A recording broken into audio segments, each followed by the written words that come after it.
Om Swastiastu. Assalamualaikum warahmatullahi wabarakatuh. Shalom, Namo Buddhaya, salam kebajikan. May peace be upon us. Good morning, distinguished guests, ladies and gentlemen. Welcome to Arbovirus Summit, which co-hosted by Ministry of Health of Republic of Indonesia and Ministry of Health of Brazil. We are truly honored to have such an esteemed audience here today and welcome all of you to Bali, Indonesia. My name is Robi Kurnia and I'm thrilled and honored to be your host for today's event. Before we begin, please allow me to extend our warmest welcome to our guest of honor, His Excellency Budi Gunadi Sadikin, Minister of Health of Indonesia.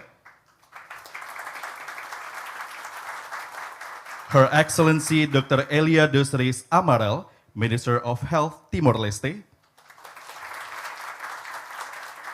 His Excellency Emmanuel Melquiades Lacalena, Chairman of Commission 9, House of Representatives of Republic of Indonesia.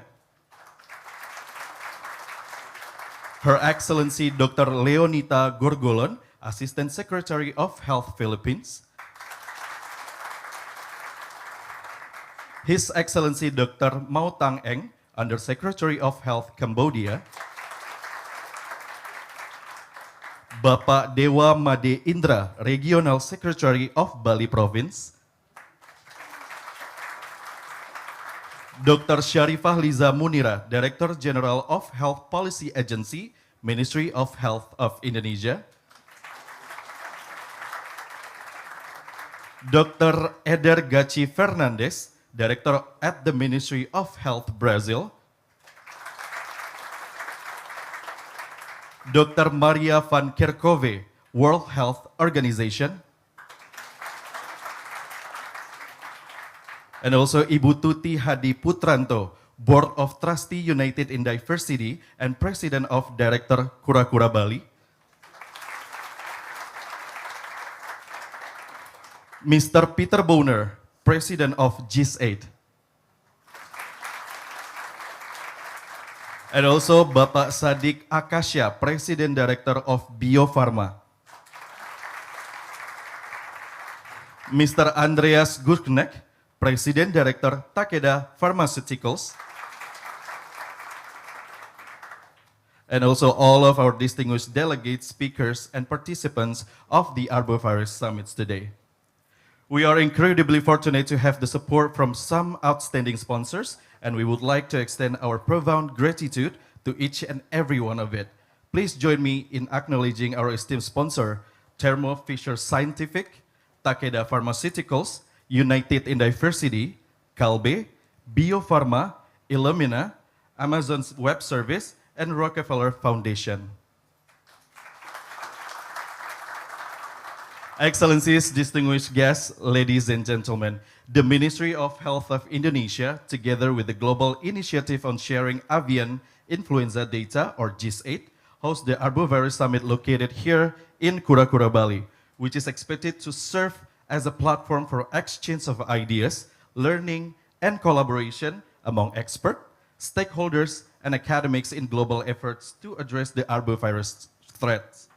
We hope this 2 days event can provide concrete steps in enhancing understanding, preparedness, and respond to arbovirus control worldwide, particularly in Indonesia. And Excellencies, ladies and gentlemen, as a kickstart, our next agenda promises an enriching warm welcome through the remarks from our distinguished leader. And now let us welcome Mrs. Tuti Hadi Putranto, Board of Trustee of United in Diversity and President Director of Kura-Kura Bali.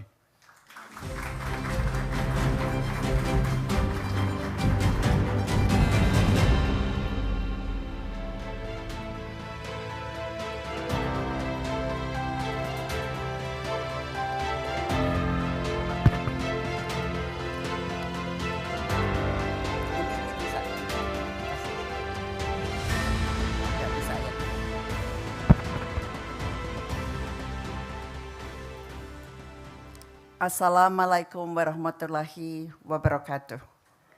Shalom, Om Swastiastu, Namo Buddhaya, salam kebajikan. Good morning everyone. Selamat pagi.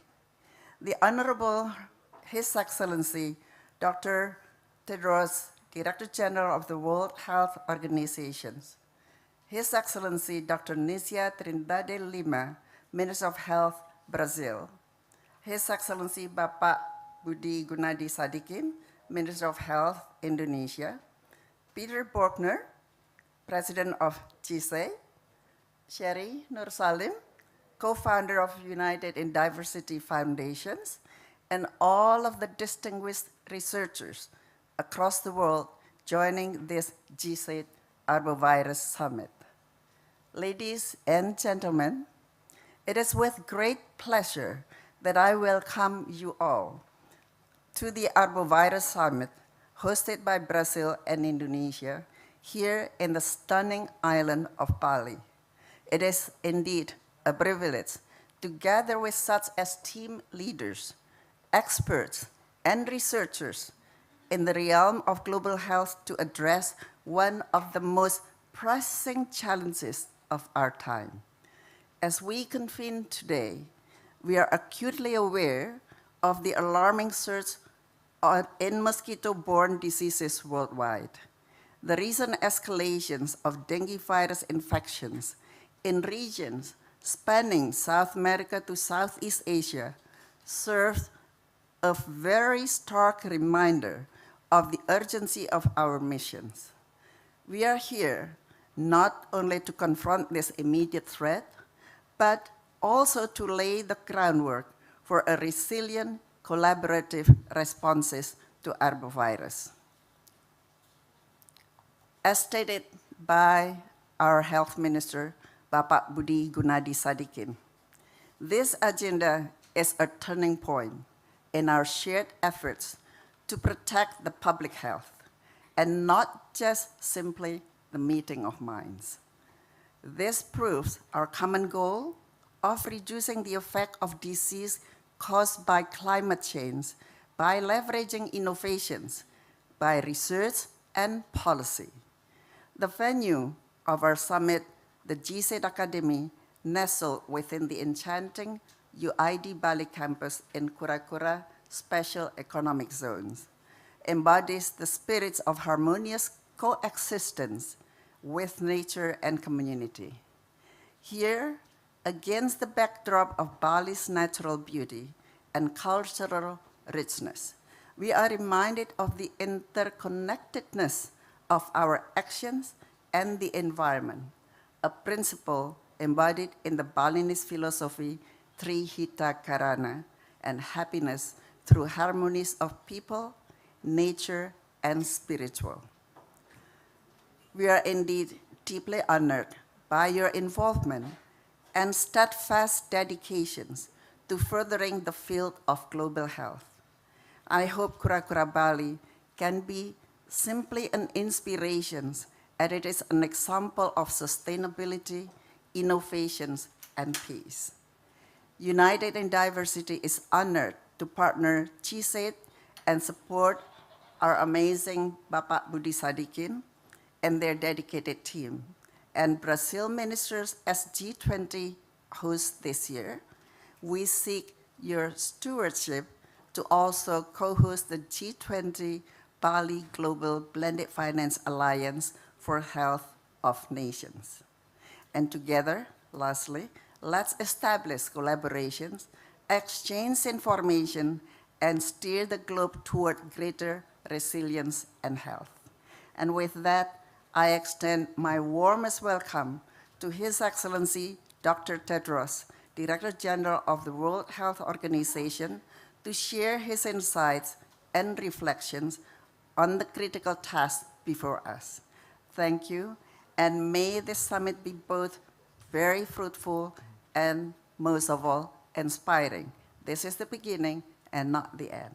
Wassalamualaikum warahmatullahi wabarakatuh. Shalom, Om Swastiastu, Namo Buddhaya, Salam Kebajikan. Thank you very much, Mrs. Tuti Hadi Putranto.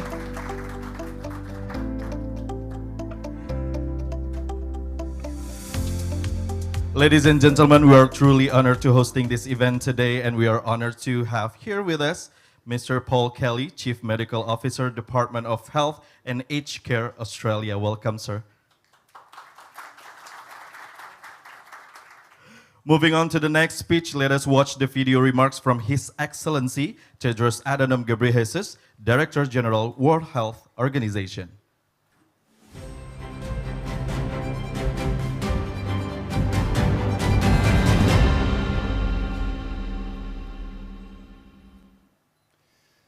Your Excellency Minister Budi Sadikin, Your Excellency Minister Nisia Trinidad, Your Excellency Minister Ong Yen Kung, Excellencies, dear colleagues and friends.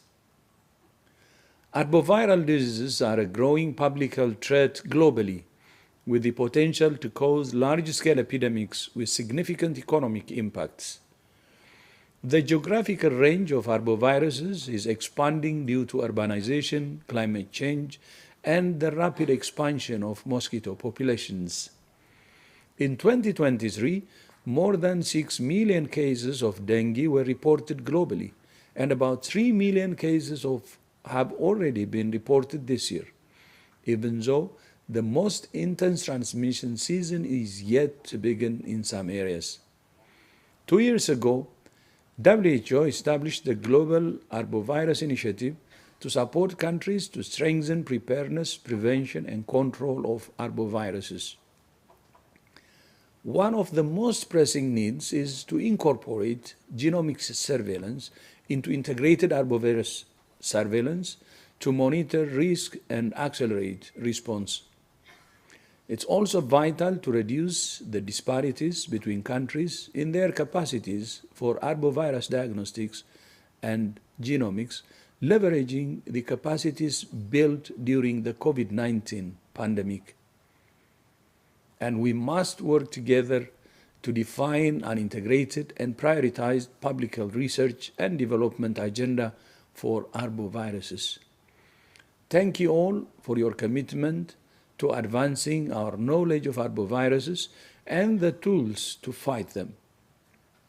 Your partnership is vital as we work together to protect the world from this disease and the suffering they cause.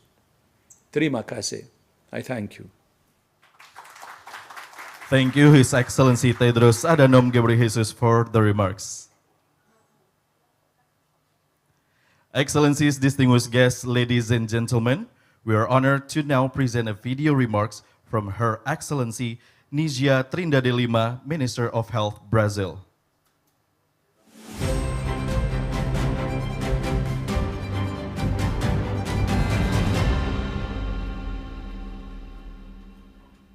É com grande prazer que saúdo o Ministro da Saúde da República da Indonésia, Budi Ganada. Durante nosso encontro no Brasil, firmamos um importante acordo de cooperação, centrado nos principais temas da política de saúde e no fortalecimento da inovação local. Este acordo abre portas para desenvolvimentos conjuntos, cooperação nas áreas de tecnologia e saúde, bem como no campo da vigilância. Além disso, fui honrada com o convite do ministro para ser co-anfitriã dessa importante cúpula de arboviroses. Neste evento em Bali, diversas doenças transmitidas por arbovírus serão destacadas e analisadas. Um exemplo é a dengue, um problema de saúde pública em mais de 100 países em todo o mundo. Nas Américas, 19 países e territórios relatam a circulação de 4 sorotipos da dengue. Nesse contexto, é importante ressaltar os avanços significativos em inovação e pesquisa no Brasil. Recentemente, o país se tornou o primeiro do mundo a oferecer vacina contra a dengue no sistema público de saúde, o que representa um marco na luta contra esta doença. A vacina, que é resultado de anos de pesquisa e desenvolvimento, oferece uma nova abordagem para prevenir a propagação da dengue e pode servir como modelo para outras nações diante dessa epidemia.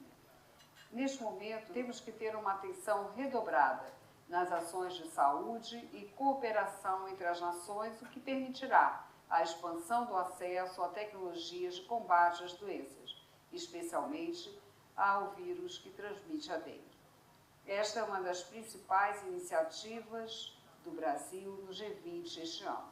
Durante a reunião do GT Saúde do G20, realizada no Brasil, propusemos a criação de uma aliança para a produção regional e inovação, visando fortalecer a produção de forma descentralizada em todo o mundo, para que diminua a dependência de nossos países.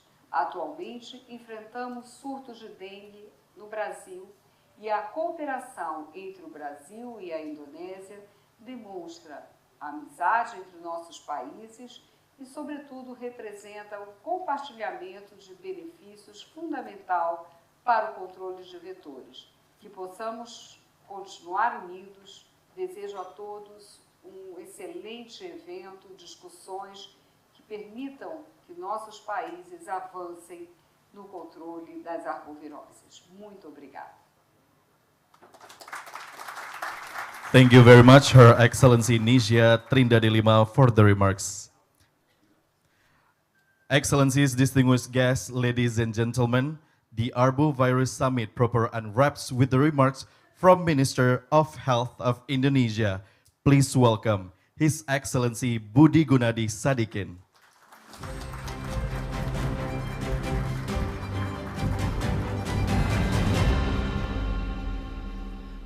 Good morning, ladies and gentlemen. I forgot to share with you a wonderful woman from Nigeria, if not mistaken, Dr. Yodi. Dr. Yodi, why don't you please stand up? Dr. Yodi is a chairwoman of FINE. FINE is a global health organization that's responsible for doing research in diagnostic. And Indonesia is very lucky. Before, we are very behind in terms of involvement in international organizations. But now I've managed to convince, FINE to accept a board member representative from Indonesia, Ibu Endang. I managed also to put board representative of CEPI. It is a global institution for vaccine, Ibu Rizka. I managed to convince the board of Pandemic Fund to put Ibu Lisa as a board member. And I managed also to convince Peter Sen, my old friends, ex-CEO of Standard Chartered, to put Dr. Dante as the board member of Global Fund. Global Fund is a 16 billion US dollar health organizations, have a lot of money. I think bigger than WHO, that's responsible to take care about malaria, HIV, and tuberculosis. And I just came back because I was asked by Jose Manuel Barroso, an ex-EU president, to sit as the board member of Gavi. Because Gavi want to do the replenishment. And somehow I was being heard because I'm an ex-banker. I successfully just raised $4 billion US to support Indonesian reform, healthcare reform, from World Bank, Asia Development Bank, AIIB, and also ISDB. So then Gavi asked me, Budi, why don't you join and help us to do the cycle of replenishment in 2036 for between 11.5 to 12 billion US dollar to promote vaccination, which is related in this meeting. But what I would like to share with you is, I'm supposed to come here earlier, but then because my flight is through Dubai, and Dubai had the biggest flood in their history after 1949, I have to quickly change my flight. And because every flight is full, I got a flight from, the original one is Geneva, Dubai, Jakarta. Now Geneva, I have to take a train to Zurich, take a Swiss Air flight to Egypt. The first time I went to Egypt, and then from Egypt, take a direct flight. I realized also there is a direct flight from Egypt to Jakarta. The only uncomfortable time is the transit time in Egypt is 5 hours. So, but it's better than stranded in Dubai with the possibility that your luggage cannot be transferred for certain hours. And this is a disastrous problem. And many people think because it is a impact of climate change. So that teaches us something. Climate change, you don't really understand what's going to happen. But definitely something will happen. And that will happen that influence the healthcare sector too, not only the transportation sector. So we better be prepared. And that is a reason why my friend Peter Bochner do this in Bali. Why? Because he knows that when climate change happens, the interaction between human, mosquitoes, and people will be changed. Because the way the nature that they usually live is changing also. And Bali is very famous with their philosophy of Trihita Karana.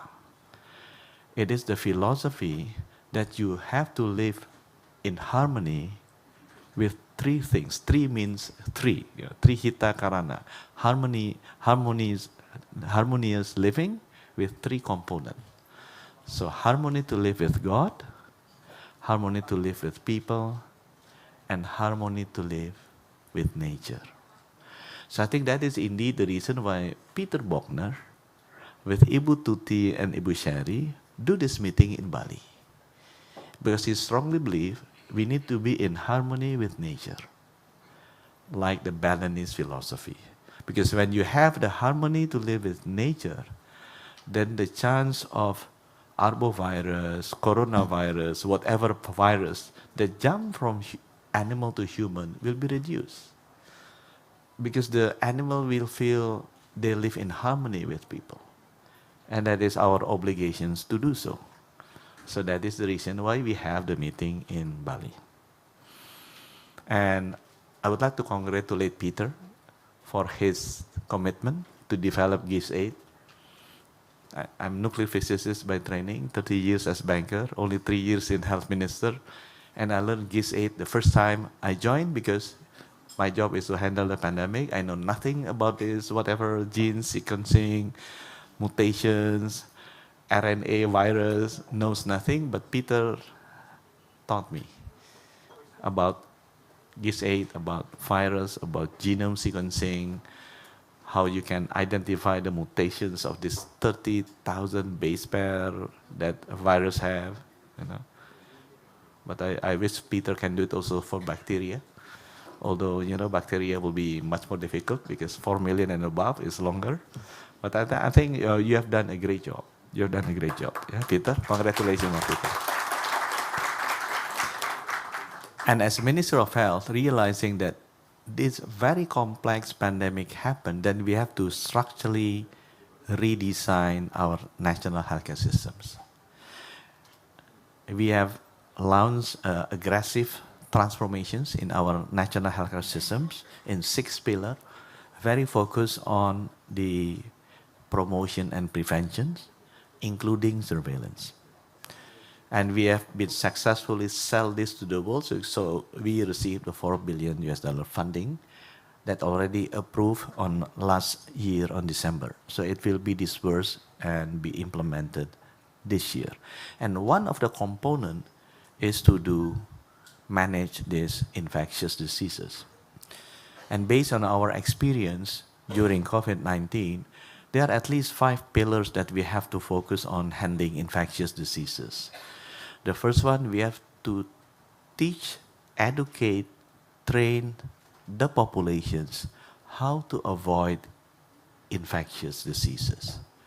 Whether it is COVID, whether it's malaria, tuberculosis, or chikungunya, we have it, dengue, all of them. So educations of people is very important. And during COVID, we realized the importance of using social media to educate our people. Can be a good thing or a bad things, you know. But if we don't have a very strong social media, then all anti-vax, all bad things about health, will come and occupy the mind and the brain of our people. So that's why the strategy to have a strong social media, to educate and promote, is the responsibility of every health minister in the world. Not only politician like Pak Melki. Pak Melki is the leader in our Parliament, Commission 9, who is responsible for healthcare sector. He's the one that approved my budget every year. And like myself, he is also stranded because his original flight is Jerusalem, Dubai, Jakarta. But he is a little bit unlucky because he has to change from Jerusalem, Jeddah, Malaysia, and Jakarta. So take longer. Take longer. But again, Pak Melki, that is because of climate change that have impact to the way nature behave. So that's why you have to give me more budget, to take care of this one. So again, the first thing that we need to do is to make sure that we have a very strong promotive and educations to our people so they can behave well, because that is the best protections against infectious diseases. If everybody understands that this type of infectious diseases can be avoided with a certain lifestyle.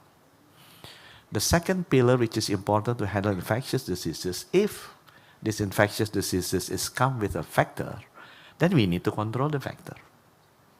We control the mouse, we control the dogs, rabies, like example in East Nusa Tenggara and also Timor-Leste. We have to control the mosquitoes.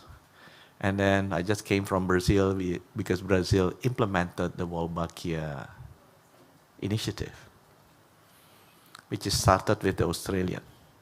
And the pilot project is done in Indonesia. But Indonesia implemented Wolbachia later than Brazil. Those are funny things. And that is thanks to Pak Melki that pushed this through. Although when we do it, the anti-Wolbachia, which is the same person like the anti-vax, dominate the social media. And Indonesian people are still believe that this guy actually can be heard. Actually, the principal investigator of Wolbachia is my longtime friend, is Professor Adi Utarini, sitting over there. Sitting over there. She successfully implemented Wolbachia in Yogyakarta since 15 years ago. So where now the dengue incident rate is increasing in many cities, including Pak Melki hometown, but not in Jogja, because they already implemented Wolbachia in 15 years. Yeah. But not too many people talk about the success. Indonesians have a certain culture. They love to talk about your negative side, but not the positive side. So Wolbachia, these are the list of bad things that Wolbachia has. But successful implementation is very rarely occupies your WhatsApp group or social media. But thanks to Ibu Ud. But again, the second initiative to control the factor is key. The third initiative is to do a strong surveillance. This is where GIS-8 play a role. I will talk about it later. The fourth initiative is if there is a vaccine, then we have to develop the vaccine. Yeah? And now, experiencing from COVID, vaccine can be developed much faster using the latest technology.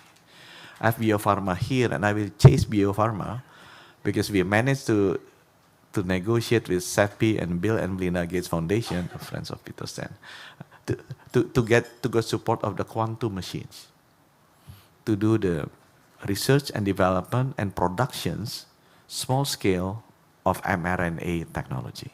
And it's cheaper and faster, because when we negotiate with the big companies, they always talk about licensing, technology transfer, which is extremely difficult. They prohibit the transfer of technology. But with these machines, actually, hopefully I will push Biopharma to implement these machines this year in Indonesia. So every scientist in every university, they can do a trial projects, do a research to inventing a vaccine for these infectious diseases, any pathogen, virus, parasite, or bacteria, and produce the vaccine mRNA-based quickly in that facility. So my target to Biopharma, you have to implement that research and development skill, because they have a mini, they have a MIDI, they have a lot for modular mRNA manufacturing capacity. Yeah? But at least the MIDI one, you have to implement this year.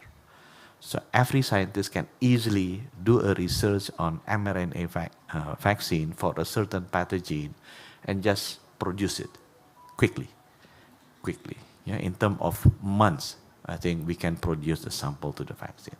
That will accelerate, the research development of vaccine with the latest technology in the southern hemisphere, like Indonesia. And the last thing, of course, the therapeutics, the treatment, if somebody got sick. But let's back now to the surveillance part. Surveillance is very key because this is where it's like winning the war. You have to have a good intelligence and radar system. Because otherwise you don't know where your enemy is, who are your enemy, and how strong they are. How strong they are. Before we have a very bad experience because we don't have this surveillance capability. We don't have the formal public health lab across the country. With the 4 billion loan, some part of the money, about 20% of money, will be used to strengthen 10,000 labs in 10,000 puskesmas at 10,000 districts.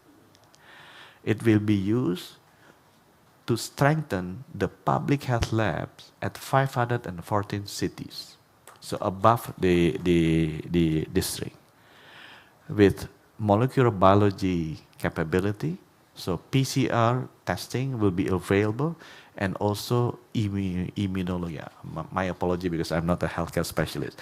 Immunology testing, ELISA-based technology at 514 cities.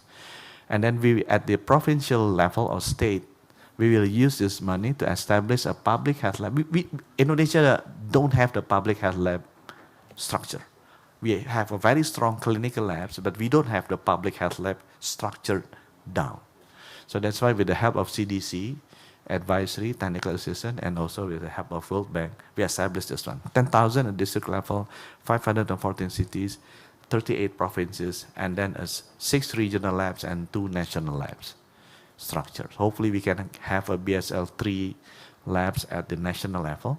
At the provincial level, we put a genome sequencing device at 34 provinces, and also some toxicology testing like GCMS, whatever, complicated things, gas chromatography, mass spectroscopy, whatever it is, to do testing. So we will complete all the level of labs across Indonesia to make sure that we have all the data, and we can do proper surveillance, both for infectious disease of screening for non-infectious disease like cancer, stroke,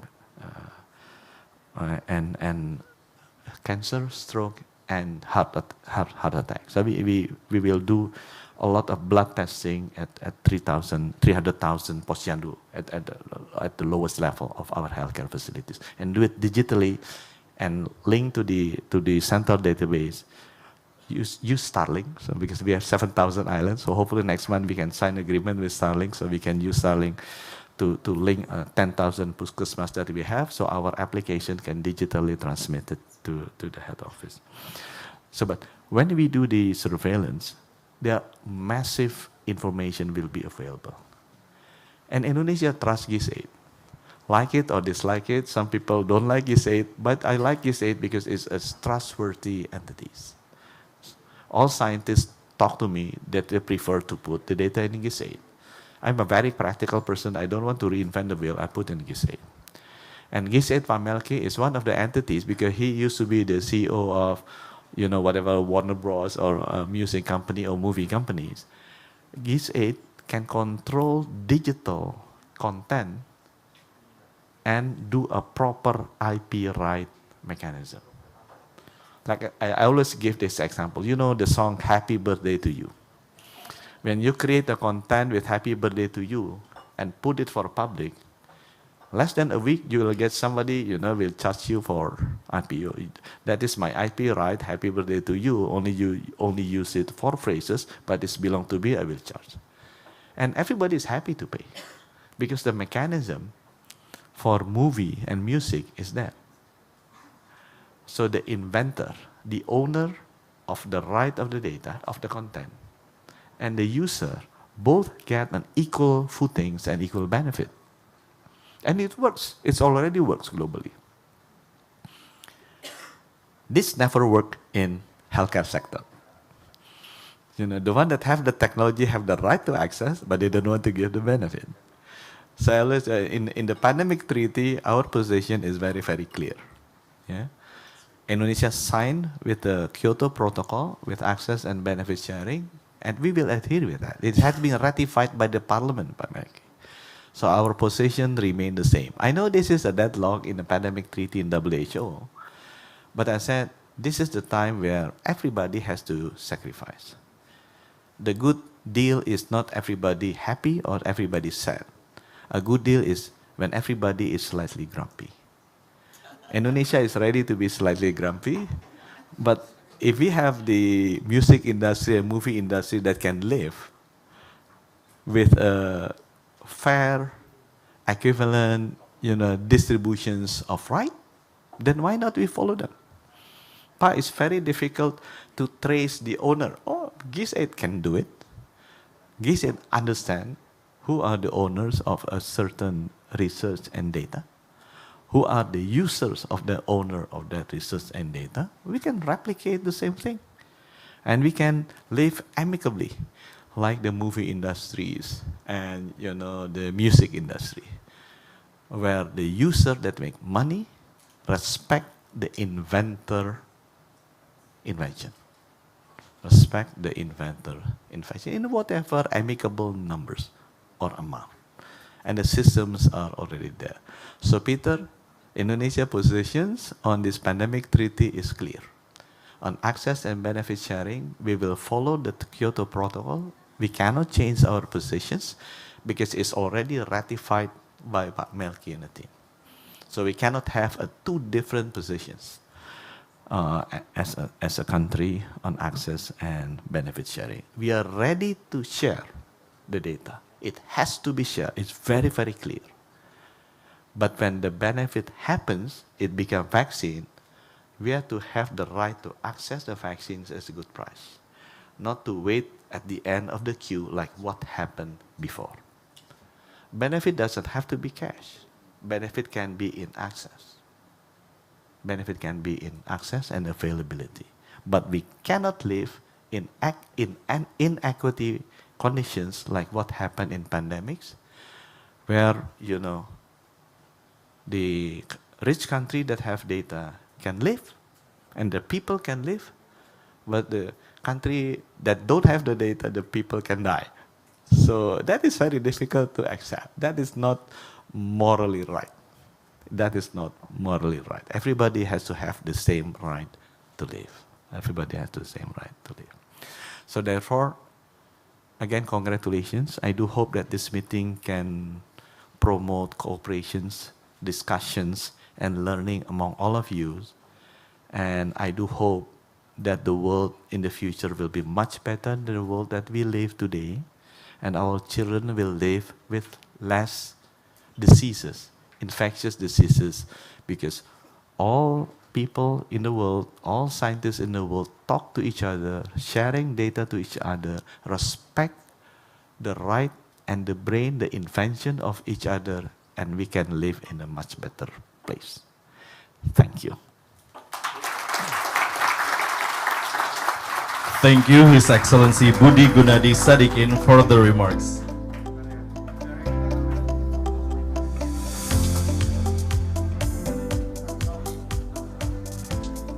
Arbovirus poses an increasingly significant global health threat. The growth of vector population and climate change have led to an increase in the incidence of these diseases across various parts of the world. The impact of arbovirus spread is quite significant on public health and economy. These diseases can cause death and impose a considerable economic burden due to the medical treatment costs and decreased productivity. Advancement in science and technology play a crucial role in efforts to prevent, detect, diagnose, and control arboviruses. Public awareness and participation are also key factors in combating arbovirus. Addressing arboviruses requires a comprehensive and multidisciplinary approach involving collaboration among health experts, vector scientists, academics, governments, stakeholders, and the general public. International forums are needed to facilitate dialogues and exchange of knowledge and experiences from various countries. Excellencies, ladies and gentlemen, moving on to the main agenda of this summit, we will start Arbovirus Summit with the opening session, Is the World Ready for an Arbovirus Epidemic? Now, let us see the video introduction by Dr. Rusandra Dragia.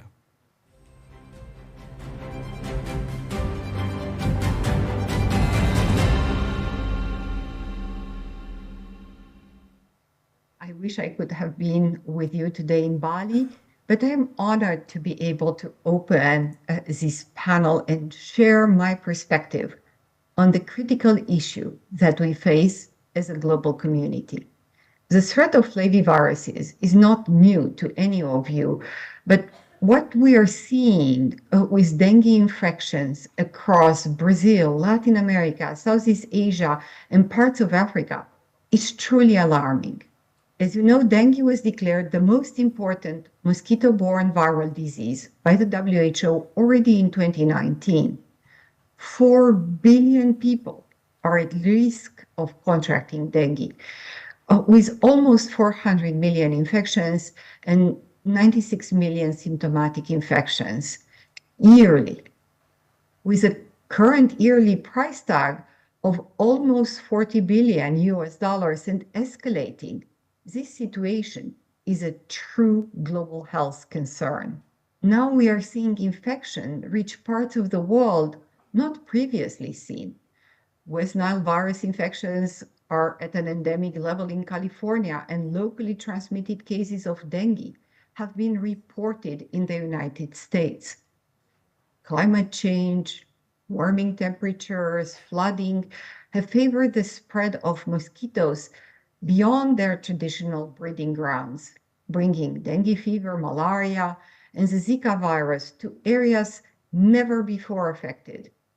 It has been estimated that if nothing is done, Zika will threaten an additional 1.3 billion people, and dengue fever will impact 60% of the world population by 2080. Fighting arboviruses is a delicate balance requiring an ecosystem approach. There is no single solution. Many issues are still to be discussed and worked out and implemented.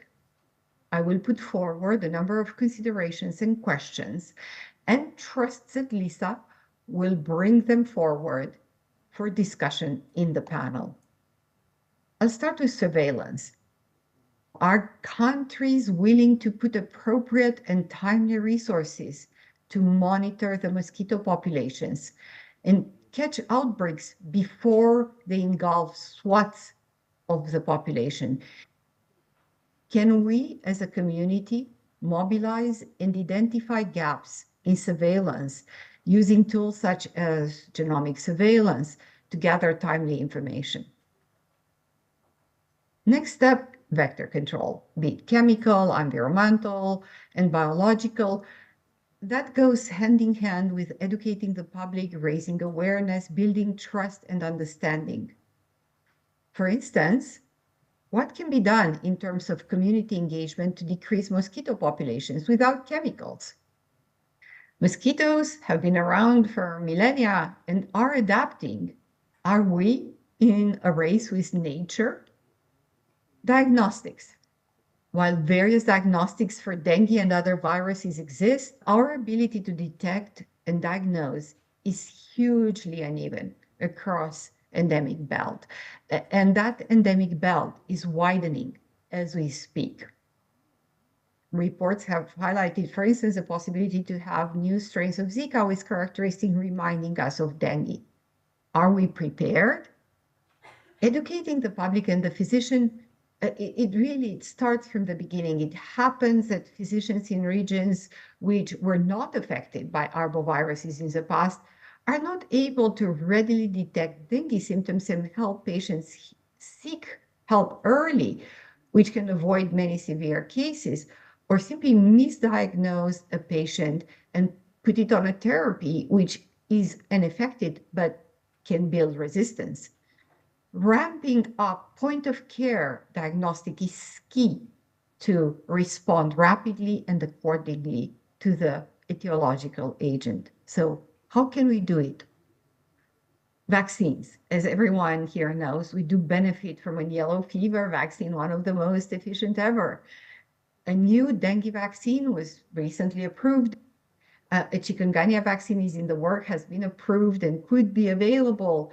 And the world is seeing more and more the possibilities of monoclonal antibodies as prophylactic measures. What population should be vaccinated and when? Aside from the very rigorous and understandable scientific and public health considerations, what can the scientific community do to improve trust in vaccines, combat vaccine disinformation? When it comes to antivirals, nothing exists for the moment, except for a few molecules which are now in early clinical development. Among them, a molecule I had the privilege to work on during my J&J tenure, a small molecule antiviral that, if successful in trials, could potentially be used as a prophylaxis or treatment for dengue. I would ask you to consider these questions over the next 2 days and share your learnings, examples that we can point to that are working or you are implementing in your own communities. We have some of the brightest minds in global public health gathered. Let's put ourselves to work and identify ways we can work together to stem the tide of dengue and other arbovirus infections across the globe. And do not forget, Lisa will ask the questions, and we do expect a rich discussion and a straight answer. Thank you. Thank you very much, Dr. Ruxandra Dragia. Excellencies, ladies and gentlemen, now let us proceed into opening session, panel discussion, and we would like to invite Dr. Sharifah Liza Munira, Director General for Health Policy Agency, Ministry of Health of Indonesia, to give us introduction and launch the panel.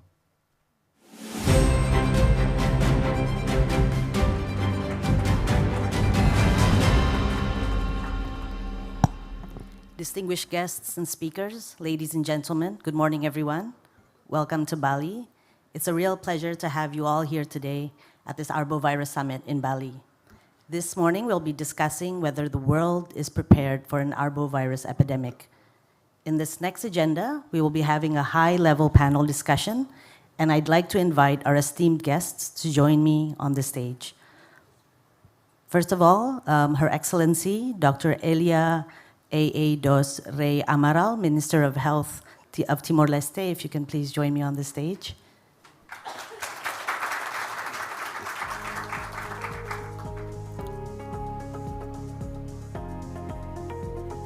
For our second speaker will be His Excellency Budi Gunadi Sadikin, Minister of Health of Indonesia.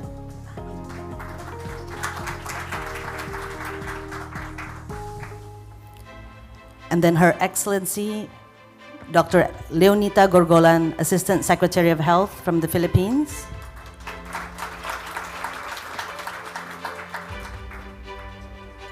Dr. Eder Gatti Fernandez, Director at the Ministry of Health from Brazil. And last but not least, Dr. Edwin Ceniza Salvador, Director of Regional Emergency, WHO CRO.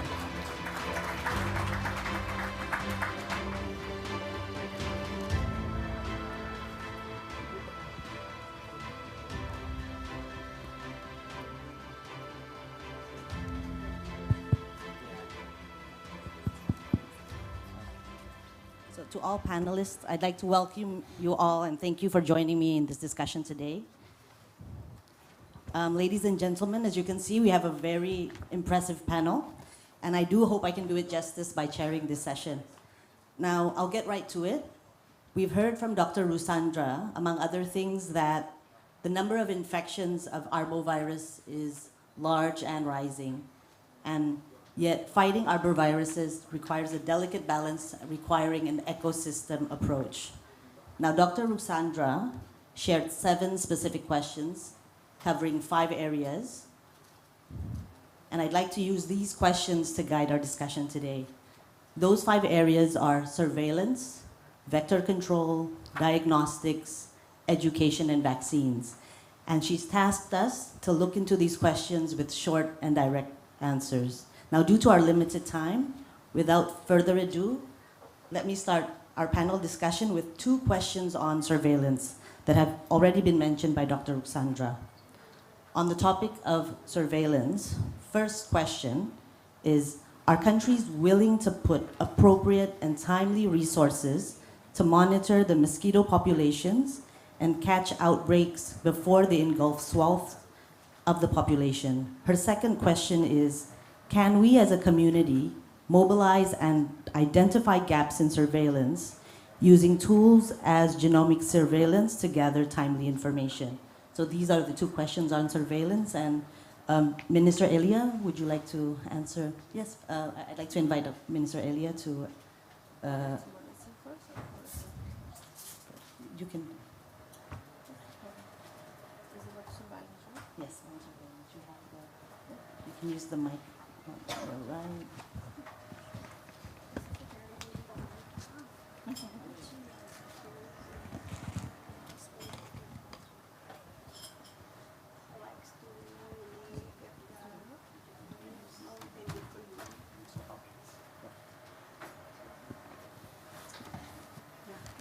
Thank you for the questions. As a Minister of Health from Timor-Leste, Timor-Leste is prone to treat the outbreaks of infectious disease, natural disaster, and climate change to induce the invulnerability. So we have a structural of Minister of Health. We also have strengthening for education, promotion, and surveillance. That's our key, how that we can protect our whole in terms of the border of other country. And this has been evidenced by the recent rabies and arbovirus, such as chikungunya, Zika, and dengue outbreaks in the country. Rabies and dengue outbreaks have been declared in recent past few months, and then recent pass of the national emergency of the public health concern, in line with the decree law highlighting the importance of public health emergency preparedness, readiness, and response comprehensive disease by surveillance.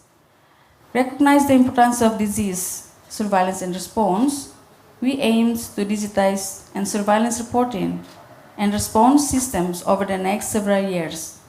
Particularly, we are strengthening event-based surveillance through community participation, which could rapidly detect, report any suspect, even outbreaks from the community post and from community health center, which will enable a coordinated response from different levels of public health teams. And we are working integrated with the case-based surveillance for TB, HIV, and malaria in Timor-Leste, or ICBS Timor-Leste, as a part of strengthening an indicator-based surveillance, and innovative approach to public health monitoring, aiming to enhance disease surveillance to case-based, comprehensively, and efficiently across the entire life treatment, prevents, and follow-up care by TB, HIV, and malaria cases. Is the first one, right? And now for vector control? Vector control, not yet, the Okay, surveillance. so Okay. surveillance, okay. For about how that we can, can we community mobilize, identify gaps from the surveillance? So as a Timor-Leste, to ensure the community had adequate knowledge, attitude, and practices any outbreaks or disease through appropriate information. As I say, the key is how that we can educate our people, how that we can promote, and how we can have a line with a whole which country border with us. It's a strengthening for how we can combat this disease. And the information tools include as well genomic surveillance, IEC or BCC, by using a variety of communicable channels to ensure that community take a necessary precaution and action to prevent. Timor-Leste has developed a web-based online surveillance using DHH 1 and 2. And then we provide as well real-time data for immediate response. The reporting and update regularity using formats and tablets recommended by WHO normally and annually. I think that's for the Timor-Leste. Thank you, Minister Elia, in terms of the outbreaks and the importance of surveillance to detect and report, as well as the role of community. May I go to Minister Budi, if you could share how investment in prevention as well as the role of community in terms of surveillance. So learning from COVID, what I learned as a non-healthcare professionals, surveillance has to be done quickly at the lower level of our healthcare facilities.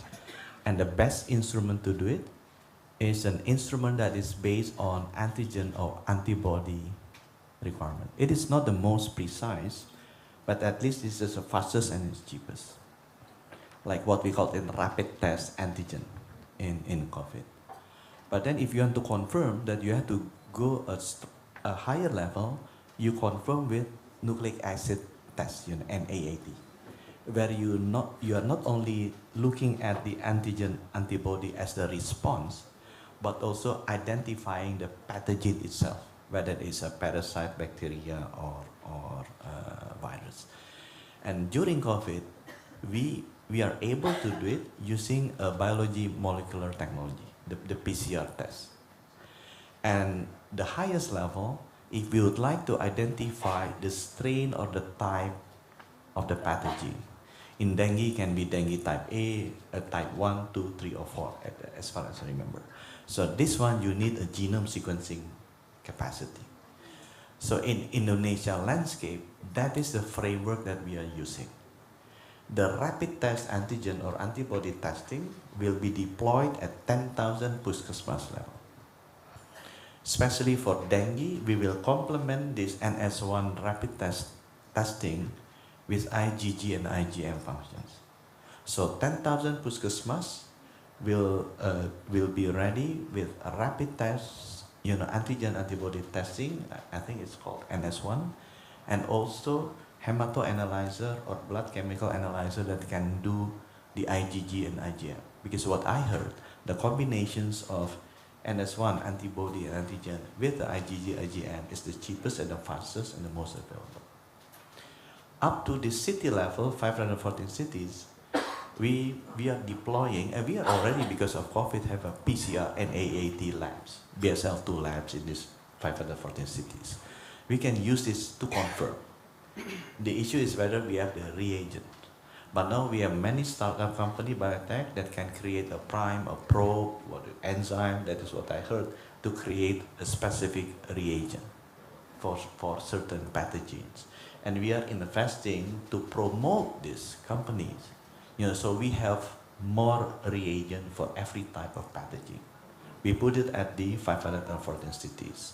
At 38 provinces, we already now deploying, and thanks for a global fund that give me money, instead of buying a vaccine, because I get a free vaccine for Gavi, I use the money to buy genome sequencing devices from Illumina, so Illumina names here, but also from Illumina, but also Nanopore, also the competitors. So we buy the genome sequencing at 38 provinces. This can be used to identify even further, to do better surveillance, to identify what type or what strains of pathogen dengue.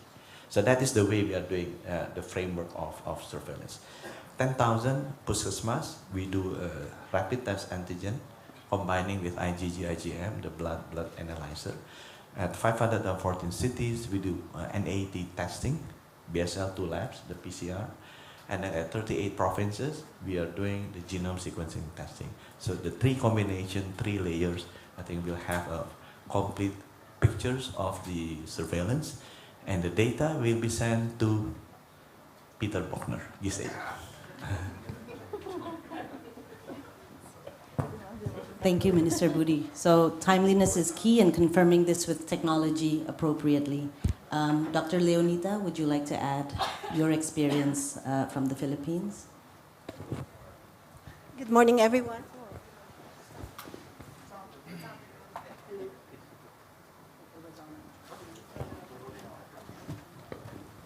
Good morning, everyone.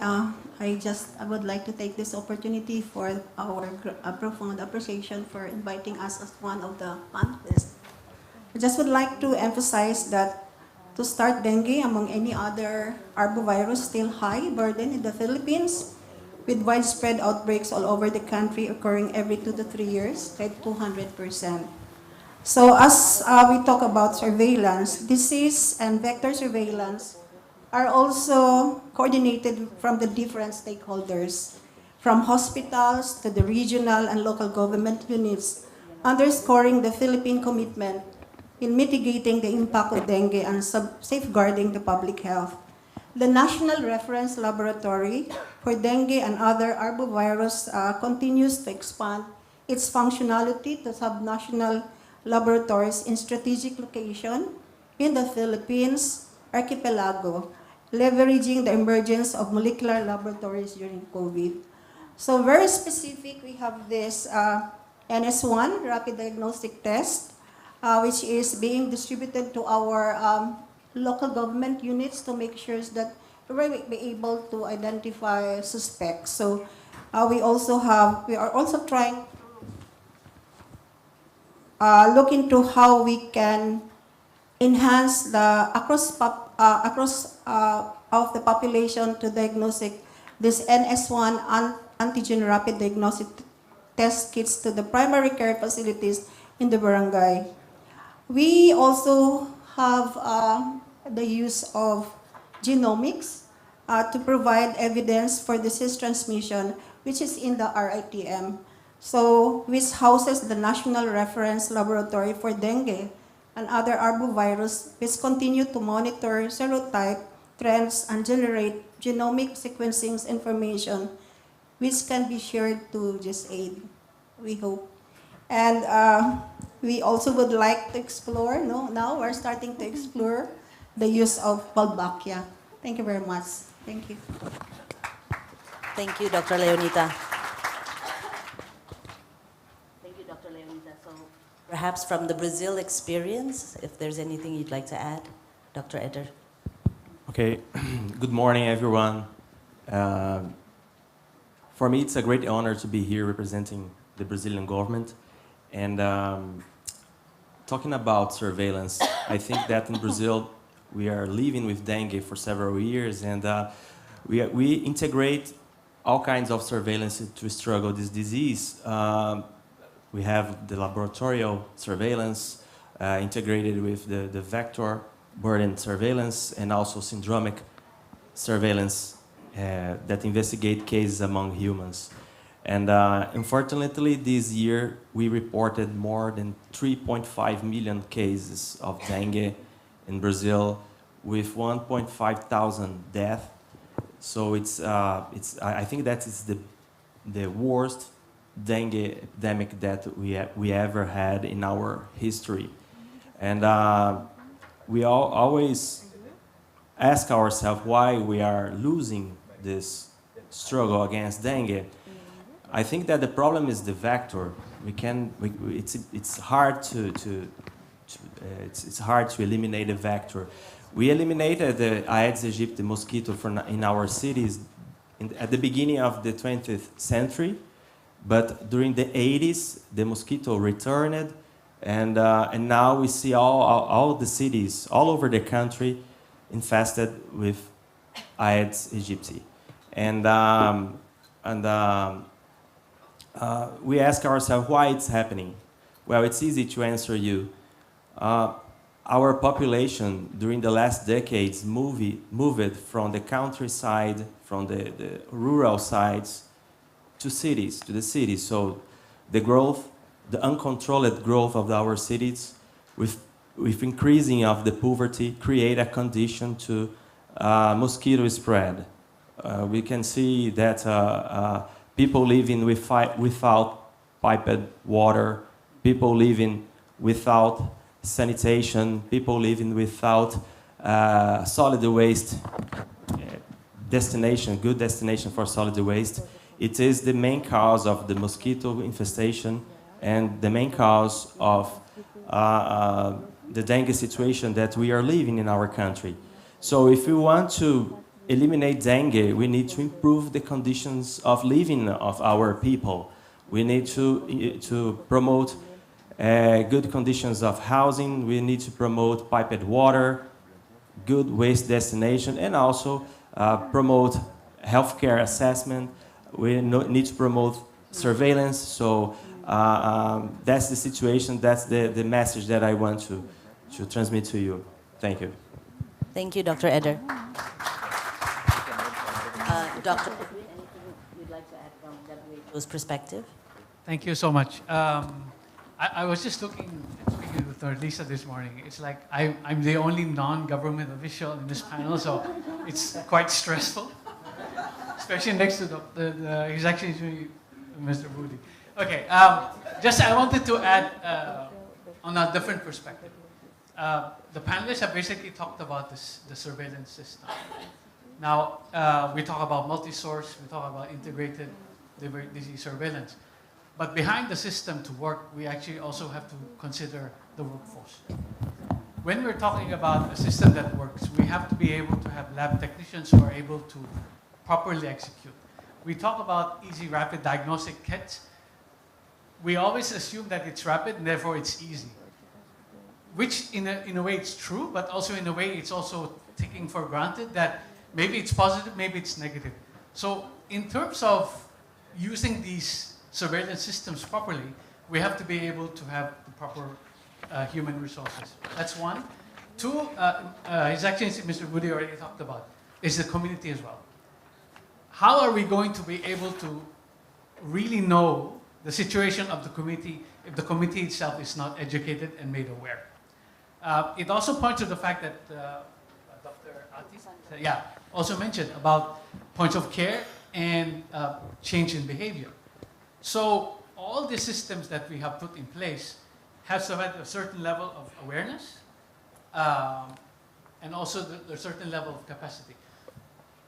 We have to remind ourselves constantly that while there are very specific strategies that we have all identified and we continue to improve on, they are not a standalone strategy. It has to be an integrated approach. So hence, for example, I'll say, I have a good effective test, but I don't have an equally effective point of care for a clinician. And therefore, also, I must have a community that's willing to adapt for a system to work. So I'll just add there. Thank you, Dr. Thank you, Dr. Salvador. Moving on, I'd like to kind of spice things up a little bit. We have 5 remaining questions, and I will not go by each and every panel. You'll just indicate which questions you'd like to answer. So for our question on diagnostics, Dr. Ruxandra mentioned that diagnostic tools for dengue and other viruses are available. However, access varies across our expanding endemic belt. Now, there are reports indicating the potential emergence of new dengue strains, just like Dr. Eder mentioned. The question is, are we prepared? Any of the panelists would like to answer this? Perhaps from a WHO perspective? Sorry to put you on the spot, Dr. Edwin. Are we prepared? We are in a better position than when probably we talked about it a few years ago. And I say this with optimism because one, as His Excellency Minister Budi already said, the pandemic has really taught a lot to us. It was truly a wake-up call. If we sit in this panel and talk about dengue, for example, and the importance of labs, laboratory, genomic sequencing, everybody would say, what are you talking about? But now everybody knows that genomic sequencing, laboratory diagnostics are also equally important. I think we are in a much better place. I think what we have to probably remind ourselves better is that we have done a lot positively together during the COVID-19. Have we been able to sustain them? Okay. when I talk about the Southeast Asia Regional Office, for example, some of the countries have really been able to build up their lab capacity. So we are talking about not just national, even subnational. But how many of them are still functioning at the end of 2022 and now, for example? 60%? 70%? If we're optimistic? How many of the lab technicians are still performing the lab tests that they're doing? 50% probably? And resources? You know, it's really a question of what is the priority. As all the panelists have basically said here before, if we do not act now, the problem that we're facing with dengue, with Zika, with chikungunya, and knock on wood, as some of the panelists already said, we don't have yellow fever here. Knock on wood. Are we preparing ourselves to say the inevitable that if we don't do enough now, can we do it? So, are we prepared? We are in a much better place, but we still have a lot to do in front of us. Thank you. Thank you, Dr. Edwin. Maybe from the country's perspective, being prepared means there's challenges in that preparation. Dr. Leonita?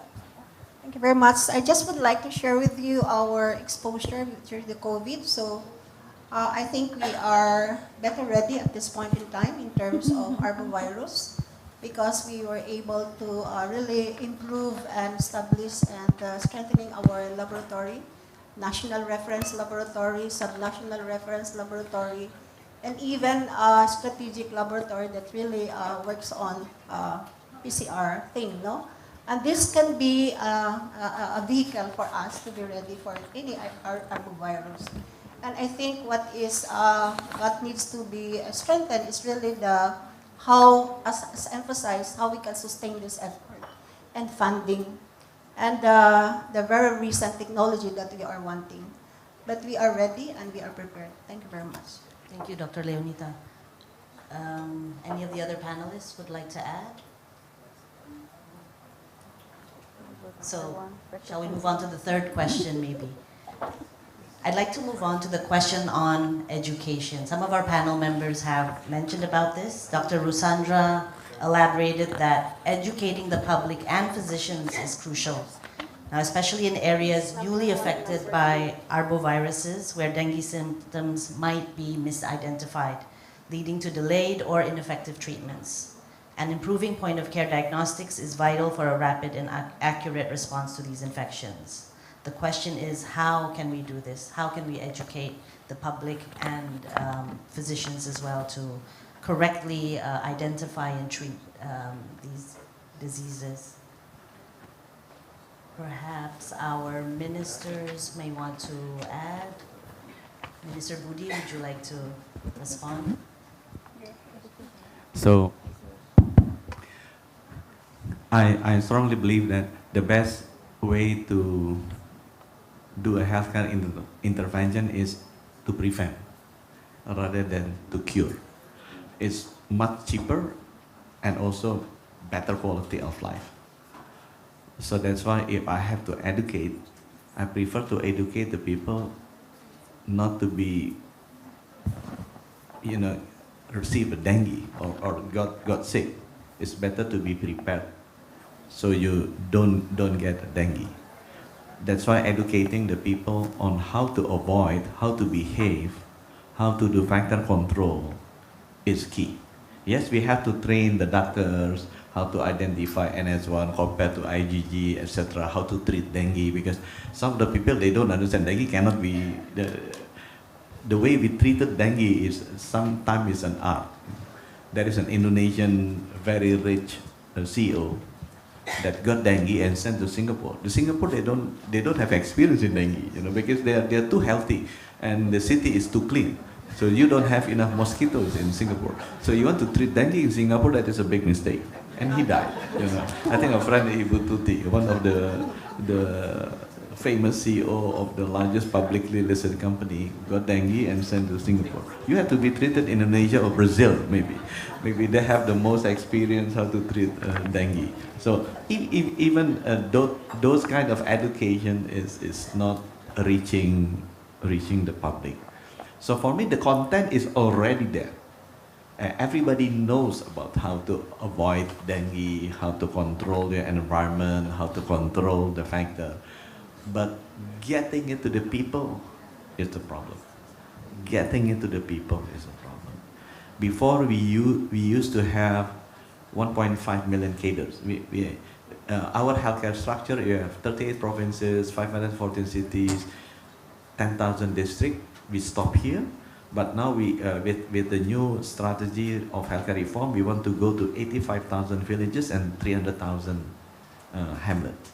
And these 300,000 hamlets, we call it posyandu. We have 5 community workers, so about 1.5 million community workers. These are the people that we would like to train, so they can share the knowledge. But this actually has happened during the previous presidency, during Pak Suharto. Even what my dream is, I want to increase the training not only to 1.5 million cadre to train the populations, but to 80 million housewives of Indonesia. Because why? Because Indonesian housewife is the family doctor. You know, I don't know about in your country, but in Indonesia, if the husband is sick, the first people that will treat the wife. If your children are sick, the first family doctor is the wife. If your cat and dogs are sick, okay, it will be taken care by the wife, not the husband, the wife. So if we can train the wives, now Indonesian wife is expert in 3 things. How to treat fever.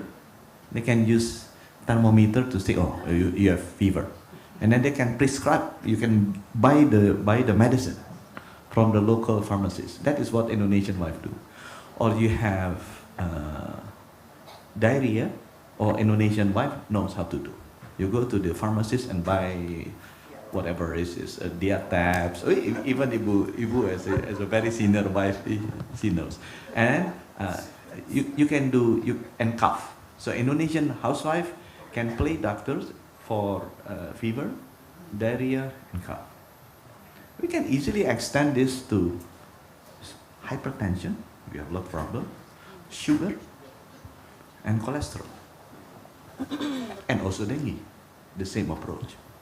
If we can educate 80 million wives, and they are free, because the government don't pay the housewife, to treat the husband and kids.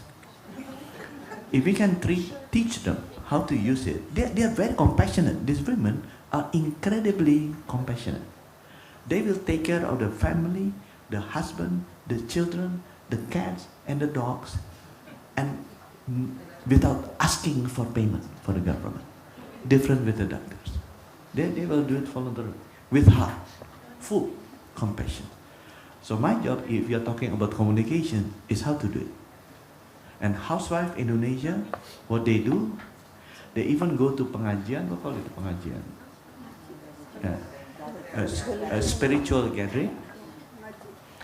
And they read WhatsApp, most of the time. They have a lot of WhatsApp group, 20, 30, 40, 50. And they're looking for TikTok, Facebook Live in the villages, or Instagram in the cities. So different housewives. You're looking for Instagram, definitely you live in the city. So you are prone to dengue, because dengue is city mosquitoes. If you are reading Facebook, then you live in the villages. Villages, you are exposed to malaria.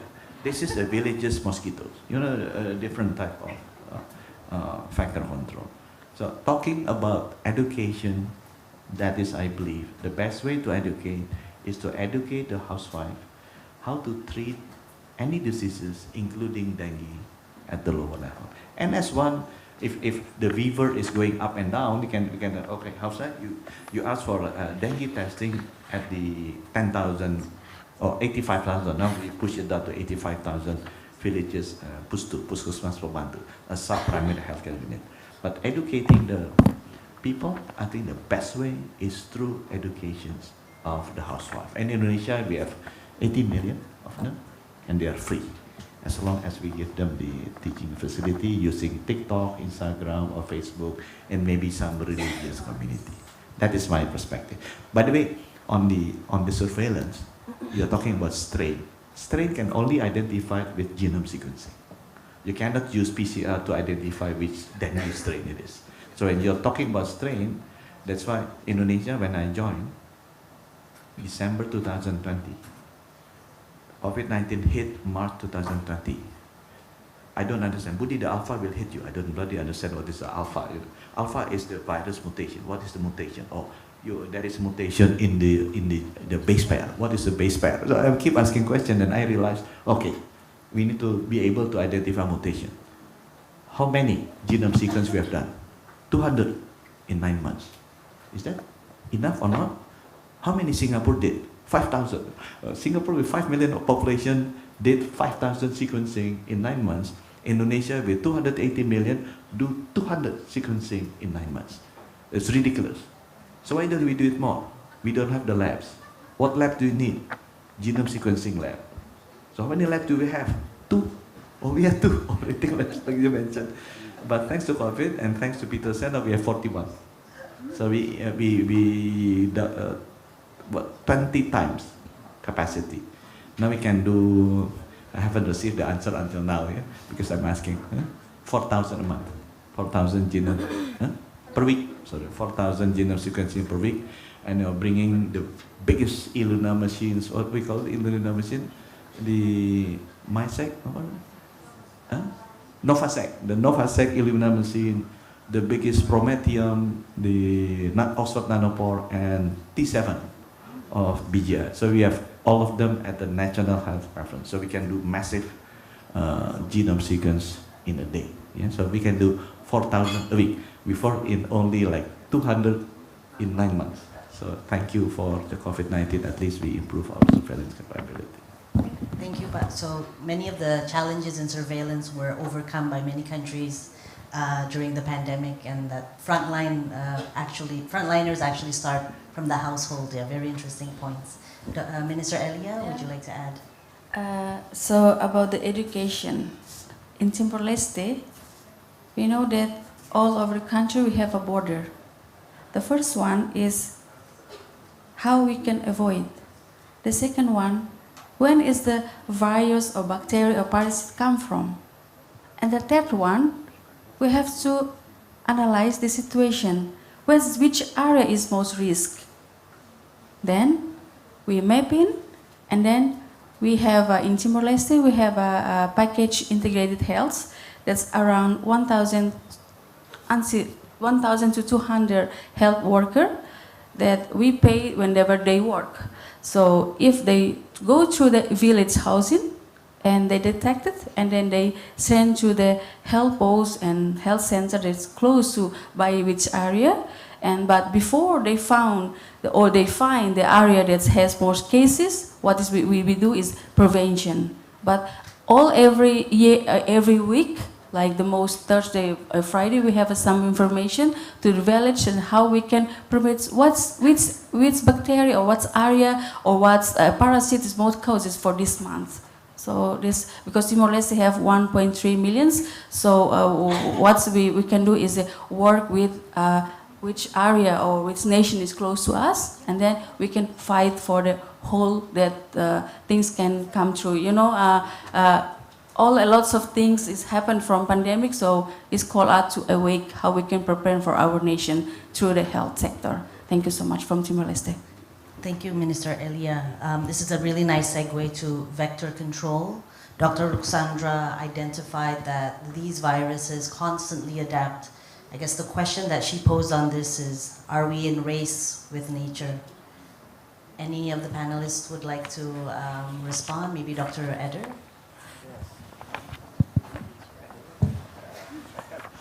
Well, I think that I have already said something about the vector control.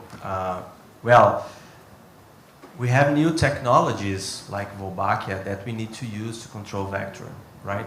And we need to seek more. We need to increase the production and make it available to every country. However, to control the vector, the best strategy is to promote good life conditions, promote investments in infrastructure in pipeline water, in piped water, and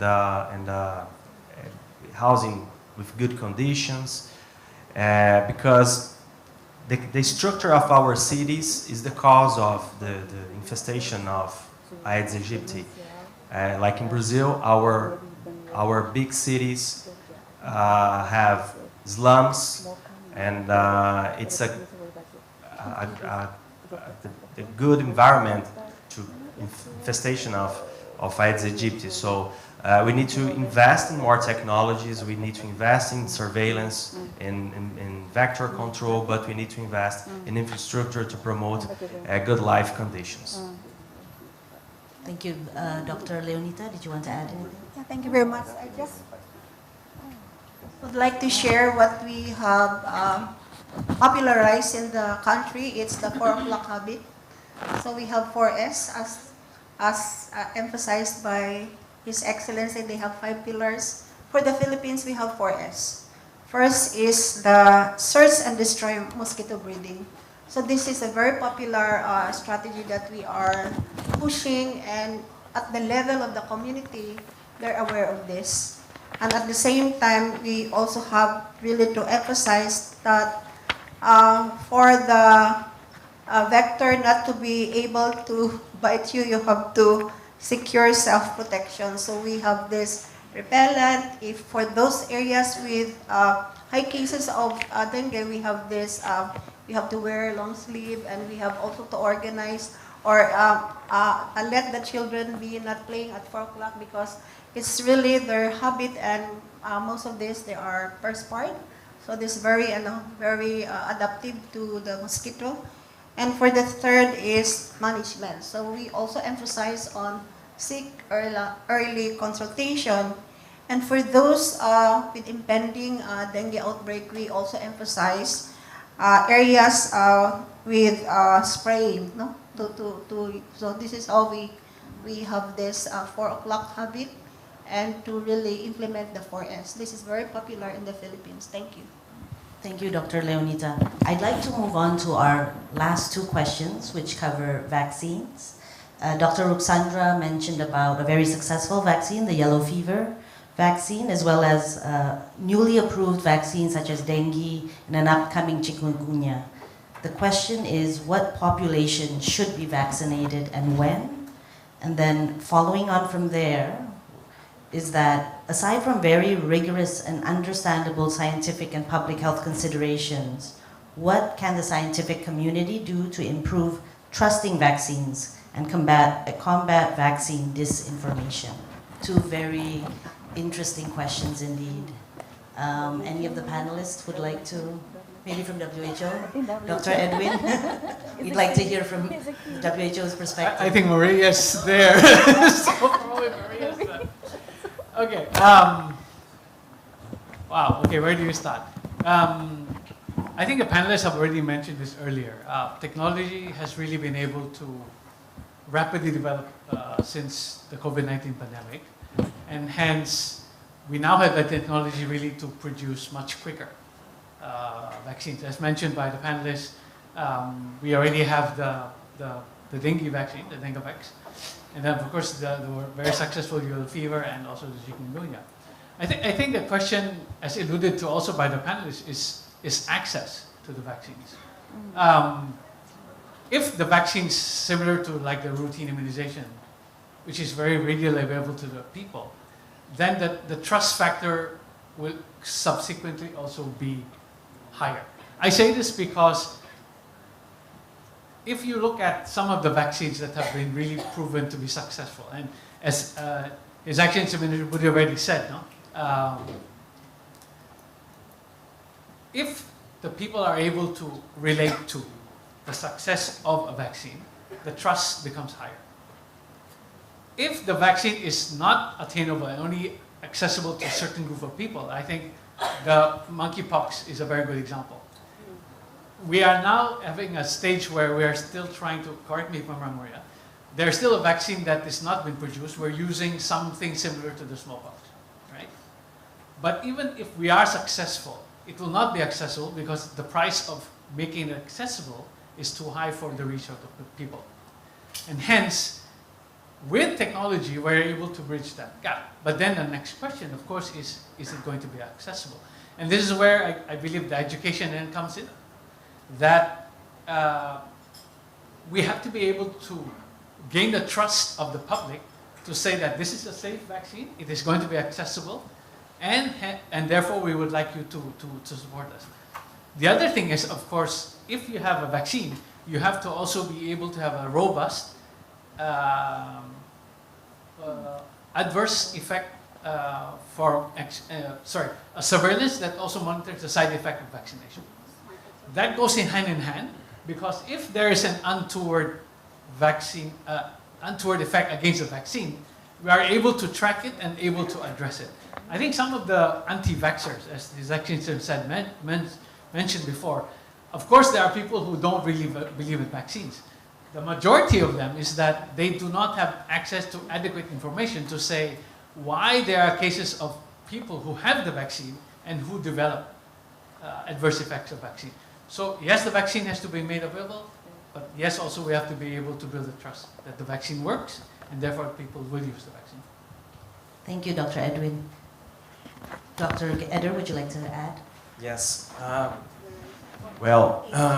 In Brazil, we are vaccinating against dengue. We have a public health strategy using the vaccine against dengue, and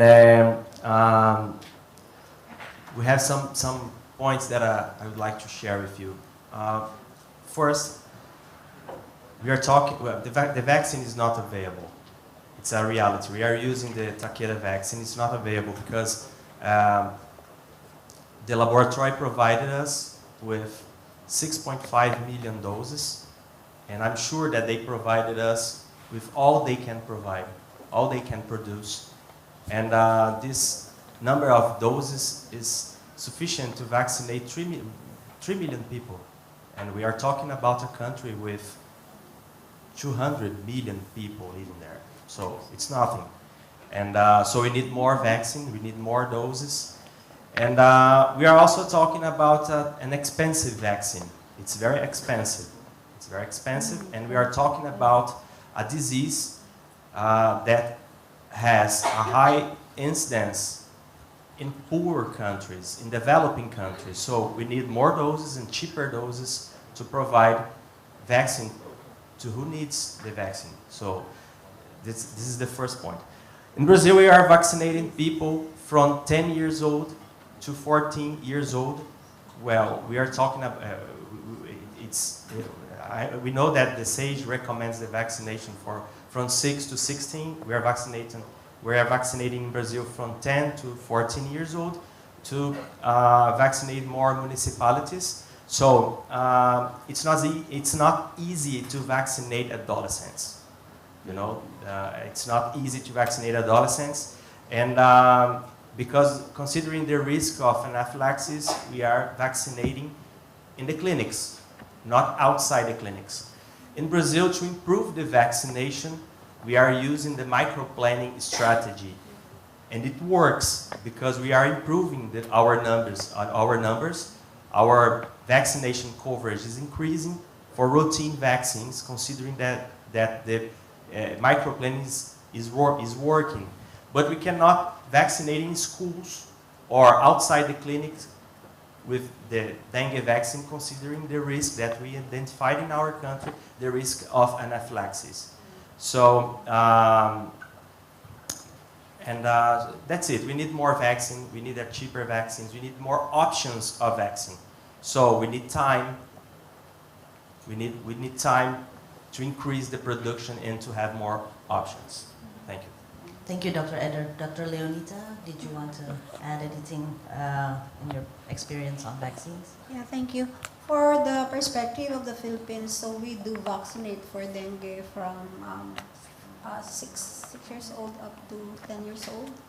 And we do clinic and offsite. We do schools vaccination because we really have to look into how many of these targets are in this particular area, especially if this is being plotted as high incidence for dengue. So we do that. And we also employ micro-planning in all our vaccine preventable diseases, we do micro-planning to make sure that the LGU who are part of this endeavor, and even for the funding, because it should be a collaborative effort.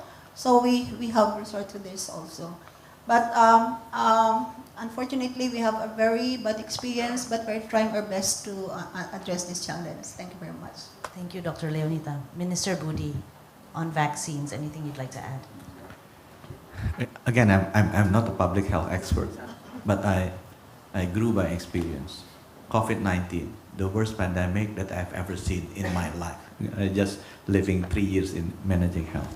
We have many instruments to control. Surveillance, diagnostic, genome sequencing, PCR labs, therapeutics. What is the most powerful instrument that any minister of health in the country can control the pandemic? If I have to ask myself, it's vaccination. Vaccination is the most powerful instrument that I have to control the COVID-19 pandemic.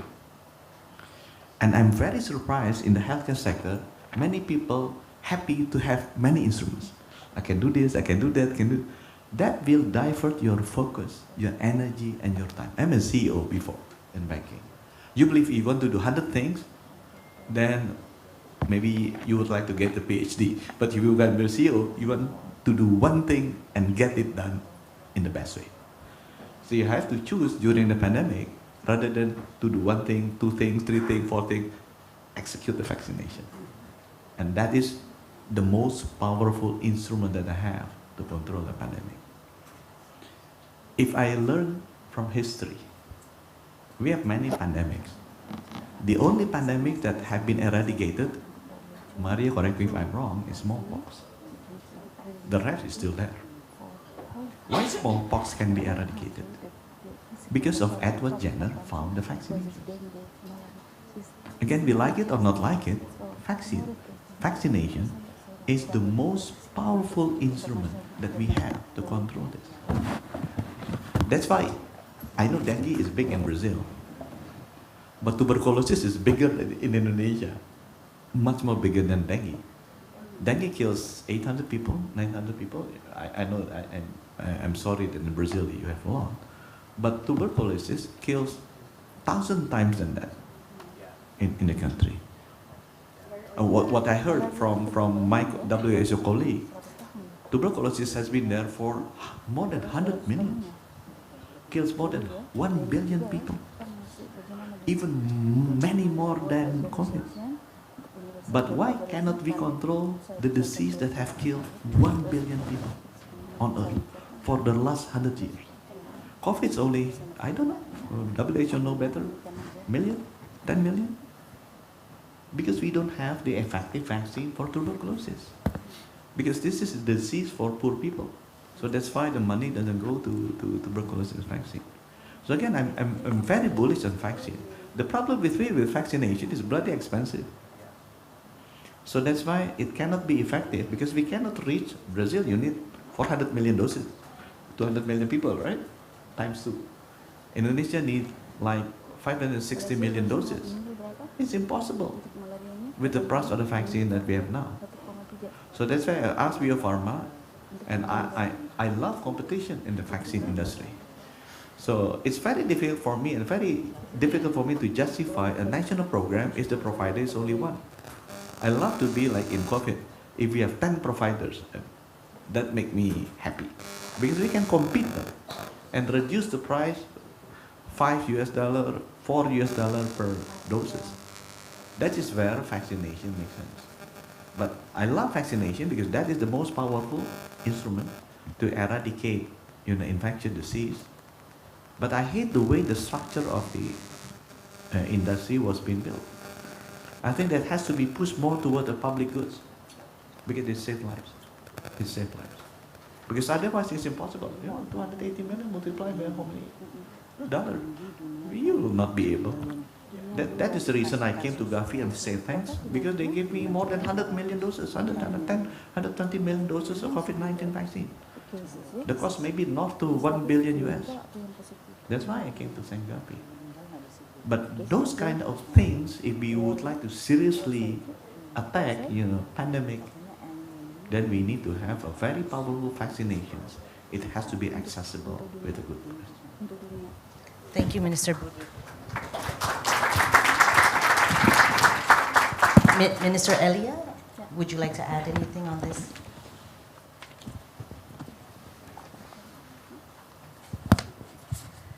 Thank you. You know that a journey of universal health coverage, how that we can relate it target to sustainable development goals. So all we are know that malaria, dengue, and such kinds of tropical diseases so many years, it's almost a decade.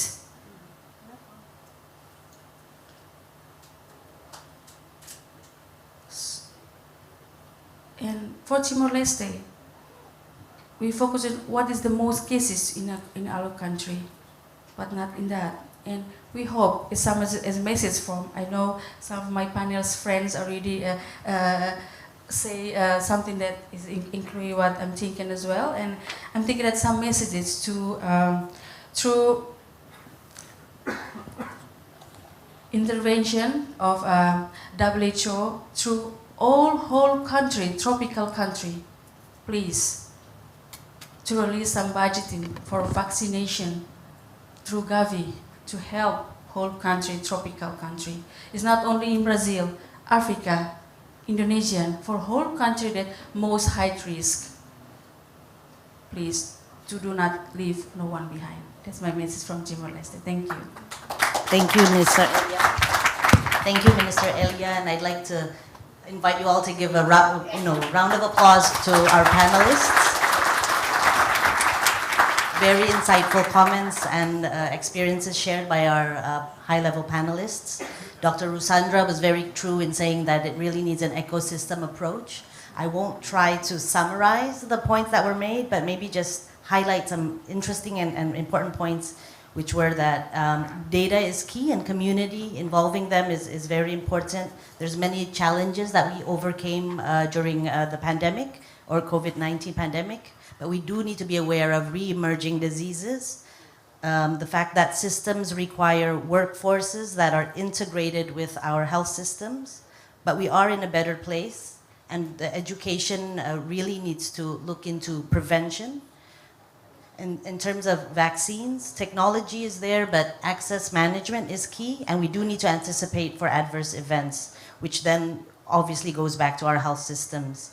So as a closing, obviously that we need to remain to have a huge global effort and collaboration, and I do hope we can continue our engagement in this forum. Thank you very much again to our very esteemed panelists. Another round of applause to close this session. Thank you, Bapak Ibu. And I hand it over to the Master of Ceremony.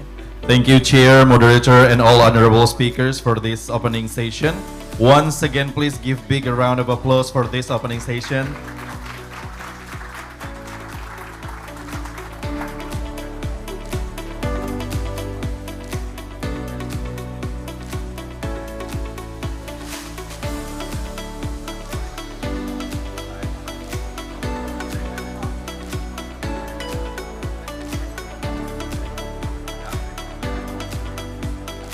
Indonesia's Ministry of Health invited researchers from 22 public health laboratories across its archipelago, Cambodia, Laos, Myanmar, and from the Philippines to take part in the inaugural class of the GS8 Academy on the island of Bali.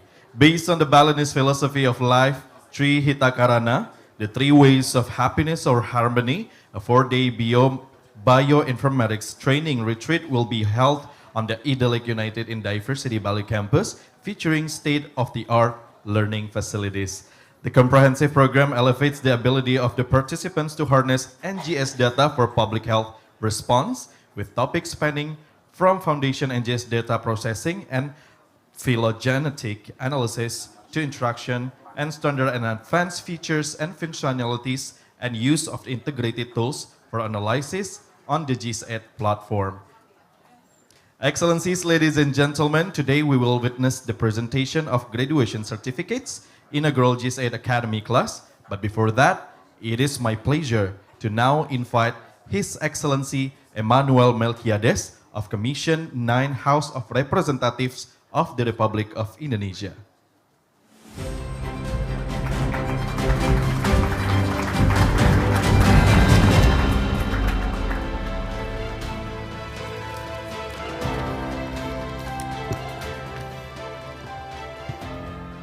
Good morning, ladies and gentlemen. Om Swastiastu, Assalamualaikum warahmatullahi wabarakatuh, Shalom, Salve, Namo Buddhaya. It is with great pleasure and pride that I extend my sincere appreciation to all distinguished guests, esteemed participants, and stakeholders gathered here today for the momentous occasion of the inaugural of GS8 Academy Training Program. I extend my heartfelt gratitude and sincere appreciation to each and every one of you who was contribute to the resounding success of the GS8 Academy Program workshop held from 18 until 21st of April 2014.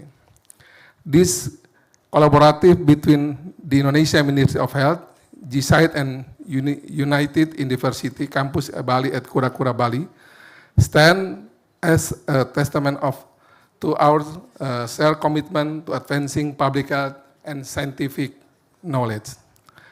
As chairman of Commission 9 in Nation Parliament, I'm inspired by the commitment to improve healthcare through training in bioinformatics and next generation sequencing. The dedication of participants, instructors, and organizers highlight the importance of ongoing learning and strengthening our healthcare system. We, as the Indonesian Parliament, reaffirm our commitment to supporting initiatives that promote excellence in healthcare education and training in order to prioritize investment in human capital development to ensure a healthier future for all. I would like to express my deepest appreciation to the Minister of Health, Bapak Budi Gunadi Sadikin, for this unwavering support and vision in spreading initiative like to the GS8 Academy, we significantly strengthen our national health preparedness and response. Also, heartfelt thanks goes to the Governor of Bali and the United University Campus Bali for graciously hosting in this program and providing a conducive environment from knowledge exchange and collaboration. This underscores the importance of collaboration between government, institutions, and healthcare sector is nurturing at scale a resilient healthcare workforce, ultimately enhancing the capabilities of professionals in healthcare education. My warm welcome and sincere thanks goes to the Peter Brockner, President of GS8, for your visionary leadership and dedication to enhancing global health security through education and capacity building. Your partnership and guidance have been instrumental in the success on this program. I would be remiss if I didn't now acknowledge the contribution of all the esteemed instructors, both domestic and international, for enriching the learning experience of participants and also the healthcare professional, educators, and administrators who have made a lasting impact in empowering our healthcare workforce and enhancing our preparedness for future challenges. Last but not least, I would like to congratulate each and every participant of the GS8 Academy workshop on their successful completion of their training program. Your commitment to enhancing your skills is truly commendable, and I'm confident that you will make remarkable contribution to public health in Indonesia and beyond. Let us carry forward the spirit of collaboration and commitment nurtured during this workshop, as will be continued work towards a healthier and more resilient future for all. May the knowledge gained here serve as a catalyst for innovation, and excellence is our collective effort to safeguard the health and well-being of our communities. Thank you. Thank you very much, His Excellency.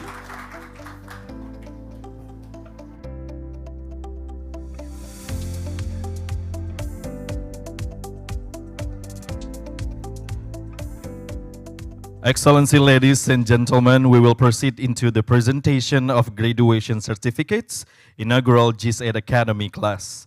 Now we invite certificate receiver of GIS8 Academy class to join us on the stage.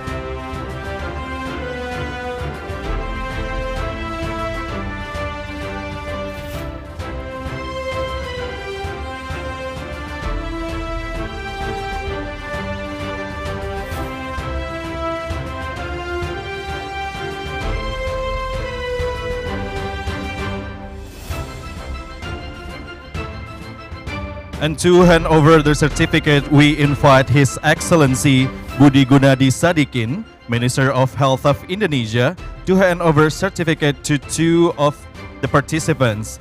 First, Hasrida Mustafa SSI MKes, class champion from Indonesia. The second, Vina Lea Arguelles RMT MPH, participants from Philippines.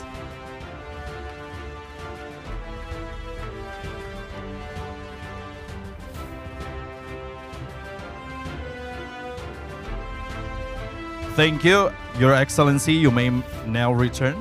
Next, we would like to invite to hand over certificate His Excellency Emmanuel Melquiades Lakalena, Chairman of Commission 9 House of Representatives of Republic of Indonesia, to give the certificate to Dr. Yuli Arisanti, MKM.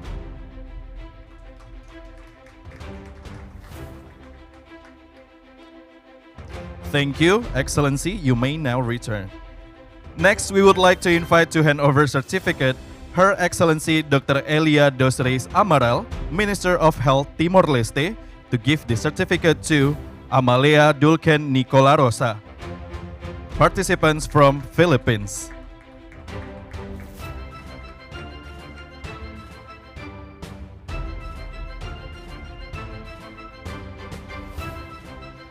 Thank you, Excellency. You may now return. Next, we would like to invite to hand over certificate Peter Bogner, President of GIS8, to give the certificate to Anggana Raras Lungni Dingtias, SBON.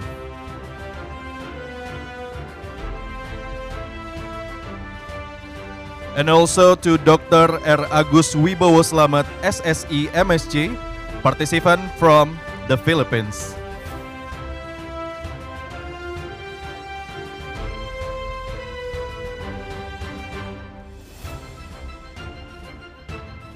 Dr. R. Agus Wibowo Slamet, SSI MSc, participants from Indonesia.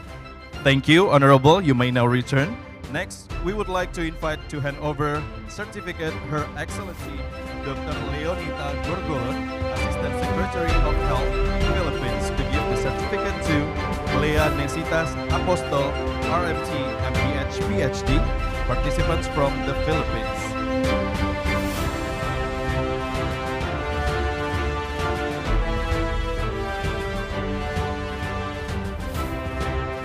Thank you, Excellency. You may now return. Next, we would like to invite to hand over certificate His Excellency Dr. Mao Tan Eng, Under Secretary of Health Cambodia, to give the certificate to Son Kyun Yan, MSc, participants from Cambodia.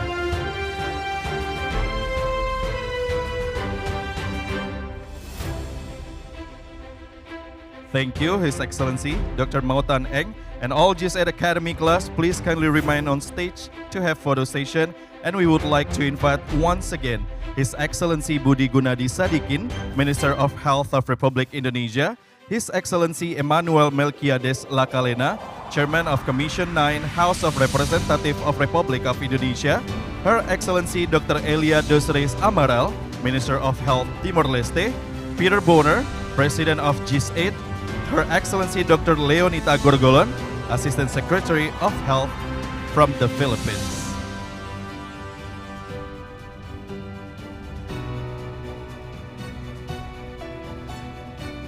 For your information, we have official photographer to take every picture. For participants, we kindly ask you cooperation to please stay still on your chair.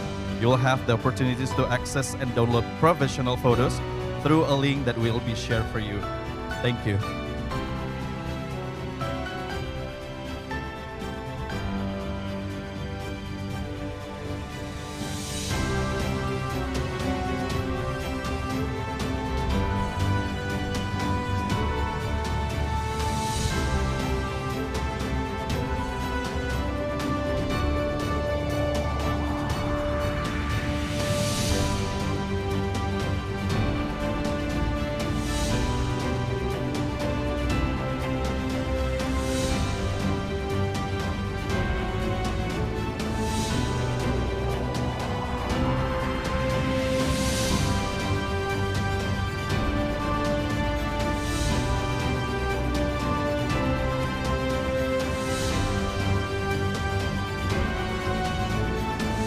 All right.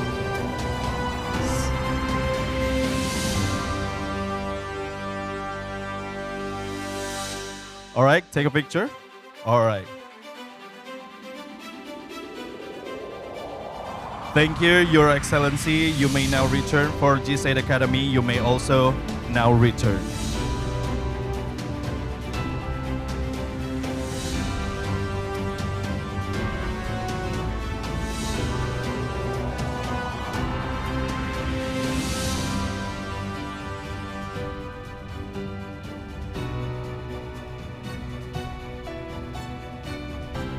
All right, ladies and gentlemen, now let's take a picture together with Wi-Fi. So we invite all the photographer to go on stage because we're going to take a picture from the front row. And I will invite all participants to stand up and also all the VIPs.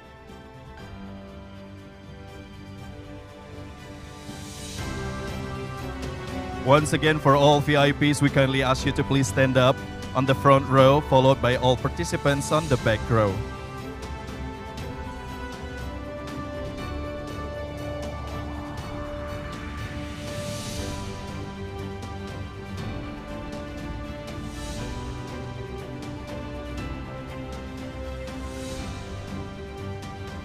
Can all participants please squeeze in to the middle?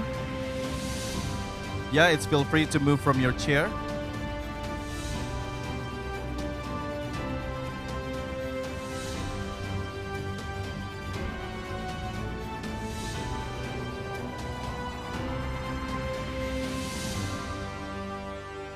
All the photographer is ready? On my count? Not yet? Okay.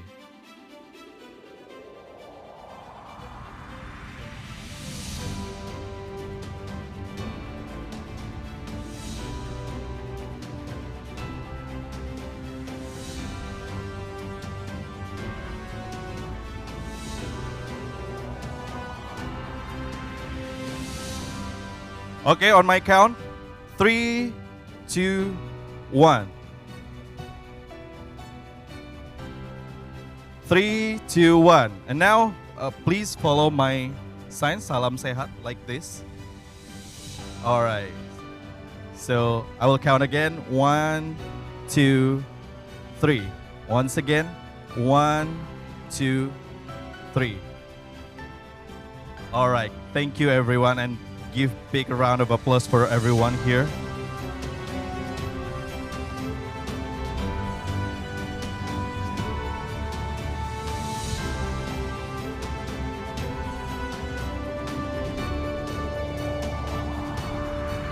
Thank you, everyone. You may now be seated.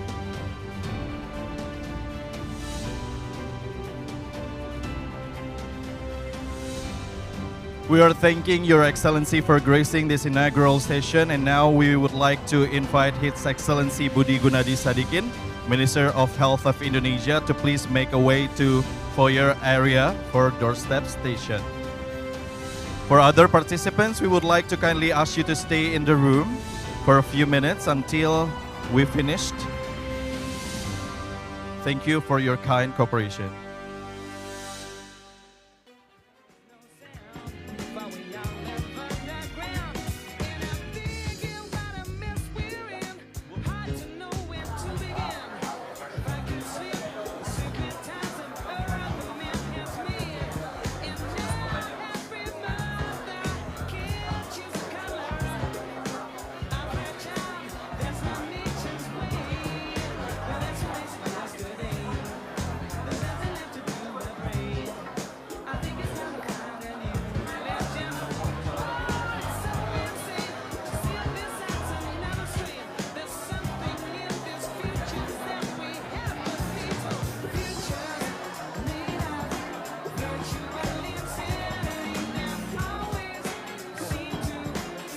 Oke nih ya, 2, 3, 4, 7, 8.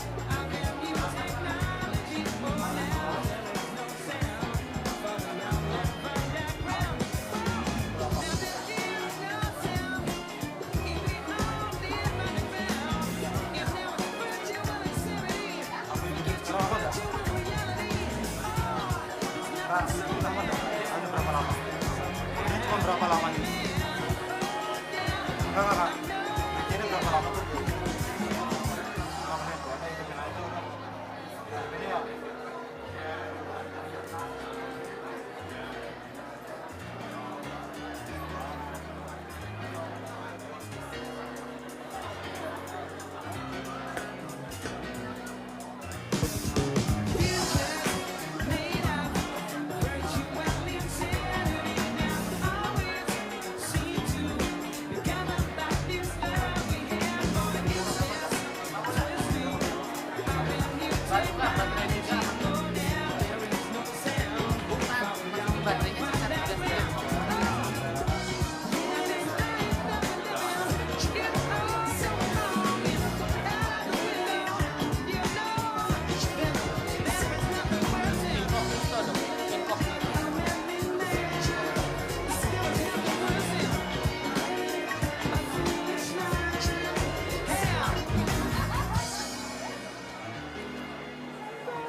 Ladies and gentlemen, now we would like to invite you to enjoy coffee and tea for 10 minutes, served at the foyer exhibition area. We kindly ask you to please back to this room for the next agenda at 10:15 a.m. Thank you. Once again, ladies and gentlemen, now we would like to invite you to enjoy coffee and tea for 10 minutes, served at the foyer exhibition area. We kindly ask you to please back to this room for the next agenda at 11:50 a.m. Once again, 11:15 a.m. Thank you.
Outside.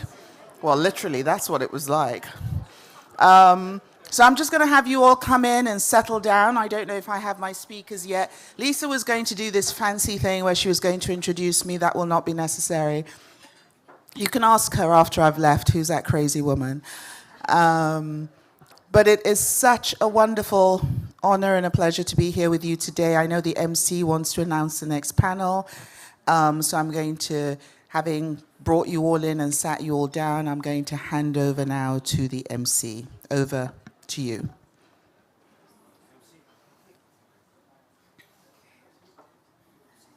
Otherwise, we'll be here till tomorrow.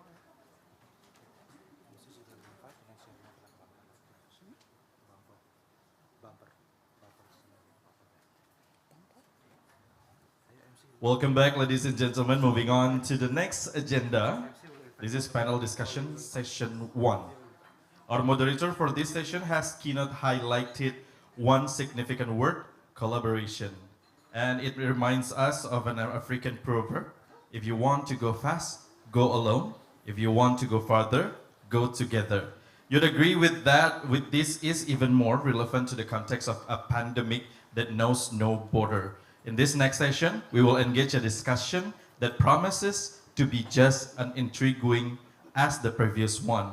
Our next panel takes the theme of enabling technologies and vaccines and will be introduced and moderated by Dr. Ayoade Alakija. She currently serves as a WHO's Special Envoy for the Access to the COVID-19 Tools, the ACT Accelerator.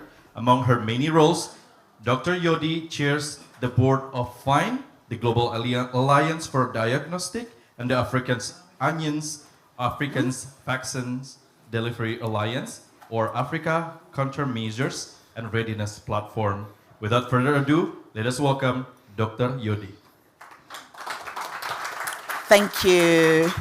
Thank you so much, and salamat everybody, wonderful to see you back, and thank you for saying my name properly. I love coming to Indonesia because people actually say my name right. I go to all these parts of the world, they totally, massacre my name, and I walk up onto stage, I'm thinking, who did they just call?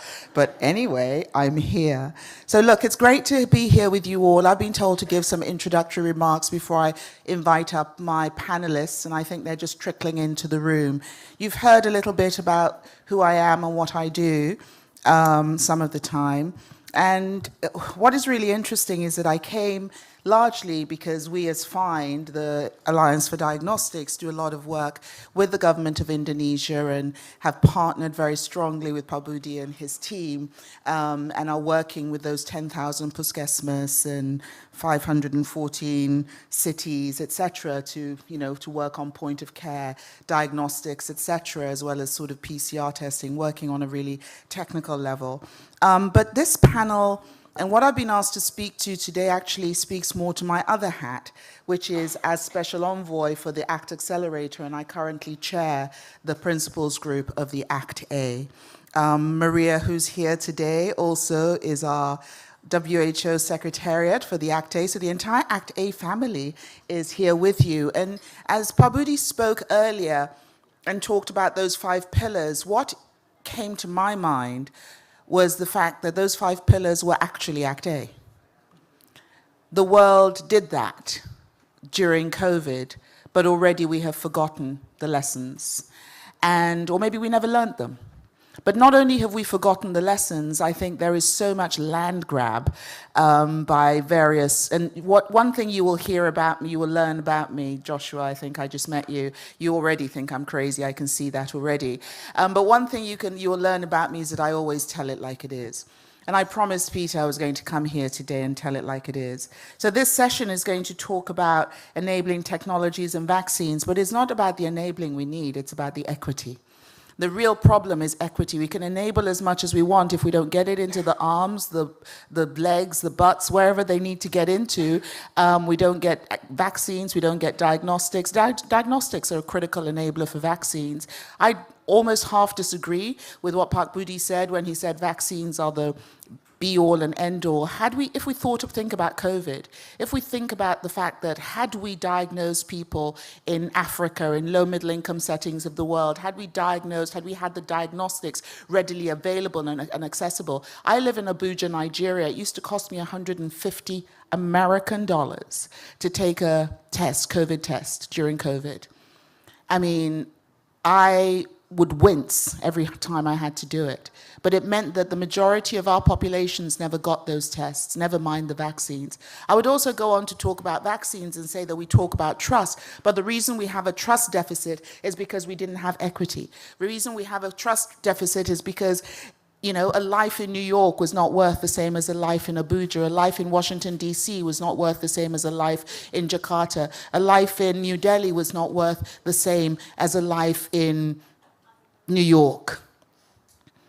We divided the world into haves and have-nots. So we can talk as much science as we want, but if we don't talk about the equity piece, and it was really interesting the other night when I arrived, and bless Peter, Qantas, I'm about to say Qantas because I'm about to jump on a Qantas plane, but Emirates did lose my suitcase, and I had no clothes but for 2 days. But bless Peter, he came to visit me when one of my sort of things they had lent me to wear, and we had a very interesting conversation about sharing data and this access and benefits sharing. So the real cocoa of the matter, as we say in my language, the real juice, the real story, is not about whether you all incredibly clever people can do genomic sequencing, the pharma biotech can manufacture vaccines. We all know you can do that.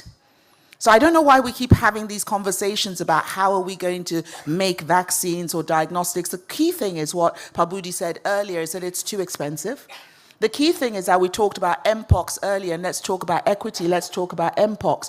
When I forget, and I'm not going to name and shame any companies, but there were some people who put together a vaccine and they kept it in a freezer because it was only poor people in Africa and DRC who were dying. It was not worth their while to manufacture the vaccine, so they just kept it in a freezer. And it wasn't until men and various people were catching this, and they weren't necessarily dying, but they were very uncomfortable from it in the United States of America and Europe, that it suddenly became a thing. Oh my goodness me, let us fix this vaccine issue. I have people ringing me all the time now saying, how can we get the diagnostics together, because it's a critical enabler. This smallpox vaccine, clade 1, clade 2, we're in a panic. What if it jumps across and it comes to us? Let's talk about H5N1. I know we're here for arboviruses, but it's the same thing. H5N1 is going crazy at the moment. The whole world is talking about it. Because why? Because it's affecting farmers. In the US, it's affecting their value chain. It's affecting the food system. It is all about money. So let me go to mosquitoes. I hate mosquitoes. Anybody with me? Yeah, I hate mosquitoes. Whew, I don't like mosquitoes at all. So for me, when I was told about this summit, one of the first things I said was that, my daughter, when she was 2 years old, almost died of dengue. Our other home is in the Fiji Islands. When she was very little, my daughter was raised in Fiji. I went there when I was about 10 years old because, child labor in Africa and all of that. So I was sent off to work at a very young age, also a child bride, so, had a young child. Those of you who didn't get that, it's okay. But when she was 2 years old, I was in my office in the Pacific, and I had told my secretary not to disturb me. I had a very critical meeting. This was in pre-Zoom days, and almost 20-something years ago now. And my secretary comes running in, and she says, the doctor says Danielle is really, really sick. We thought she had a fever. There were no rapid tests. Her neutrophils had crashed. She was in crisis. So for me, I have personally had dengue a few times. I've had malaria, goodness knows how many times. The key issue here with arboviruses is that climate change. I loved what Pabudi said. Climate change has shifted the whole game for the world. Again, now the world cares about arboviruses because guess what? They have mosquitoes in France. And they have mosquitoes in America. Gosh. So all of a sudden, it is a risk to those that the world is concerned about. It's a risk to those that the world considers of more value than you and I. I had dengue in Nigeria last summer. it was June last year. I had no idea it was dengue. It was my dear big sister, Chidi Moeti, the regional director for Afro, who actually finally, after about 5 weeks, said, Yodi, do you not think that was dengue? And when I thought about it, I realized that of course it was dengue, because it started with that classical horrible back pain. Does anybody know that? That spasm, the entire body crunching. But people, we talk about arboviruses, we talk about dengue, we talk about chikungunya, we talk about whatever it is, Zika, but it's also contributing to the wider pandemic that is coming at the moment, which is AMR. Because in our countries, because we don't have point-of-care diagnostics, because we don't have PCR, because we don't have vaccines, and incredible work being done by Brazil with the vaccines, but because we don't have all of that, you go to a chemist, our health systems are also poor, you go to a chemist and they say to you, madam, you have malaria and typhoid. In fact, take some antibiotics, join. So they give you antibiotics and they give you a cocktail of drugs, and the world just keeps getting worse. Why am I saying this? This is a political issue, and as I invite the panel up, I don't necessarily think it's just about enabling the technologies and vaccines. I think the prior panel did just the most incredible job of talking about that. I think it's about the equity issue. I think it's about the pandemic accord. Are we going to get there or not? But it's about understanding that if we don't learn the lessons that COVID taught us, or if we don't remember the lessons that COVID taught us, the definition of madness is doing the same thing over and over again and expecting a different result. We can sit here and talk as much as we want about enabling technologies. You all are too clever. You've got the technologies down pat. I had a meeting the other day with my dear friend, the CEO of Pfizer, and talk to him about the how do we make this world more equal for all of us. So as I invite you up, my wonderful panel, I think I've lost a couple of you who seem to have gone off with Pak Budi. But as I invite those of you who are in the room up, we're going to throw this thing open, we're going to have some fun, and we're going to have a really interesting conversation about how can we enable technologies in a way that actually makes sense for the rest of the world. Dr. Ida Gatti Fernandez, Department of Immunizations, Ministry of Health, Brazil. Obrigado. Welcome. I told Dr. Fernandez that my husband is Afro-Brazilian, so every Brazilian man I meet, one down, I tell them that they're my husband because that's my culture. So, why it's dangerous for them, it also means that they pay for meals and that kind of thing. So, Emmanuel Milk, he's outside. Oh, you're back. Well done, Your Excellency. Come right up. You see, that's why I told you outside. You're on the panel. Melkiades, House of Representatives, Indonesia. I love that jacket. Dr. Nikki Kitty from Takeda, Japan. Hey, sis. I see you got the long shirt memo today. Well done. And Professor Paul Kelly, Chief Medical Officer from Australia. Good day, mate. Anya, where is he? He's not here. Well, we shall await Professor Paul Kelly's arrival. But before that, I'm going to go to my esteemed panel. I'm going to sit down and join you.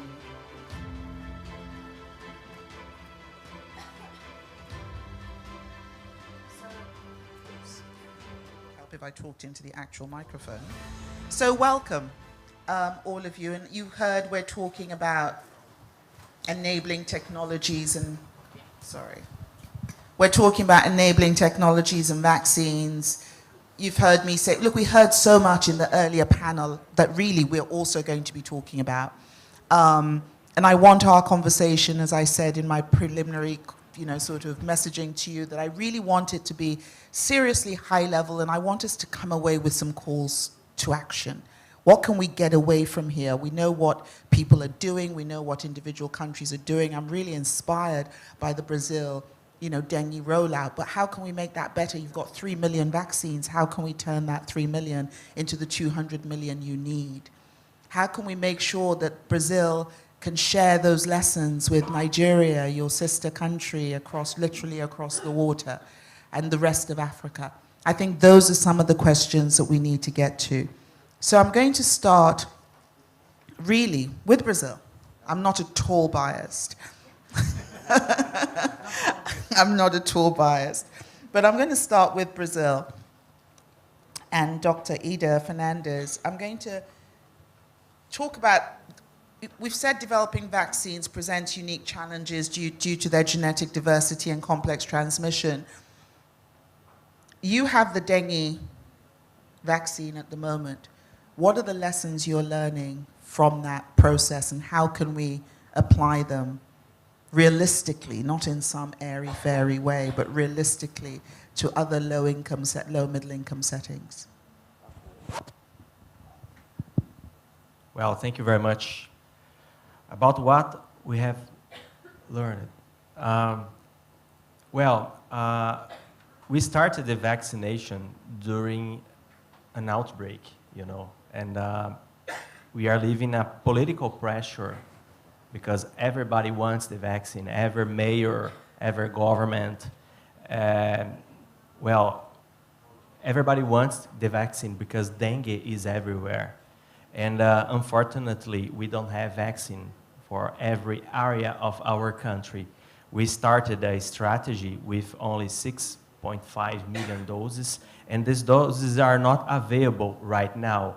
The laboratory is delivering to the country in parts. In some, we will receive doses during the year, so we don't have enough doses. We started vaccination with 700,000 doses. So we started the vaccination with only 521 municipalities. No, 521 municipalities. We have like 5,000 municipalities in our country. So the vaccine is not available. We don't have access to all population. What is the cost for delivery to each person? Can you, person? The because cost it's not of delivery. It's not just purchasing the vaccine. I think this is one of the things, again, a lesson learned from COVID. It's not just purchasing the vaccines. How do you get it from, I say, ports to arms? How do you get it to people? What is the total cost? So if the vaccine costs $10, how much plus 10? Okay, in Brazil we have a well-structured vaccination program. Logistic structure is very good. So I think that distribution is not a problem because we already have this happening every time. So the vaccine is expensive, but it's not the delivery, it's not the logistic, it's the vaccine itself. I can tell you that the dengue vaccine today is the most expensive vaccine that we have in our program, even more expensive than COVID vaccine. So because of this, we are talking about a vaccine that's not available. We're talking about a vaccine that is expensive, and we are talking about a disease that has high incidence in poor countries. So we need to change this reality. We need to increase the production. We need we need cheaper prices and make it available to poor countries, to countries that has dengue. So we need to change this reality. I think that the solution is more options of vaccines and alternatives of production. Thank you. I'll go to Nikki. I'll give Paul some time to warm up.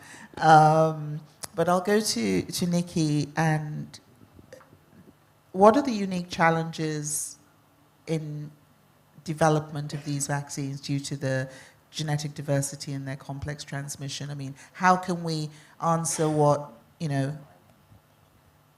Ida just said, and how do we get more vaccines? How do we make them cheaper? That's the business you're in. Tell us. First of all, thank you so much for having me on this panel. I think it's really great to hear what's happening in Brazil, and the leadership Brazil has shown in really taking the integrated approach. I don't think vaccines are going to solve the problem. I know Pak Budi very much highlighted the powerful nature of vaccines to be able to control dengue. But I think, as we've discussed, ultimately, if we want to eliminate dengue as a public health threat, vaccines are an important, but only one component of that. And really, the underlying drivers of dengue and arboviruses are the social, environmental factors we've been talking about. So we're really proud to bring one more tool in the toolkit. And I think we've been really committed that this vaccine is for the world. And if I tell you, our first approval was just in August 2022 here in Indonesia, which was the first in the world. And that's less than 2 years ago. Where we are from the first approval now is the vaccine is available in over 36 countries, and mostly those most impacted. And we've really tried our best to make the vaccine available in a wide geographic area, not just in Brazil, but in Asia and in Latin America. We've worked very closely with PAHO, which really shows leadership. I mean, the innovations that are coming from, I guess what we'd call the global south, in how to make vaccines cheaper, is functions like the revolving fund that PAHO has, where there's a pooled procurement that makes the vaccine cheaper, that gives us as industry a way to know what's the demand in the countries, and that technical advice for countries to implement the vaccine. So we are working closely with the PAHO revolving fund, who we started to discuss with very early. We've also been discussing with Gavi, and I think we were really encouraged that the board of Gavi has shortlisted dengue as one of the pathogens to prioritize potentially in their vaccine investment strategy for this year and next year. So if dengue is able to make the shortlist, this is just another, of these innovations that we have in global health that drive it. I think everyone has to play their part. We're really open to partner with everyone that we really need the vaccine accessible, and I think mechanisms like PAHO revolving fund, like Gavi, really support us in this goal. Thanks. I'll come back to you. You mentioned PAHO, you mentioned Gavi and revolving funds. I mean, I think we also heard Pabudi talk about the fact that Gavi is going into a new investment round. You mentioned the Global South. We have to get to a place where the funding is drying up, the money is drying up, and we have to start, so I like the reference to PAHO. I would like to hear more from Brazil in a bit about how they're funding their vaccines. I mean, I know in my role as Africa Vaccine Delivery Alliance during COVID, we tried the pool procurement, but of course when there's, the demand outstrips the supply, we got priced out of the market. And what happened wasn't that we didn't have money. Africa wasn't saying, give us free vaccines. What we were saying is we want to buy it, but we were pushed to the back of the queue. And I think that is where we will begin to come with this. So it takes me to policy and to policymakers, and I'm going to speak to the politician in the room and I'm really pleased that you're here, sir, as a member of the House and as a political leader. I think what we in the Global South need, and when I talk Global South, Africa, Asia, we need political leadership that prioritizes the funding for the health of our people, so that we're not necessarily always going to Gavi, because Gavi ultimately, he who pays the piper dictates the tune, and the countries that are giving the money will tell them where the vaccines can go. So what, from a political perspective, do you see that we can do? Thank you, Ms. Ayodi. Firstly, promoting technologies and vaccine to prevent infection disease is crucial. This can be achieved by increasing funding and investment in research and development, establishing supportive legislative framework. We also need to create regular rules and ways to approve arboviral vaccines so that they are safe, effective, and high quality. Parliament plays a big part in making the rules and guidelines. we must also raise public awareness about new technologies and vaccine, and building trust among the population. We should also make sure that everyone has equal access to vaccine, especially people who are vulnerable or in high-risk areas. We should create strong system for this, and through this concerted effort, we can create an enabling environment for the development and adoption of innovative technologies and vaccine, ultimately improving health, public health outcomes and fostering economic development in Indonesia. Thank you very much. You talked about financing, and I think that is partly where I'm going with this, that it's really critical that we begin to mobilize domestic resources. Our countries in the South, we need to, so I'm putting you on the spot because you're here, but that's because Pak Budi said that you're the person who signs the checks. So maybe if you start the good behavior here, we can export it to my country and to other parts of the world and tell them, look, Indonesia is doing such a great job with domestic financing. I mean, for Africa, for instance, I can tell you that Africa leaders in 21 years ago, 22 this year, the Abuja Declaration said that Africa countries would spend at least 15% of their basically government spend would be on health. Only 2 countries have done that so far. And if we had that, if we could begin from the countries of the South to demonstrate that, I think even the whole global health architecture that Pak Budi was alluding to earlier with the pandemic accord, etc., would look very different. So my call to action to you is more money, sir, for Pak Budi, more money for health, so that we can use you as the best case, best practice for the rest of the world. I'm going to go down under now. And do you come from the land down under? I do. Okay. So Paul Kelly is a Chief Medical Officer, Department of Health Australia. And Paul, I mean, you came in a little late, so I was giving you some time to warm up to this conversation. But I'm going to ask you how, I mean, for instance, I'm not going to ask you about developing vaccines but for dengue, but the broader Arbovirus issue and how is it affecting you in Australia at the moment. I gave an example before you came in with your Pacific neighbor. My daughter's a Fijian and at the age of 2 almost died of dengue in Fiji. And so for me, I know that in our parts of the world, that part of the world, it's really a concern. How is Australia dealing with it? And then I'm going to talk about whether Australia considers itself Global South or not in a moment. That's a loaded question. Very loaded question. Thank you, and apologies for coming late. One of my roles is representing our Minister for Health. So when Pak Budi wanted to speak, I need to speak with him. So that was what was happening. Look, I feel a little embarrassed sitting next to my Brazilian colleague here. We have about 1,000 cases of dengue per year in Australia, not the millions that you're dealing with,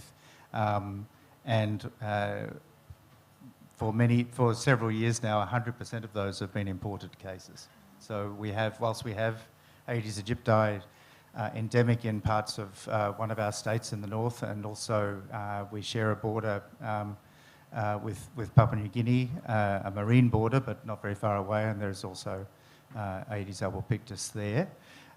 So a lot of our control of dengue, for example, is really at the border.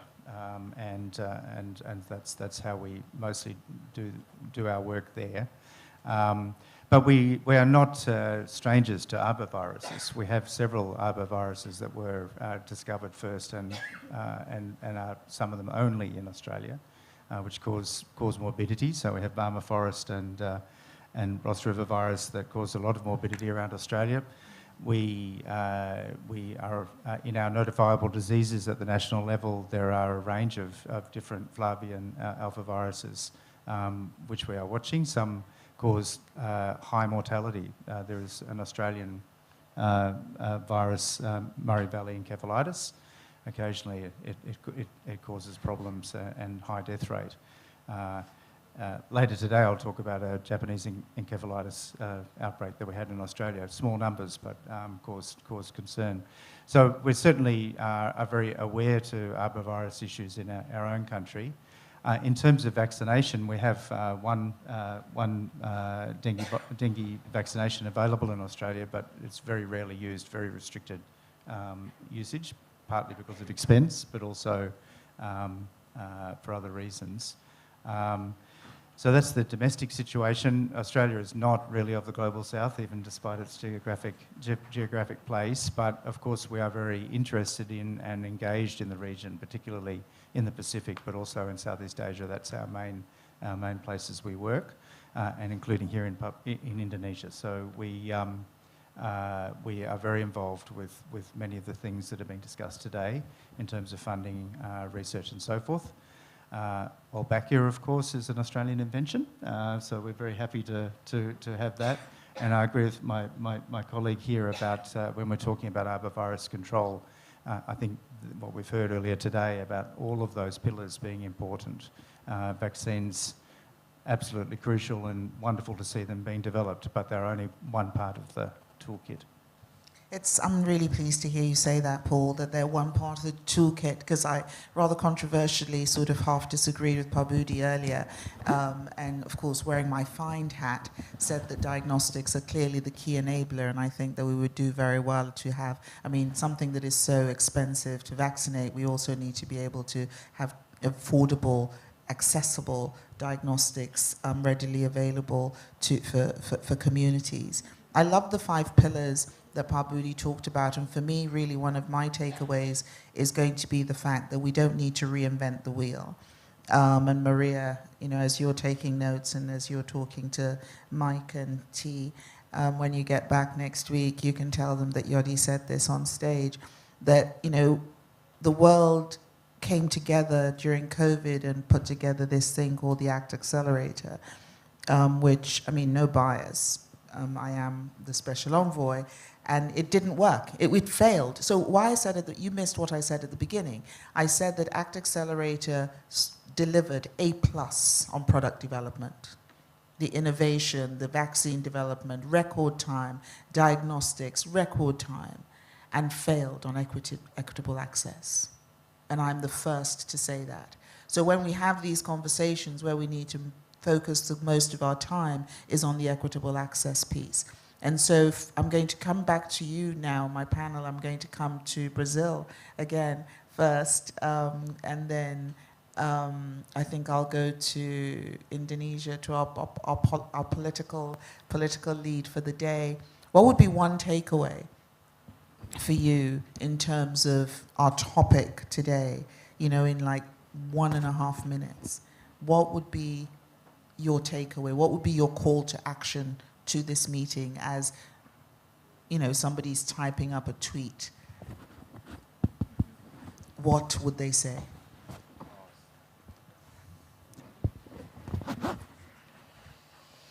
Well, it's a difficult question, my God. It's not easy to create solutions for difficult problems. Well,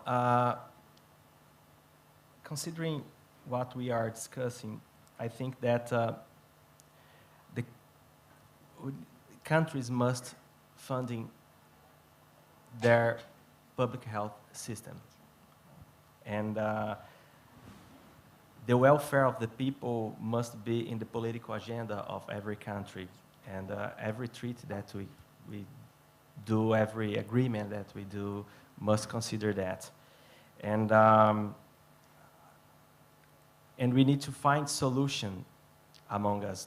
Listen, the countries of the south side of the globe, they have the same kind of problems, and they need to find their own solutions.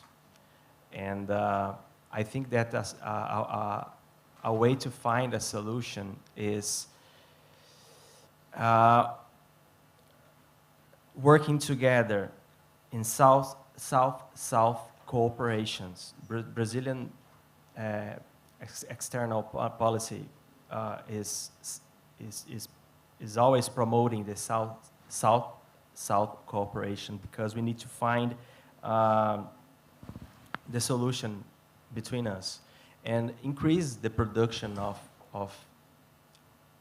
medicine, vaccines, and everything that we need. We don't need to wait the rich countries to produce for us. We need to find a solution among us. And I think that a good way to find solutions is the South cooperation. And well, I don't know what to put in an agreement right now, but I think that the solution is that. No, that's great. Thank you very much. You know, you talk about South-South cooperation. I mean, right now we have, well, last year, oh, sorry. You talk about South-South cooperation, and last year we had the Troika of Indonesia, India, and Brazil for the G20. Now this year we have the Troika is India, Brazil, and South Africa. So the world is beginning to come to this idea of South-South cooperation, and we have to understand, I completely agree with you, that until we get that right, we're not going to move very far. To the Honourable Chairman of Commission, House of Representatives, His Excellency, you've heard just now we need more political will for welfare. What would you say as your takeaway? Yes. Dengue is a major problem in Indonesia. And the Minister of Health, led by Pak Budi, Minister Budi, has developed a strategy called Stranas Dengue, with focus on 6 areas to improve healthcare service and use technology like vaccine and Wolbachia to help control the spread of disease. However, dealing with dengue requires cooperation to improve coordination between program and sectors. Parliament established the Coalition Against Dengue, COBAR. COBAR aims to raise awareness of the impact of dengue on bring together individuals, communities, and organizations to work together to prevent the spread of the disease and reduce its impact. COBAR and Stranas Dengue are important steps to address the dengue problem in Indonesia. By working together and using technology to improve healthcare services, we can help control the spread of dengue and improve the life of those affected by it. I'm very proud has been part of the founding of COBAR.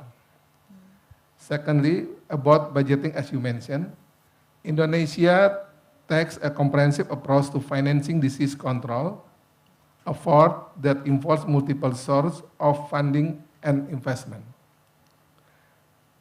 I think that the country National Health Insurance Program, Jaminan Kesehatan Nasional, JKN, it's also critical providing coverage for a wide range of healthcare services, including disease prevention and treatment, with contribution from both participant and government subsidy. International organizations and bilateral partners provide grants, loans, and technical support to support disease control initiatives. The private sector also makes a significant contribution through investment in healthcare infrastructure, research and development, and the provisions of healthcare services.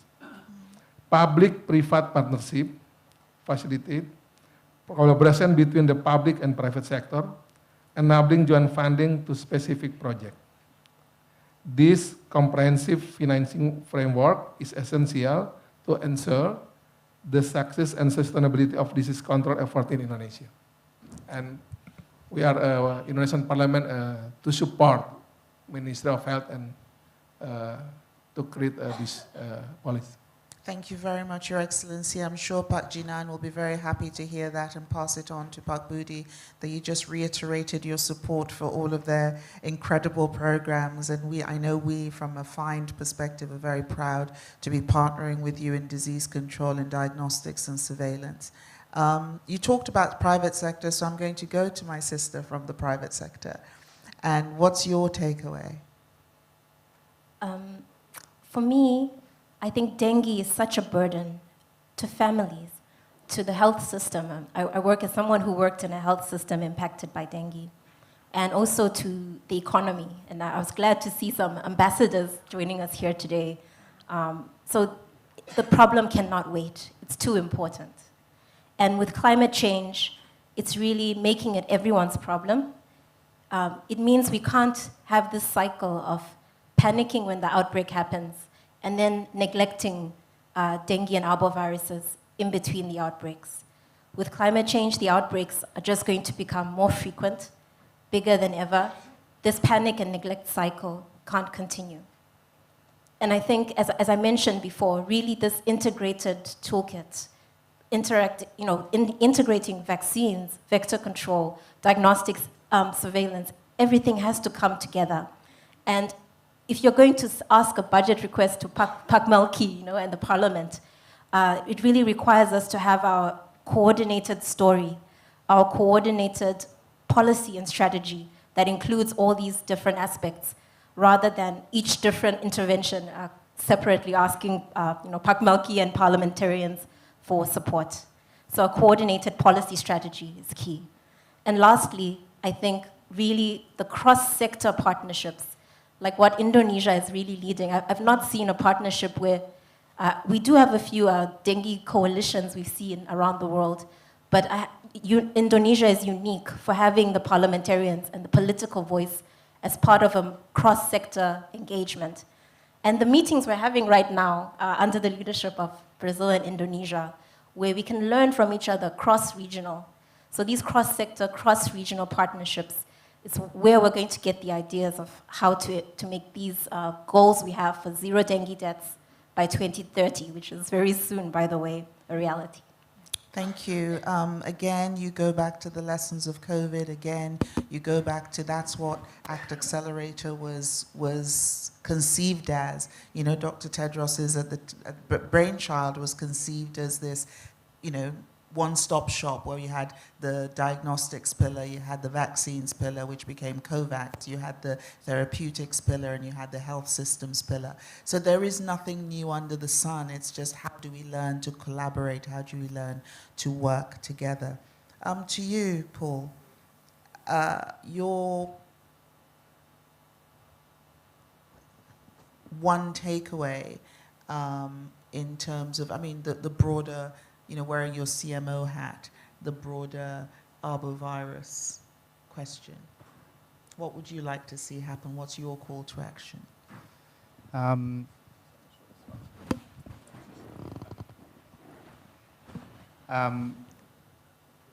One call to action is difficult. I think if I had one tweet, I don't tweet anymore. It's too nasty out there. Yeah. But if I had one thing, I would take it from our colleague from the Philippines today. The four S's at 4. I love that because for me, I think of course governments have a responsibility. Of course, as a global community of scientists, but also policymakers, we have a responsibility to work with each other. And please include us in your conversations. We are south of the equator still, but I think that's important. But for me, it's community ownership and community understanding.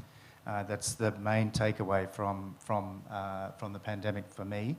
And in terms of vaccines, we have this strange situation now in terms of increased vaccine hesitancy, which was mentioned earlier, and that's the same in all of our countries, I think. But very high expectations of protection and fast. And so that's the challenge for us. But the community understanding interest and ownership of the issue, as well as a true all of us signing up to equity, to proportionality, to reciprocity, and evidence-based interventions. So that's too long for a tweet. I'll have to put it on some other platform. No, if you had Maria's superstar status on Twitter, it wouldn't be too long. You'd be fine. You'd be fine. No, that's great. Look, there's a flashing light at me saying time's up. I totally think they've taken some of our time away. I don't really think it's up, so I'm going to pretend I didn't see it. Actually, no, I'm not, because I have to get on a plane and go to Australia myself in a couple of hours. But what I've heard from this incredible panel, and thank you, it's been a really interactive conversation, and is that we need greater collaboration. What I've heard is we need more money, but there is a political leader here saying they're prepared to put up more money and to begin to show the world what can be done from the global south. What I've heard is south-to-south collaboration, cooperation. I've heard the excellent example from Brazil and the fact that you're literally grabbing this thing, grabbing the bull by the horns and attacking the issue, but that we need more help. We need more help because vaccines are expensive, so we need more vaccines. We need more competition in that space. Private sector has a role. Government has a role. I want to end on this. Climate change, One Health. We're hearing, okay, it's on Arbovirus, but we're hearing H5N1 right now, which is, if we don't deal with the One Health issue, but it's all the same thing, like I said at the beginning. Perhaps it is when dengue takes over France and Spain, like it's beginning to, and the various malaria starts to happen in those regions of the world, that we will have another Operation Warp Speed, and the world will say it is time to invest in what is needed, and it's time to crash down those prices.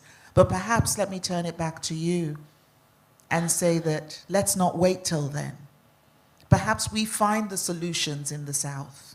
This whole conversation going on right now of the pandemic accord is making certain very weird assumptions that the technologies will come from the North to us. How about we develop the technologies? How about it is we who have to show the world what humanity looks like and what true sharing looks like? Because right now the balance is, it is the North, the solutions will come from the North. Heaven forbid that, these drums of war that are beating around the world at the moment, the countries of the North cannot produce vaccines. Will we not produce vaccines for our own people?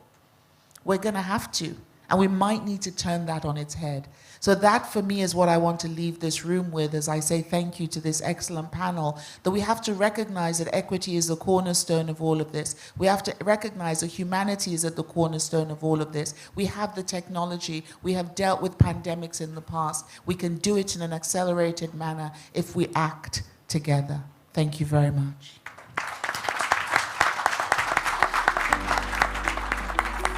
Thank you very much, moderator and all the speakers.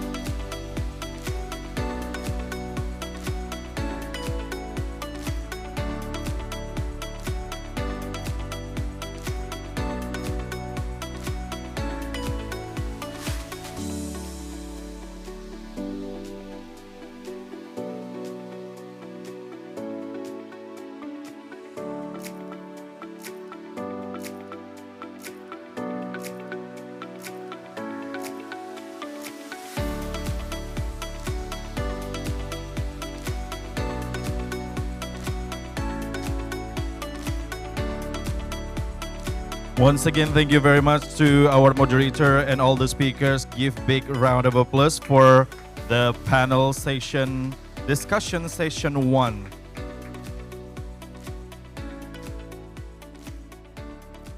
Ladies and gentlemen, now let us continue our next agenda with keynote 1. Please welcome Dr. Maria van Kerkhove, World Health Organization.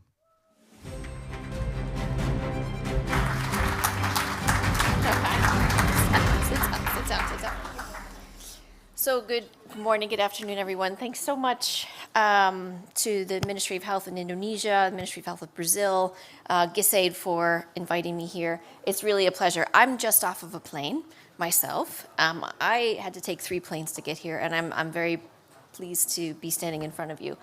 So I've been asked to give a little bit of an overview on harnessing opportunities for global collaboration and integration. I don't know if my video will play. Yes, okay.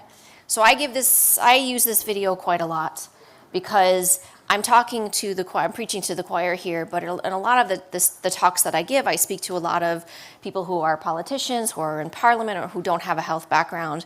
And we have to change this narrative that these pandemics are once in a lifetime. Pandemics, epidemics, outbreaks are happening all the time. We know this now with COVID-19, but over the last 30, 40 years, we've had many, many situations where spillover events have become outbreaks, have become epidemics, and have become pandemics.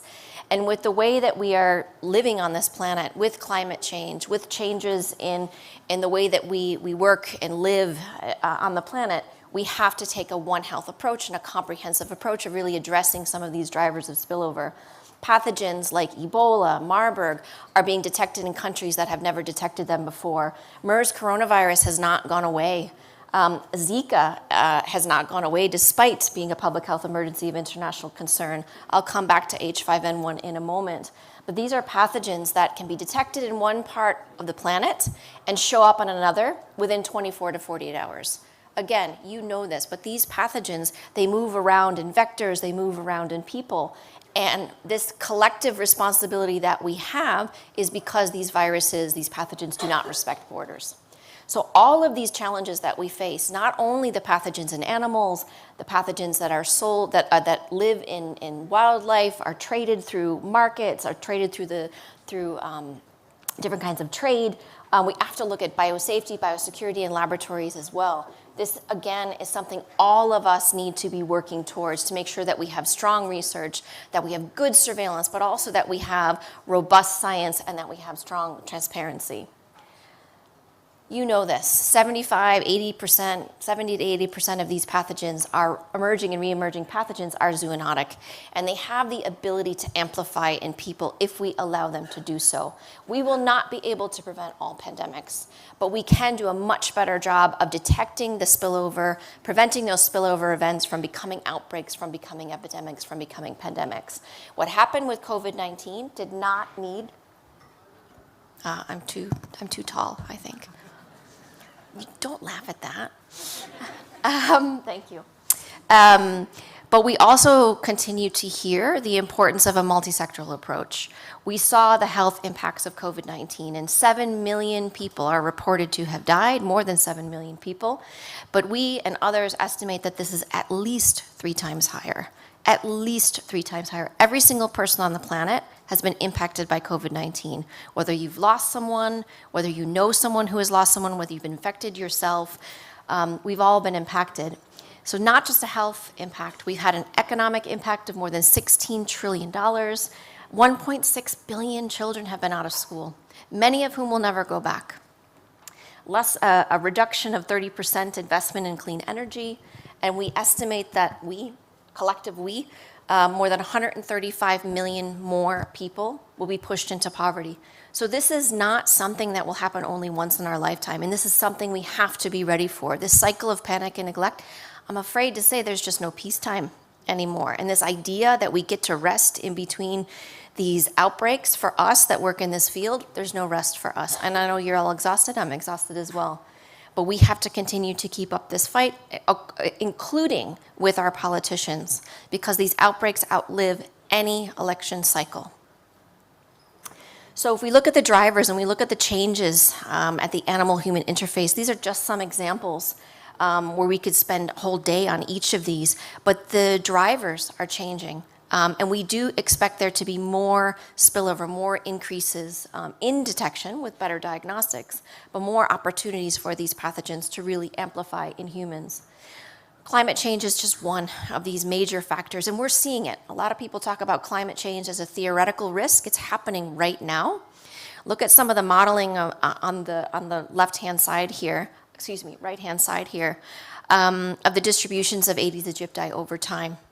I'm sure you have seen these before, but as the climates are changing, the vector density, the vector geographic range is moving further north, further south.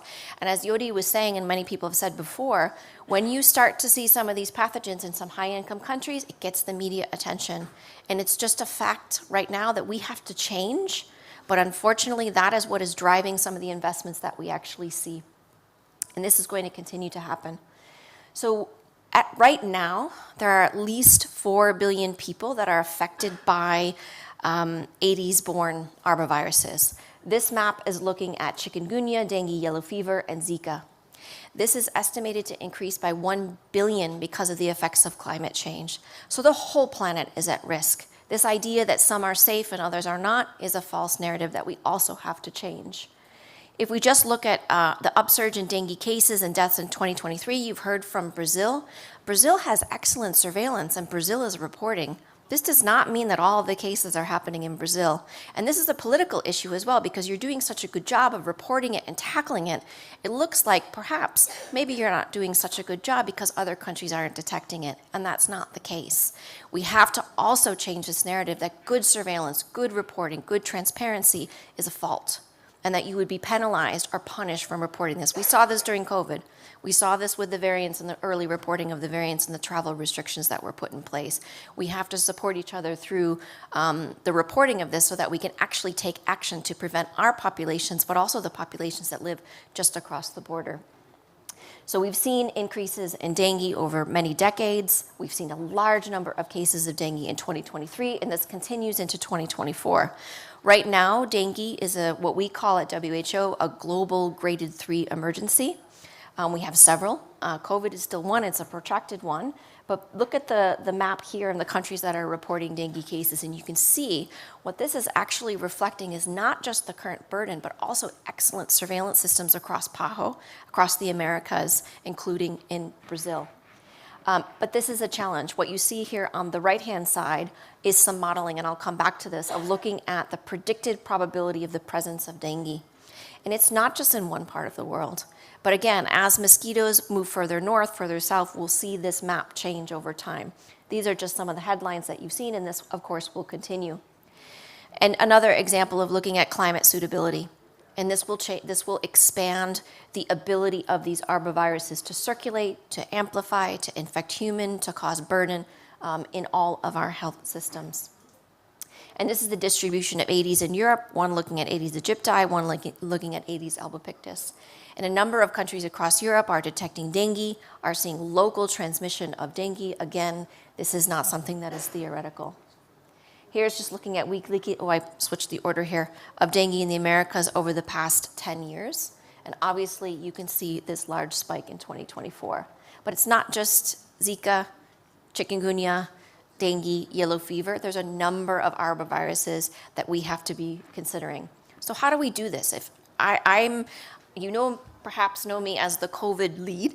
That was never part of my job description, nor was to be on social media. I really dislike it very, very much. But I'm the acting director of our Department of Epidemic and Pandemic Prevention and Preparedness, where a number of pathogens are on our mind and we are constantly preparing for. And we think of pandemic preparedness in different dimensions. The first, if you look on the upper right-hand side here, threat specific. So when we think about these, many people think of respiratory pathogens, they think of arboviruses, they think of high-threat bacteria, high-threat zoonotic pathogens. And that's sort of looking threat-specific. On the bottom here, you can see the emergency cycle. We think in the time lens, prevention, preparedness, readiness, response, recovery. We have to think across that whole time dimension. We think about capabilities and capacities, making sure that we have what we call the 5 Cs as part of our HEPR framework, looking at collaborative surveillance, community protection, safe and scalable care, access to countermeasures, and coordination. Now, some of you could probably think one is more important than the other, but I do. I mean, if you heard me speak during COVID, you would have heard me many, many times talk about a toolkit. I used to think of it as my son with a little backpack and thinking of what would he need to be carrying around and what do each of us need to be carrying around to protect ourselves as individuals, but also as communities. Communities are first and foremost the front lines in addition to our healthcare professionals. But every single one of these, it's vaccines and not vaccines only. And I agree, vaccines are incredibly important. But let's face it, the next time we have an outbreak, the next time we have a disease X, we will not have a vaccine for a number of time. So we have to be using public health social measures. We have to be using good communication. We have to be using education to empower people to protect themselves and their loved ones. And all of these C's are important. And then we look at structural, and I'll come to this at the end. You hear a lot about this pandemic treaty, pandemic accord, pandemic agreement that is being negotiated by 194 member states right now. This is really critical to look at all of these different systems, governance, systems, financing, looking at equity, inclusivity, and coherence at the heart of this. We can't just have an agreement without strong governance. We can't just have an agreement without sustainable financing. It's not going to work, and we will continue to be in this cycle of panic and neglect. So at WHO, and with all of our member states, with all of our partners, we are looking at pandemic preparedness across these different landscapes, these different dimensions. So the area in which I work this is the department that I'm in, is looking at pandemic threats and biosecurity. We also deal with biosafety, biosecurity in laboratories, as well as deliberate release. And we're looking at some of these high threat epidemics that the world is currently facing. But in the context of epidemics and outbreaks, we have all of these humanitarian crises, war, earthquakes, floods, and that is something that we expect to increase with hundreds of millions more people needing humanitarian assistance in the next decades. And then we have some unfinished business, as we call them. This comes from our global program of work for the next round. Polio is not complete. We have AMR, which is happening now, not just on our doorstep, but many things, and we have to do this all together. And those of you who work in ministries know you don't have one hat. I don't know how many hats you wear, but we have to be able to fight arboviruses in the context of everything else. So this is that cycle in terms of the landscape of time that we look at. And another misnomer that we have to change is that some of us work in prevention while other people work on response. That's not the case. We all work in this across the spectrum, but the earlier we can detect, the earlier we can contain or have the possibility to contain, if that is possible. The earlier we have the opportunity to control, the earlier we have the opportunity to mitigate. But these words at the bottom here, science, trust, transparency, and collaboration, are absolutely fundamental to everything that we do. You can have the best science, you can have the best vaccine in the world, you could have the best diagnostics in the world, but if it's not used, if it's not accessible, if it's not affordable, if it's not actually linked, if a diagnostic is not actually linked to an action, what good is it? So there's a lot of work that all of us have to do together. Trust is really huge. The world did come together, scientifically came together during COVID, as it has during many outbreaks and many epidemics of the past. But that's built on years of collaboration. We didn't just meet each other. It's actually a very small world, despite everybody being an expert in everything now, on Twitter, or X, or whatever it's called now. But we know each other, and we trust each other, and we need to rely on each other to do the work that we do, and not do everything. WHO does not want to do everything. Edwin, you can attest to this. But we work in partnership with so many, our member states, our ministries of health, but many of our partners across the globe. One of the things we continue to fail to remember is the experience that we have that makes us better able to act the next time. Arguably, and strongly arguably, those countries that did better or fared better in the beginning of COVID were the ones that had experience with avian influenza, with SARS, with MERS. I am very, very fortunate. I spent 2 years in Cambodia and Vesna. It's so lovely to see you here. And I spent 2 years in Cambodia working on H5N1, and everything I learned about One Health, everything I learned about collaboration, everything I learned about early action is from my experience there. And I think about that often. I thought about that a lot during the pandemic, of reminding me of those fundamentals. And in fact, when I was able to travel during COVID, after the crisis of COVID, the two countries I was desperate to go to were Cambodia and Brazil. And very fortunately, I was able to go. But the experience that the world has had and countries that had really put them at a better advantage in dealing with COVID when that threat came.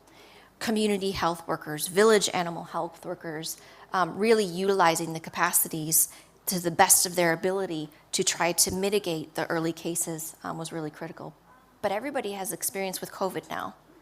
What are governments doing now? What are ministries doing now? What are politicians doing now to make sure that the gains that were made during COVID are sustained to be able to deal with current and future threats? Not at the level that we had during COVID at the peak, of course not, but really to utilize this. We had some great examples today of how that's being done.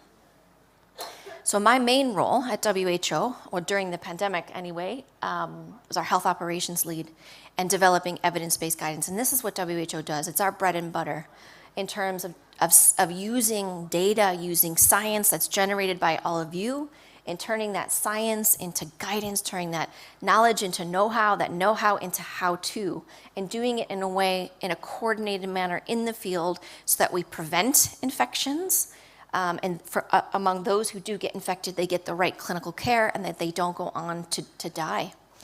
And so this is a constant thing that is happening, an iteration of consolidating more information and turning that into guidance and updating the guidance. And I do want to thank you for all that you do on this. This is the same thing with arboviruses that we're doing with arboviruses. We're trying to do this with an integrated approach of not just having specific guidance for dengue or for chikungunya, but to actually look more collectively at patients that are showing up at a clinic.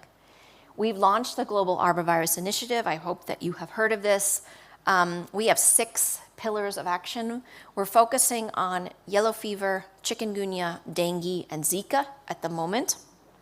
And the 6 pillars of action are monitoring risk and anticipating, looking at reducing epidemic risk, strengthening vector control, preventing and preparing for pandemics, enhancing innovation and new approaches, and building a coalition of partners. Because of course, no one does anything alone. And we have many partners that are involved in this.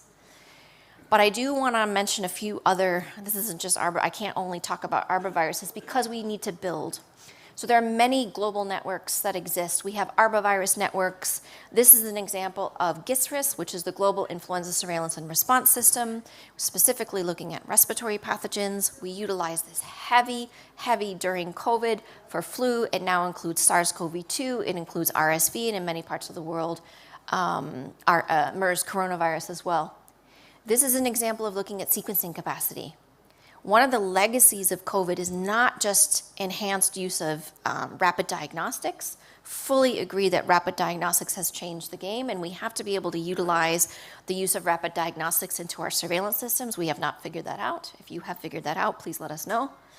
But PCR-based systems, PCR capacity has expanded dramatically over the last 4 years. Those capacities should not be reduced. We should use those capacities for what other pathogens are circulating amongst our peoples. And this is an example of looking at sequencing capacity.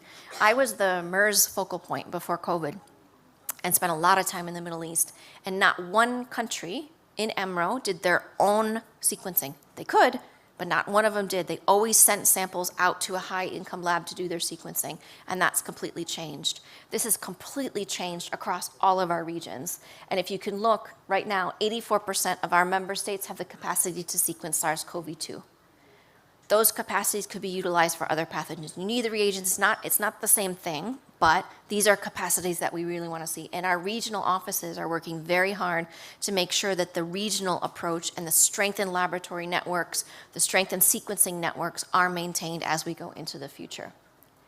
So I mentioned the HEPR framework, which is the global architecture for health emergency preparedness, response, and resilience. This is something that started a few years ago, looking at many independent reviews, many different recommendations that were made to us at WHO.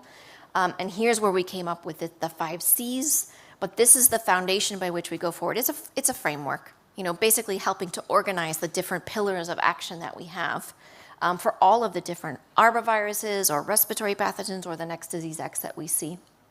And these are a bit more examples into the 5 C's that we see here. An example right now around avian influenza is just looking at different ways that we could utilize the community at the community level in tackling one of the many threats that we face. I could give the same example for arbovirus. My point here is showing that we should not have parallel systems for arboviruses than we have for other pathogens. There are specificities for the pathogens, of course, and vector control obviously is something that needs to be incorporated into arboviruses, but let's stop reinventing the wheel. I realize nobody wants to talk about COVID anymore. I don't either. I really don't. But we shouldn't start saying, okay, we're done with pandemics, let's deal with climate change. Okay, we're done with respiratory diseases, let's deal with arboviruses. Let's really talk about the growth that we've made and the enhanced capacities that we have to make sure that we keep building for the future. And we want to leverage partnerships. So again, we're not starting from scratch. All of the different partners that we have at a global level all translated down to local levels as well. And this is just giving some examples of how the national and subnational core capacities are so critical, but also having this at global and at regional levels really enhances us to make sure that we have a coordinated approach because we're all looking at the same information, we're looking at the same data, using these partnerships, using these tools and technologies to the best of their ability. And having this grounded in resilient communities and primary healthcare is fundamental. So that better, all health emergencies begin and end in communities. Communities have the opportunity to prevent things from happening, to be empowered. I have to say, it's much more newsworthy to control an outbreak than to prevent one. But we need to do much more in the preventative space to raise the money for the preventative work at the local level, as much as we can with communities so that it doesn't spread out to the national, regional, and global. We require resilient communities and primary healthcare systems supported by national, regional, global networks for prevention, preparedness, readiness, and response. I'm almost done because I see my time is up. I did want to mention one thing that we are working on right now. It's called the PRET initiative. And it's looking at pandemic preparedness plans using a modular approach. We're focusing on respiratory pathogens right now, but the next module is arboviruses. The skeleton of pandemic preparedness is the same, but we have 118 member states that are starting to update their pandemic preparedness plans based on flu pandemics, but also looking at the experience from COVID and thinking of the next disease X that could be respiratory. The next phase of this is for arboviruses, and we will be working with all of our member states on that. And this is my last slide.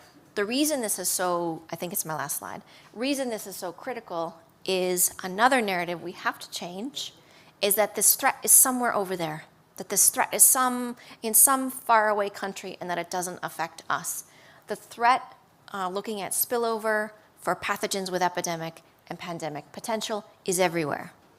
This is a map looking at, it's a static one. I have an interactive one and I'm happy to share that with you if you would like, but looking at where spillover and amplification risk is the highest. And there is no safe place on the planet if we look at respiratory, arboviruses, bacteria, if we look at bloodborne, if we look at airborne, if we look at waterborne, viruses or bacteria, it's a collective responsibility that we have to face these. H5N1, I have to just mention, because this expanded massively, not just across poultry, not just across avian species, but also looking at spillover into mammals, into small mammals, but into humans as well. And yes, we are starting to see H5N1 in cows in the US, and there's been a massive amount of media in the last couple of days looking at the milk supply.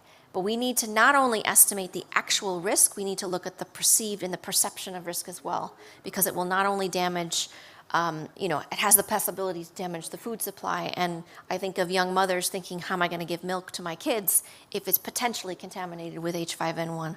Whereas if you are serving pasteurized milk or using pasteurized milk, that risk is reduced. So there's a lot that we have to do. And there's an interactive link, but we do have a dashboard where we're looking at this, working with countries. We've actually worked with both Brazil and Indonesia to do a deep dive into looking at the risk at a national and a sub-national level to try to improve these maps as an advocacy piece. Is surveillance fit for purpose? Are you taking into consideration all of the pathogens that may be circulating there? Do the laboratory systems, do the lab algorithms make sense? Do you have the clinical care pathways? Do you have the right differential diagnosis? Do you have the right risk communication, community engagement for prevention, so that we can turn pretty maps into something that is actionable? And I think that's it. Thank you so much for the opportunity to speak with you.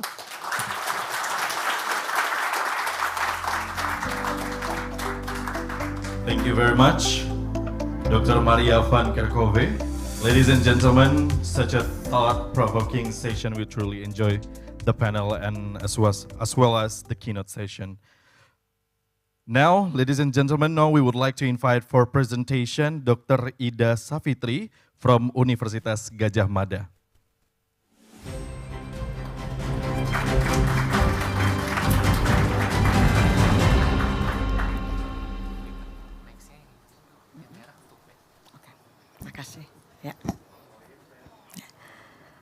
Thank you. Assalamualaikum warahmatullahi wabarakatuh. Om Swastiastu, Namo Buddhaya. Shalom, salam kebajikan, and good afternoon, Excellencies, ladies and gentlemen. First of all, I would like to express my sincere gratitude to the organizing committee for inviting me to share in this very important meeting. Yeah. I would like to talk about the efficacy and also safety of the vaccines. I believe that there are a lot of discussion, and we also listen a lot of opinions and sharing information about vaccines already from the previous speakers. So I will start with the epidemiological data. We also already listened from the previous speakers that last year there is a dramatically increase of dengue cases in dengue endemic countries globally, even happen also in countries where previously they never been reported of dengue cases. And then in this quarter, the first quarter of 2024, we also see that the numbers of dengue cases still increase from time to time. So the resurgence of dengue has become a challenge for public health, not only in endemic countries such as Indonesia and the Southeast Asian country or Latin America. This is the data from Indonesia. I got it from the Minister of Health to show us about the situation in this first quarter in 2024. Compared to the situation last year, we also saw that the dengue cases was increased, but compared to the last year, I think the first quarter in 2024, we almost reached half the dengue cases compared to the last year. I think it is alarming for all of us here in Indonesia. And if you look at the map where the dengue cases, the incidence case of dengue more than 10 per 100,000 population, we see a lot of cities and region in Indonesia reported that they have a incidence rate more than 10 per 100,000 population. I think among more than 354 cities in Indonesia, maybe 75% reach more than 10 per 100,000 population. And case fatality rates occur in several cities in West Java and also Central Java. Fortunately, I come from Yogyakarta. We have less dengue cases now. But another city in Kalimantan and also in southern part of Sumatra, I think they also reported increasing number of death cases. If we look at the situation of dengue in the last 10 years in Indonesia, we know that actually as endemic countries of dengue, almost every month we have a dengue cases, but still the peak seasons occur during the rainy seasons. And the rainy season usually started at the end of the year in November or December, and the peak rainy season will be occur during January to April. So I think this is now, that's why we have many cases reported in Indonesia, because we still have in rainy seasons. Well, what about the commitment in dengue response? We know that in global level, there are a lot of strong commitment. WHO had been stated, I mean, since the 2012, with the global strategy for dengue prevention and control and the roadmap to achieve zero death for dengue as a neglected tropical diseases in chikungunya in 2030 to have case fatality rate zero. And the activities or the action could be, there are 3 pillars: development of vaccines as a preventive measure for high-risk population of vulnerable group, and of course, the further developed scientific evidence related to the effectiveness of vector control strategies should be continued. And the last, this is what we also learned from the previous panel discussion, how we can enhance the collaboration with the environmental sectors and to reduce mosquito breeding sites. And for the national level, we have medium-term development plan for 2020 to 2024, and also we also develop national strategic plan until 2025. Then the target will be achieved by time in line with the global strategy to reduce dengue. So we hope that in this year, 2024, 90% of district or city with dengue incident rate less than 49. I don't think that it will be achievable because we know that the situation is like in previous slides. Yeah. So we had a challenge to achieve the goal in 2030. This is the 6 strategies of our national strategic plan.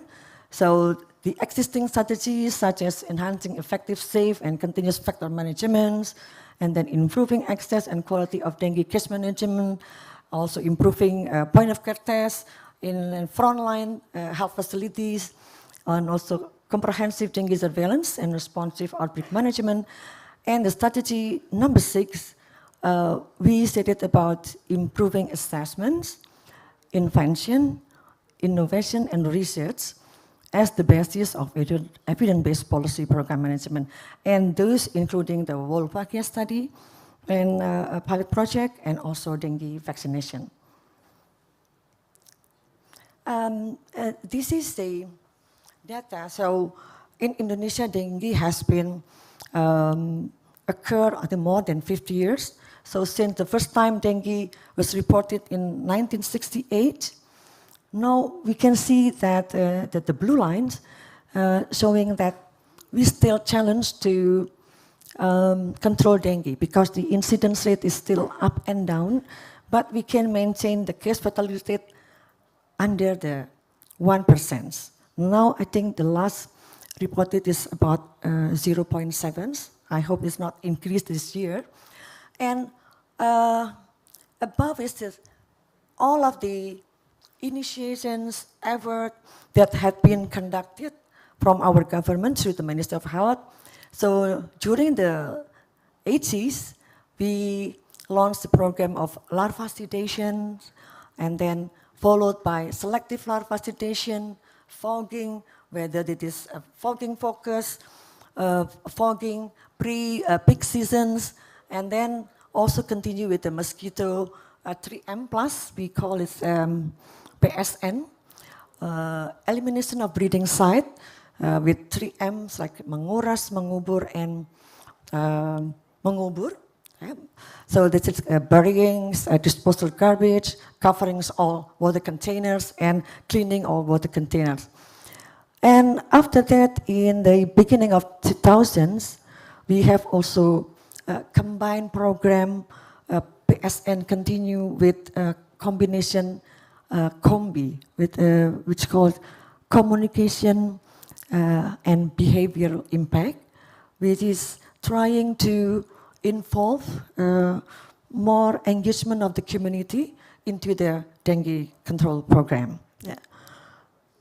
But still, we can see that the incidence rates up and down until we also launched or initiated the other program, what we call is KIRICH, or One House, One Larva Inspectors. And the last one is about the initiation or piloting of Wolbachia. So it is just showing us how the effort to controlling dengue so far in Indonesia. And now what about the vaccines? And now we know that there are 2 vaccines already available in the market, registered also in countries like Indonesia.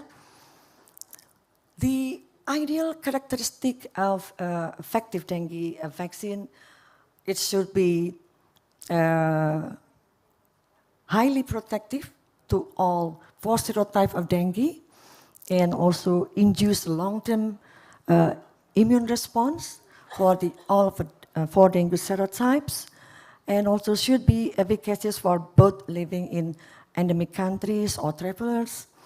And it should also cover protections regardless the age or their exposure status. Yeah. And this is very challenging in dengue vaccines. This is the pipeline and then the trial where the vaccine had been conducted. We know there are several vaccines now in the pipelines, and we can see also the distribution of the vaccines.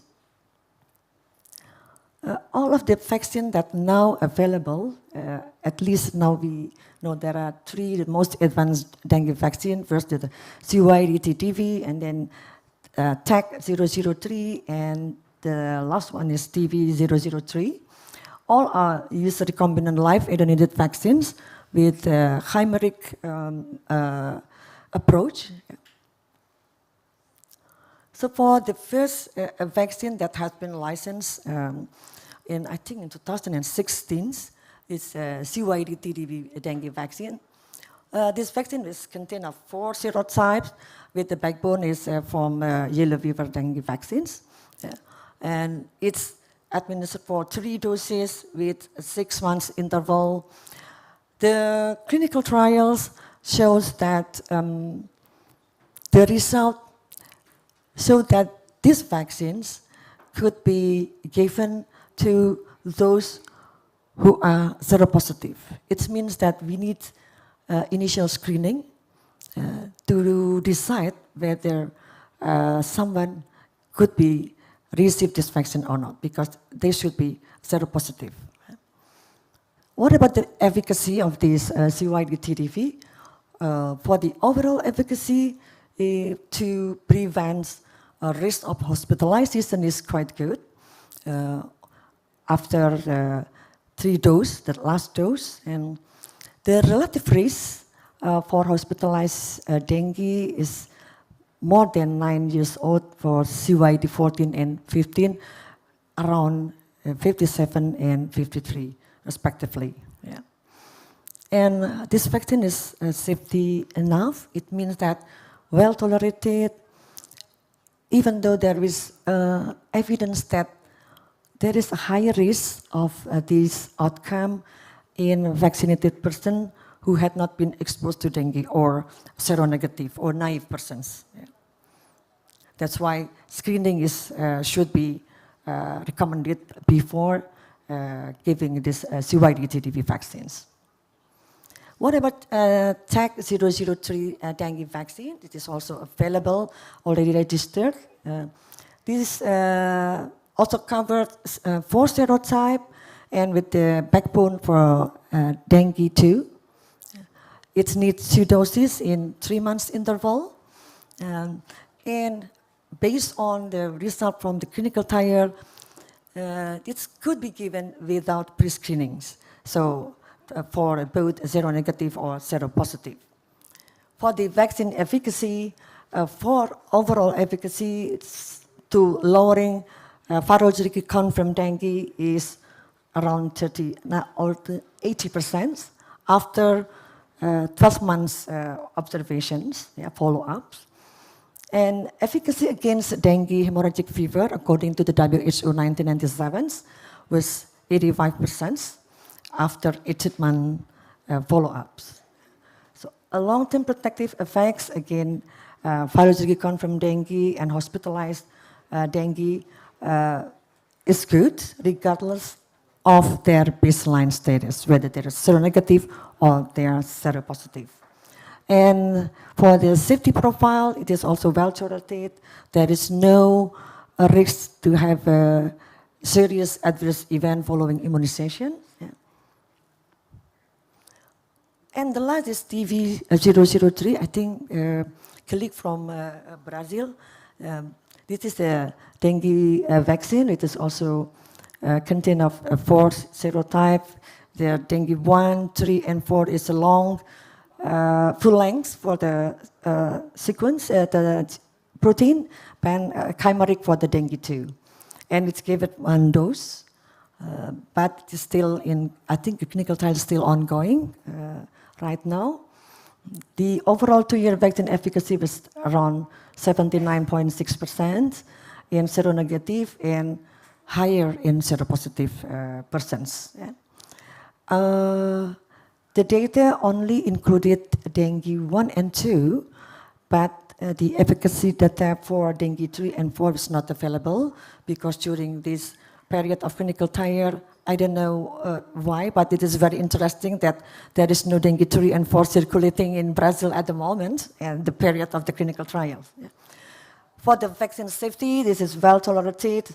The incidence, that is reported about the incidence of rash or exanthem in about 22%, with the pruritus around 18%. Okay. So what about the implementation of dengue vaccine so far?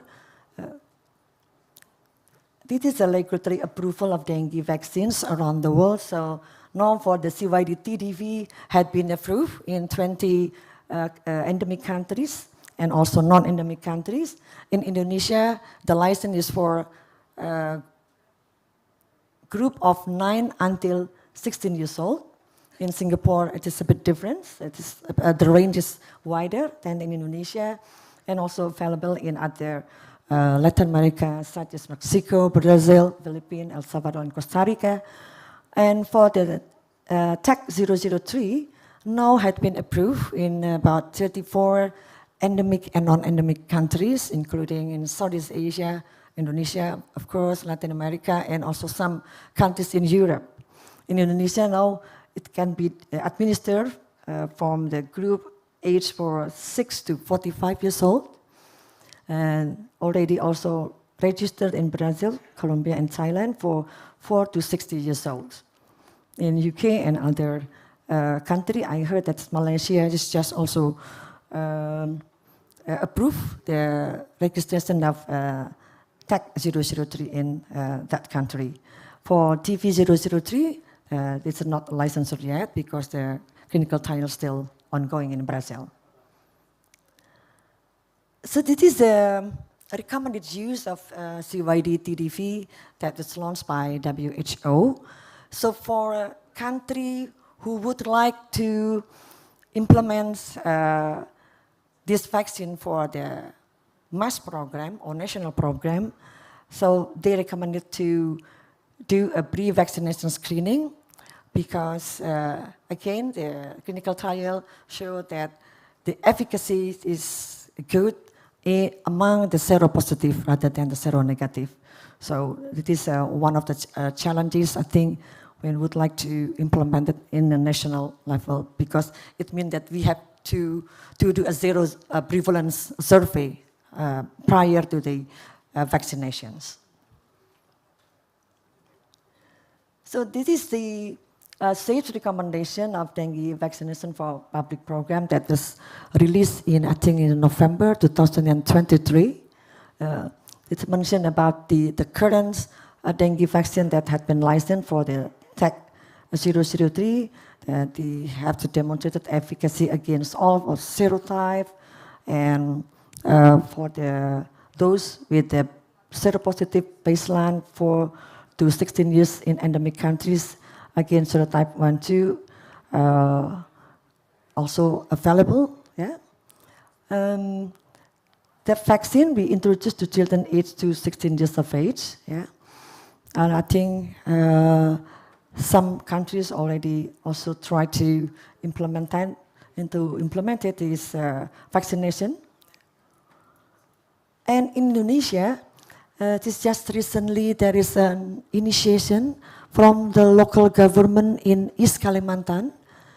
The local government, I think, proposed to the Ministry of Health to start to give a vaccination among children in these provinces, particularly in a certain city of Balikpapan in East Kalimantan. So the vaccination is given to the elementary school children, grade 3, 4, and 6, not grade 5, because in Indonesia we also have a vaccination program for the school age children for elementary in the first and the second grade, and the favorite for the DTP, and then for the HPV. So that's why this vaccination selected to the grade 3, 4, and 6. And it has been started, the first dose completed for 10,000 children in Balikpapan city in February 2024. So now we still wait for the second dose, but the report showing that so far there is no important safety risk issues identified among the vaccinees. So I think this is good news, and we will still wait for the result further from Balikpapan. This is the dengue vaccines that also implemented in Brazil. I think I don't want to explain further because you already listened from Dr. Edo and all the other panelists previously. This is just to show us that the need and also the challenge for vaccination is in place now when the dengue cases will increase in many countries, endemic or non-endemic countries globally. Collaboration is also something that had been emphasized by the previous speakers, by Dr. Yodi and also Dr. Anna. So in terms of introducing about new technology, including vaccines, we think that healthcare professionals will be the most trusted stakeholders to share and also to send the information to the community. There are a lot of survey in Yogyakarta showing that people are very trusted to the health workers when they receive new introductions of drug or maybe new technology or new vaccine. So it is including, could be healthcare or maybe midwife or nurses or doctors in primary health centers. And these stakeholders also have their unique role on their own. So this is very important to have such strong collaborations. Now this is my last slide. In conclusion, we know that dengue now presents a significant challenge to global public health. And in our country, Indonesia, we have a national strategic plan until 2025, which is aligned with the WHO roadmap for dengue control to achieve the target zero death in 2030. And in this initiative also including the development of a new initiative for new technology, including vaccines, to reach zero dengue death by 2030. The priority is placed on the development of a safe and also efficacious vaccines, which is targeting all 4 serotypes of dengue and regardless of age and or their baseline status or exposure status. Again, in the last, this is effective collaborations among all stakeholders is essential for the successful prevention of management of dengue. I think not only in Indonesia, but also in another endemic countries globally. I think that's all. Thank you very much.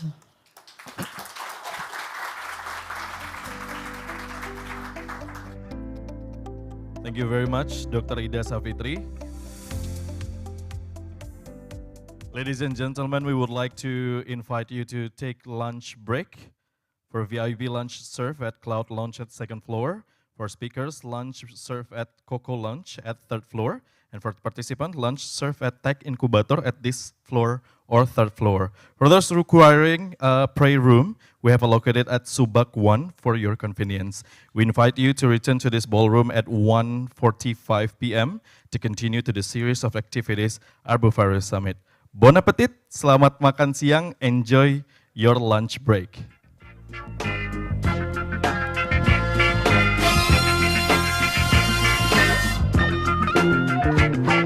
I would like to remind you again to come back to this ballroom at 1:45 p.m. to continue on the series of the activities of our Arbovirus Summit. Once again, please be on time so we can start the next session on schedule. Thank you.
integrated arbovirus surveillance. Now let us commence the session 2 with the second keynote speaker from Mr. Paul Kelly, Chief Medical Officer, Department of Health and Aged Care, Australia.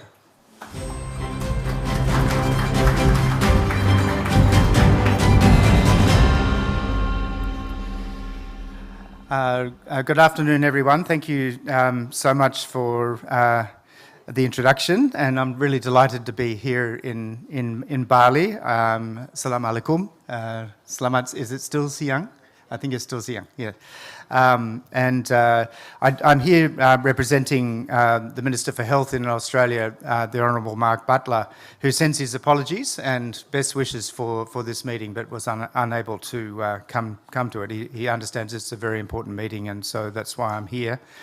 I'm also very late in the day representing one of our colleagues from Institut Pasteur de Dakar in Senegal, Dr. Amadou Sall, who was unable to make it at the last minute. So that's why I'm now on the stage presenting this talk. So I thank the organisers for the summit and acknowledge the wonderful lineup of speakers we've already had and those that will come after me, and especially this very important issue of arboviruses in the world. So I'm Australia's Chief Medical Officer, but also the head of a new organisation in Australia, the Centre for Disease Control, Australian Centre for Disease Control, which started as an interim CDC on the 1st of January this year. And the issues that I'll talk about today are things that come across my desk a lot, and certainly a lot of learnings about genomics, and about infectious disease control, both in Australia and in our Asia-Pacific region, and what we can learn from the COVID experience to apply to other infectious diseases such as arboviruses. So I just, in the previous session, I was asked, are we part of the Global South? So obviously we're in the Southern Hemisphere, Australia, and my sense is we are one world, and to really understand and to address issues of global health, we need to work as one world, whether South or North. So I'd really, it's really wonderful to be here with so many representatives from the Asia-Pacific region, and also think about how we can strengthen genomic surveillance through the World Health Organization World Health Emergencies Program, and great to see Maria here as well. So we do a lot of work in the region through the Australian Aid Program, and in partnership particularly with two of Australia's world-renowned research institutes, the Peter Doherty Institute and the Burnet Institute in particular, both based in Melbourne in the southern part of Australia.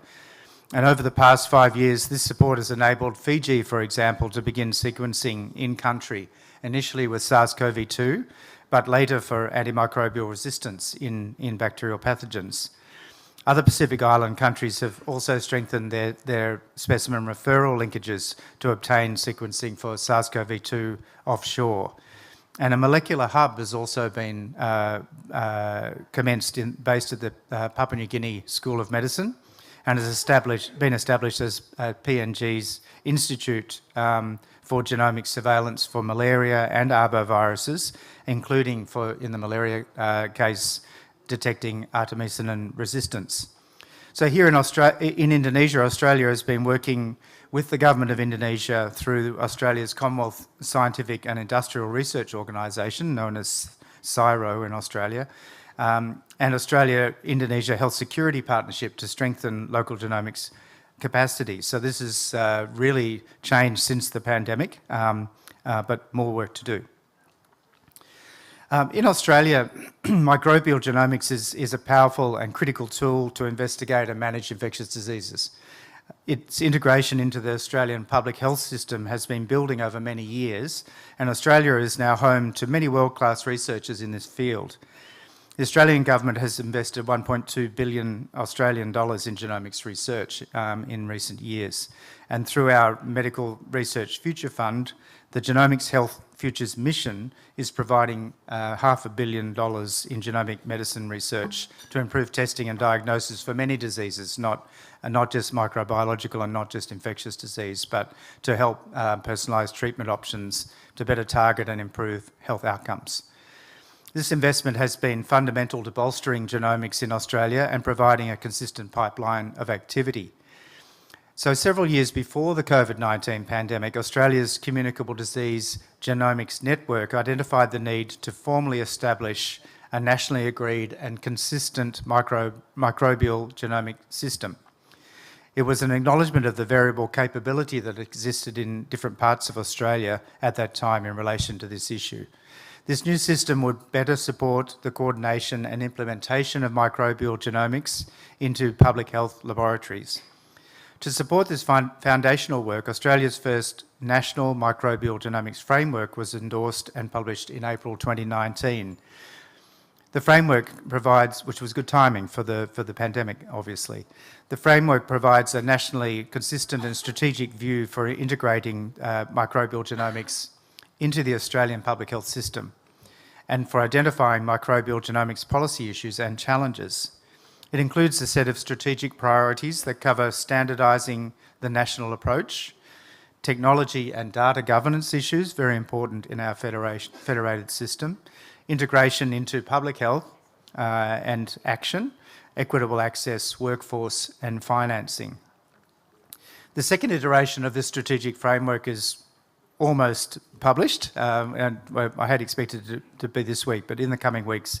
And that's really building on the learnings we had during the pandemic and an expansion of this important initiative. The profile of microbial genomics continues to expand at a rapid rate, and the new framework will incorporate lessons from the pandemic. It will also reflect the need to consider a One Health approach to nationally coordinate genomic surveillance to derive the most value from this evolving technology.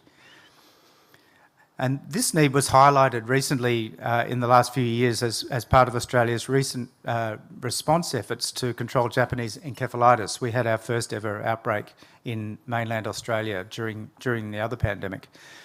I'll focus my address shortly on the role that genomics played in Australia's response to JE, but it's important to note it was also crucial to our response to COVID-19.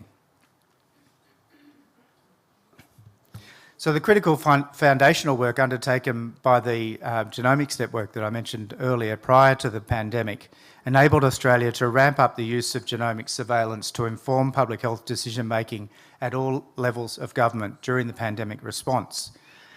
The need to rapidly characterise SARS-CoV-2 lineages using genome sequencing became apparent very early in the pandemic, as it did right throughout the world, due to the virus's ability to quickly evolve, and the impact that this had on its transmissibility and severity and the effectiveness of vaccines and treatments.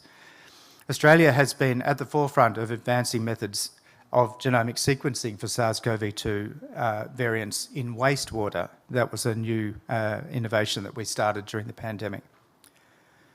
This method has proven to be highly effective in detecting the growth and circulation of new variants of concern, supporting public health messaging, vaccine strategies, and healthcare preparation, and was far more cost-effective and efficient than purely clinical samples, with a 2-week warning when new viruses were coming and new peaks were arriving, which was very helpful. Australia has also demonstrated that wastewater from aircraft can effectively pick up new SARS-CoV-2 variants incursions from specific geographical locations, which can be used as an additional surveillance tool in a high-risk context, and that's been taken up by US CDC in a networked approach around the world. With the support of Australia's collaborative network of public health laboratories, all Australian states and territories were quick to invest in building sequencing capability and capacity in the early stages of the pandemic. The output of sequence analyses provided the evidence base to inform decisions related to the introduction or cessation of public health and social measures that we all were familiar with during that period. With increased sequencing capability came the need for more effective management and harmonisation of handling sequencing information from a nationally coordinated perspective. I should acknowledge here that Australia is a federation comprised of 6 states and 2 territories and different tiers of government having different responsibilities and quite often different ideas about what should be done. But this was a truly national effort. This is a situation, the Federation does pose challenges in terms of a national approach, but we were successful on this occasion. In early 2020, we created this entity called AusTracker, and it was endorsed as Australia's national genomic surveillance system for SARS-CoV-2. It is a true national network, but based at the Doherty Institute in Melbourne. AusTracker provides a central, secure and private online location to share, store, analyse and view aggregated national, state and territory data. For those of you that are familiar with GISAID, you will understand this is like an Australian version of that, and we do have provided tens of thousands of sequences through this network to GISAID. All major Australian public health laboratories have participated, and they contribute sequences to AusTracker and importantly remain the data custodians in a similar way to the international system. The system is supported by an advisory group and a national analysis team. Regular AusTracker reporting through the COVID-19 pandemic allowed Australia to understand the evolution of the virus in our local setting and the impacts on at-risk populations in particular, rapidly briefed governments on characteristics of emerging variants, and ensured that public health decision-making was informed by the most up-to-date evidence and understanding of COVID-19 genomic epidemiology in Australia. With the broader circulation of COVID-19 in the community, states and... Oh, sorry, gone on one.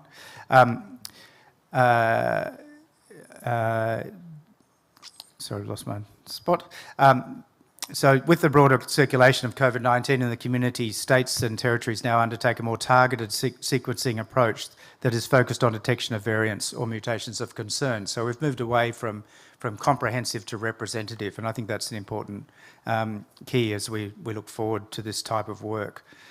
The Australian Government continues to fund the operation of AusTracker to serve Australia's national genomic surveillance and analysis platform for SARS-CoV-2, and we're now in the midst of expanding the list of other pathogens of public health significance, particularly starting with measles at the moment. So I want to turn to an arboviral example now of how we've built from that SARS-CoV-2 experience to other ways of thinking. So in late February 2022, which was when we first really had a large increase of COVID in Australia, we started to detect Japanese encephalitis virus, or JEV, in multiple piggeries in southeastern Australia, leading to the death of piglets. So this started with an agricultural event. Now, JEV has never been detected in animals or mosquitoes or humans in southeast Australia before this time, and it became a strong example of the epidemiological triangle at work. A novel pathogen was introduced by transboundary carriers, migrating birds, to competent vectors, the Culex mosquito in Australia, and a susceptible amplifying host animal in both water birds and pigs, in an environment that brought them together. At this time, it was a year of massive flooding in Australia. We had a La Nina event, and that was led to a lot of mosquito breeding, a much higher population of water birds, and including migratory species, and it was the highest we've ever seen of either of those in inland Australia for more than 20 years. So urgent One Health meetings were held, and among a number of encephalitis cases under investigation, a human infection with JEV was confirmed on the 3rd of March. A day later, the JEV situation was declared as a communicable disease incident of national significance, given that this was a new virus in a new setting. Well, old virus, but new setting. This declaration recognised the need for national coordination, and a national working group of communicable disease, vaccine and arbovirus experts was established to support the response, strengthen the mosquito surveillance and control measures, including communications, identifying people at risk, and a plan for the rollout of vaccines. We included industry because of the link with agriculture, and veterinarians because of the link with wild animals as well as domestic, and that One Health lens was there from the beginning. Over the outbreak period, over the next year and a half, 45 human cases were detected across Australia, and there were also deaths related to this outbreak. Now, the interesting thing about this was there were simultaneous detections of Japanese encephalitis in pigs and humans from right in the north of Australia down to the south. And whilst we expected it in the north, the south was brand new. At this time, we only had a limited supply of JE vaccine because it was only used really for travellers going to endemic countries. So given the lack of travel at that time, our borders were still mostly closed, and because of COVID-19 restrictions, there'd been very little demand for vaccine, and so Australia did not really have much of a supply. However, vaccine supplies were sourced quickly, and some travel vaccine stock was diverted to support Australia's response.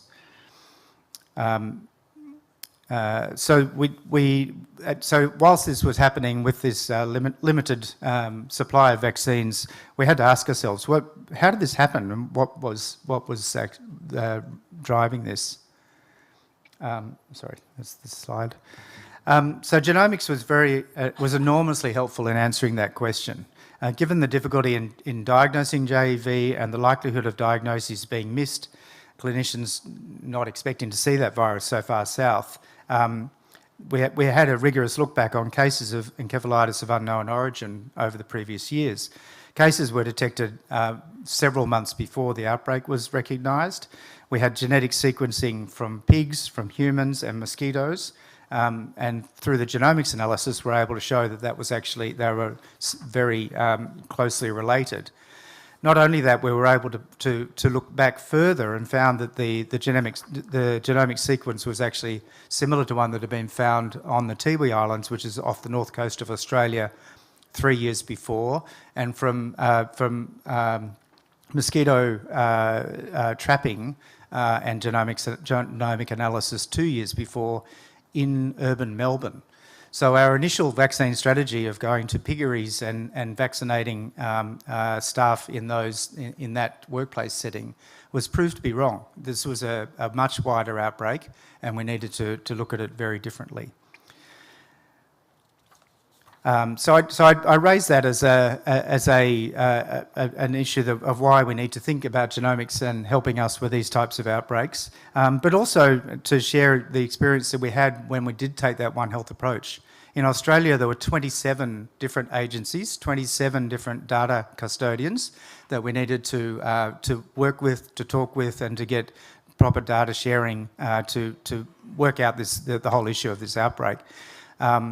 So after 18 months, I have an MOU which says, yes, in future, if this happens, we are prepared to talk about sharing data. So it's still a problem, but it was a wonderful way of working together with all of these key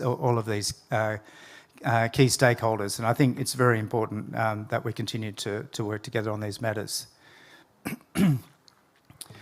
So one of the drivers, of course, of this particular outbreak was climate change, and so the JEV was a timely reminder and a case study, if you like, of this sudden emergence of a nationally important zoonotic disease requiring a One Health response driven by climate change.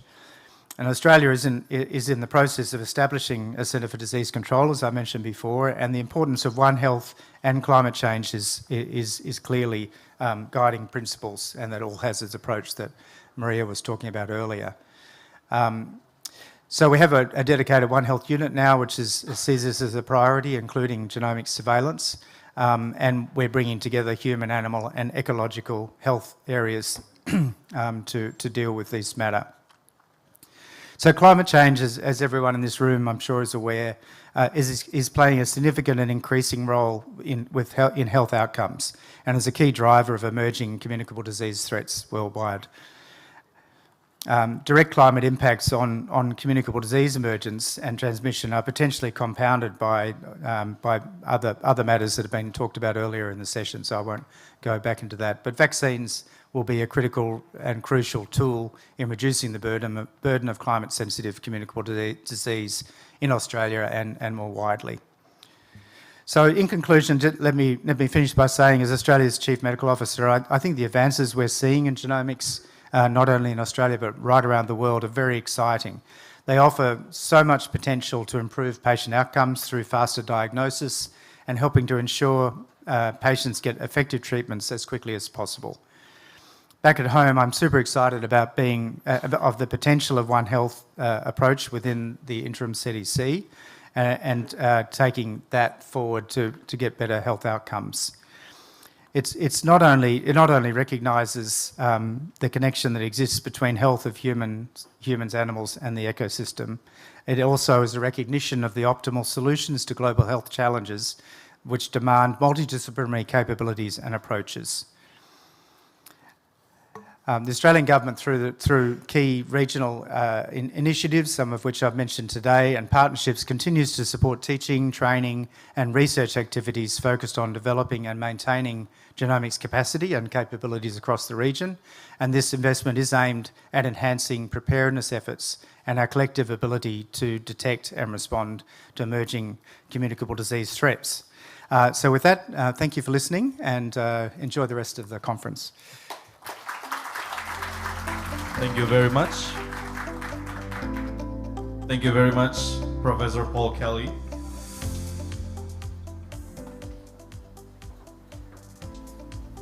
Ladies and gentlemen, now we will proceed into chair opening session. Without further ado, we invite His Excellency Dr. Mau Tang Eng, Undersecretary of Health, Cambodia.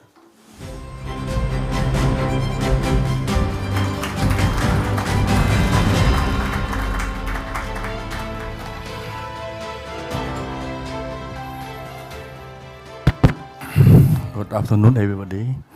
For all, on behalf of Ministry of Health of Cambodia, I'd like to express our great thanks to the organizer, especially Ministry of Health of Indonesia, Mr. Budi, Minister of Health of Brazil, GZ, and related partner for the invitation and opportunity for to share some information as well as sharing our input into the summit. I think I do not have much to say, but as you know, from the morning till now, we have heard a lot of information, very useful information, from very excellent opening session, opening panelists, to panel discussion on technology, vaccine, etc., and also we have heard two keynote speakers on that. So it's time for us to move ahead, and before getting to the point, I just take the opportunity to say a few words in terms of dengue situation in my country. As for the input, I just take only 2 minutes to say something about dengue or Arbovirus in Cambodia. I think Cambodia is a small country with 17 population, 17. However, we still have a dengue problem. It's kind of similar to other countries in the fact that it's endemic. And outbreak occur every 4 or 5 years. The last outbreak was in 2019, and last year we had a small or quasi outbreak, around 37,000 cases, of which around 90 cases of death, a bit in from the previous year. So this is and dengue is a parity community in our country, so there are still deaths occur and occur. So we have had a clear strategy direction. From we have a clear direction toward 2030, so which we aim to reduce the death by around 50%, and cut the mobility incident by around 1/3 compared to the figure of 2017, 2022. So we have 7 pillars, strategic direction, etc., etc. So that's why we are joining this. And yes, we have a close connection with our partner. We mainly focus on prevention, vector control, also diagnosis and treatment. We have been quite good, very good in terms of case management, with the fact that about, as far as I was the head of planning in back to mid-1990, in 95-96, our case fatality was about 5%, 4.5%. But now, last year, the case fatality went down to a very small percentage. With the fact, but in 2023, the KFR around 0.28. So it's also our target was to lower the case fatality less than one, even lower, or even 2.0. But we are not dreaming to 0.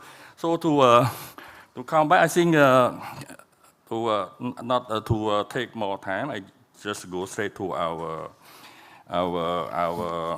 job for this.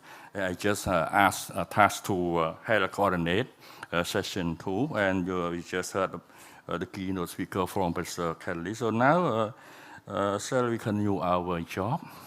So if there's no change on the agenda, we now shall move to the next session, panel discussion session 2, if I'm not mistaken. So I would like to, then there will be, as you know, from the agenda, there moderator, Professor Paul. So I wish to invite Professor Paul Kelly as a moderator, and after that, I would like to invite Dr. Ilya.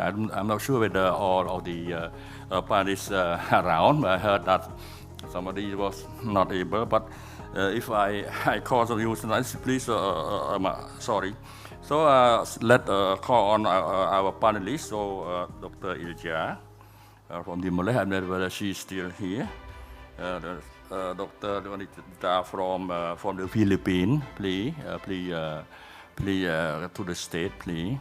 And then Dr. Imran, please. Our former friend. He's with me, former NTB manager. As I had, sometimes told I was 20 years NTB manager of Cambodia. So, and Joshua Tota from USA. So I think we have all the panelists. Without further ado, I may hand the mic to Professor Kobe to moderate or coordinate the panel discussion, please. Please, the floor is yours, sir. Thank you very much.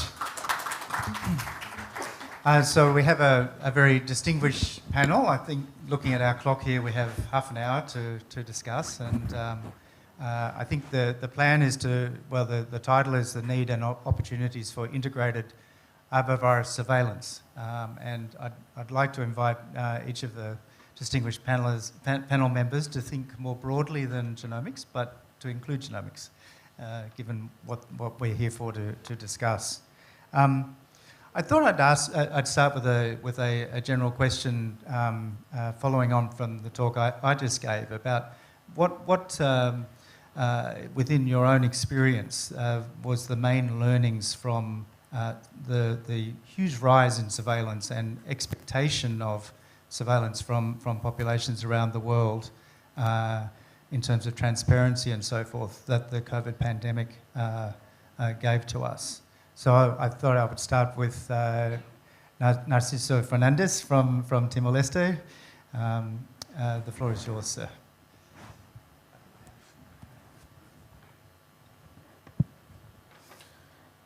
Thank you, Professor Paul.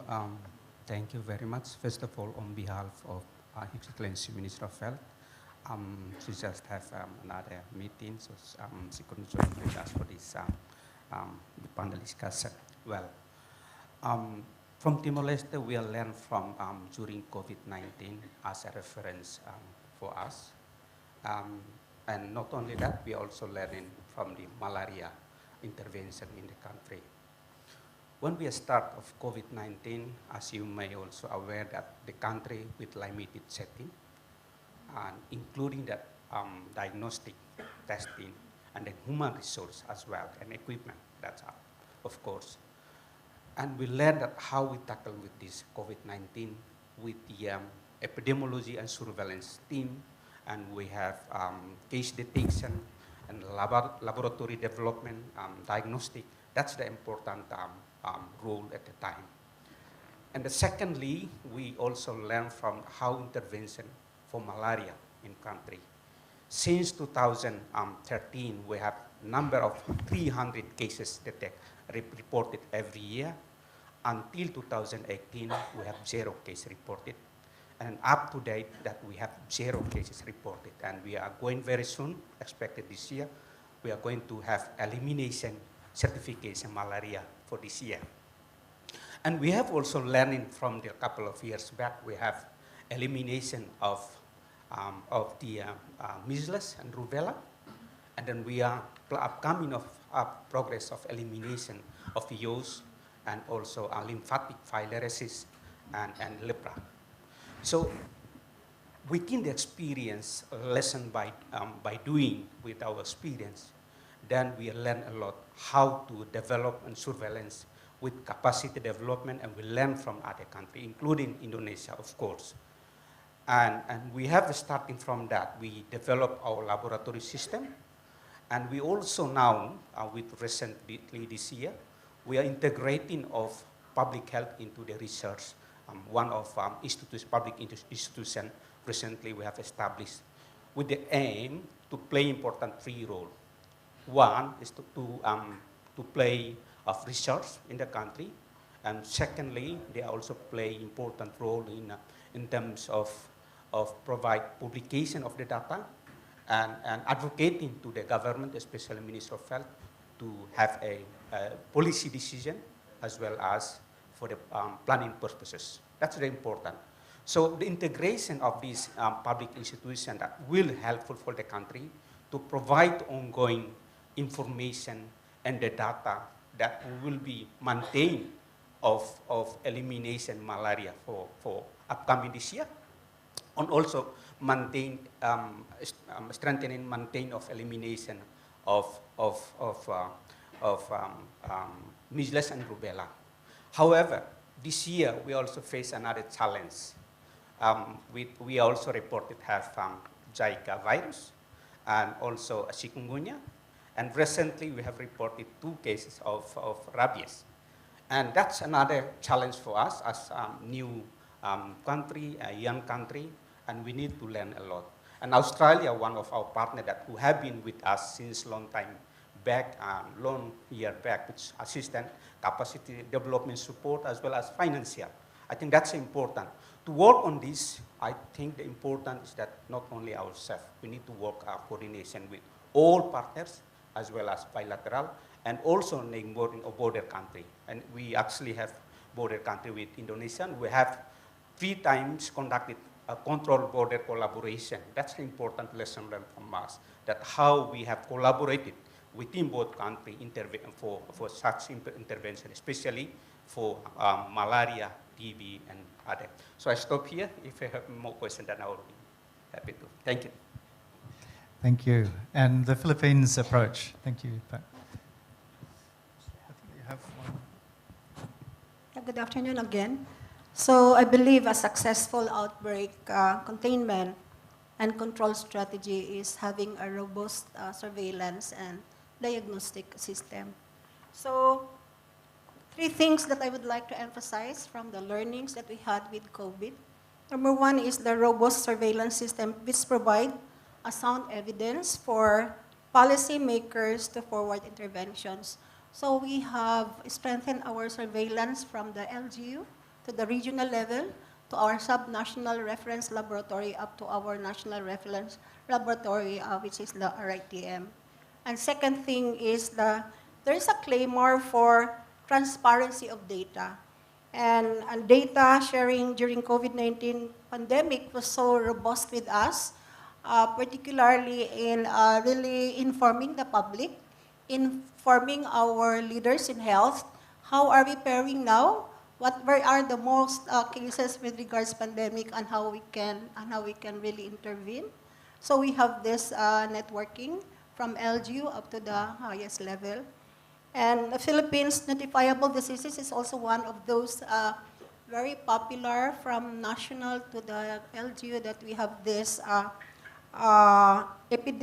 epidemic prone disease case surveillance information system, that we can monitor where is this and how are we going to intervene. Even at the community level, we have this checklist on how are we going, especially for vaccination, on how are we going to really provide information to the mothers, to the community leaders, if in case there is adverse reaction. So we have this set up in the Philippines. Thank you. Thank you. And now to Indonesia, Pak Imran. Yeah, thank you, Mr. Paul. So maybe first I want to inform more completing the information from Minister and also Dr. Ida from the previous session that in 2023, we succeed to what we call the decrease, the case of dengue from more than 143,000 to 115,000. So, but in 2024, since the climate change and so on, so our, what we call our cases also increase again. So I think this need to have more and more surveillance for this one. So regarding for this data, I think we need the detection, like Pak Menteri also mentioned about rapid testing, because this is need to what we call to distribute in our primary care, since dengue has quite severe. If we have a delay, what we call delay treatment, and the second thing is that we also noticed that around 50% of dengue cases also without symptoms. It means that we should increase our diagnostic things so we can treat people very fast, this one. And also I have information from my colleagues in Indonesia, from the internists also, that after COVID, the sign or the symptom of dengue is not classical anymore. So it's not what we call classical, like rash, something like that. So it is also concerning for us. We should have a detection that can very specific and sensitive for this one also. And the second things that I want to raise also, like Prof. Paul mentioned about One Health. Since our, what we call, approach is also important to prevent the spillover from zoonosis things. Especially, I think we need strengthen how we can detect not only from the animal, but also from the environment, Prof. Paul. Because I think this is the first alert we can get, how we can detect new viruses in the environment. Why? Because the climate change. And the third that I want to also highlight about the climate change is what we observe. Climate change is not only make the burden for health services because there is more and more cases.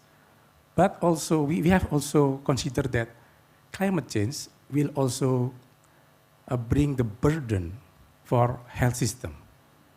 For example, drought.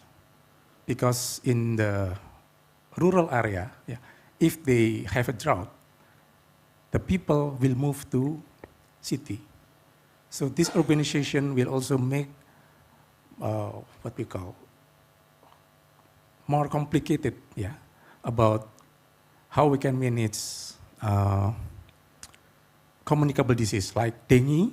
If we have more and more dense population, will be increase the cases. So I think we should also consider this climate change is not only have pressure to communicable disease, but also health system is also important one. So that's from my perspective, Paul. Thank you. Thank you, Dr. Imran. So from an industry perspective, we have Joshua here to talk from Thermo Fisher. Yeah. And just to remind you, you're not a country, obviously, but, yeah. but lessons we were talking last night about lessons from the COVID pandemic, from a diagnostic point of view. Absolutely. Thanks, Paul. So I'm glad I'm considered interesting, especially after lunch. So hopefully you guys are still awake. But yeah, I mean, from a diagnostics perspective, I think it's a bit of a different perspective. And as I look at integrated arboviruses, the things that we learned as a company, we provide next-gen sequencing technology, real-time PCR technology, digital PCR technologies, many different technologies across the spectrum. And I think the answer is it's not just one technology that's going to set up the surveillance for your country, right? From what we saw is really the holistic integration of all those, whether it be from de novo identifications of pathogens via next-gen sequencing, looking at real-time PCR for more cost-effective, scalable deployment, looking at, as Paul had just mentioned, wastewater detection, and whether it be in digital PCR or in qPCR-based applications. All of these things holistically coming together are really driving a robust surveillance network. I'd say the things that we saw that were challenges is some of the instrumentation and capabilities actually existed in countries at the beginning of the pandemic. But the thing that was a little bit disheartening was when we were making assays available or for deployments, how many countries or instruments hadn't been serviced in 4 years, right? Or had not been calibrated. So here you are in an outbreak situation. It's very difficult. And you're trying to get people moving around. You can't get to borders. Right, things are shut down, and so now you're trying to do things remotely, or you're trying to push. So having that foresight to have an infrastructure that is actually established and is maintained from a health security perspective would be very helpful. The second, kind of component of that is just commercial supply. So being able to, even if you had that infrastructure for instruments that were available, somebody says, I need to move, I'm going to move a sample from this region across the border. We all know probably what happened is many countries said, we're not going to do that, right? So having some basic fundamental infrastructure that's in place for sequencing detection, for actually surveillance capabilities with real-time PCR, just allows that scalability to actually happen, right? So I think those are some of the core lessons and challenges that we saw during the pandemic. Thanks, Joshua. So in summary, moving from panic and neglect to being enabled and constantly prepared, I think would be a summary there. Yeah. But thank you, that's wonderful panel. Several of you mentioned the issue that I also talked about around the One Health approach, and we've heard already quite a lot of discussion and suggestion that that's very important.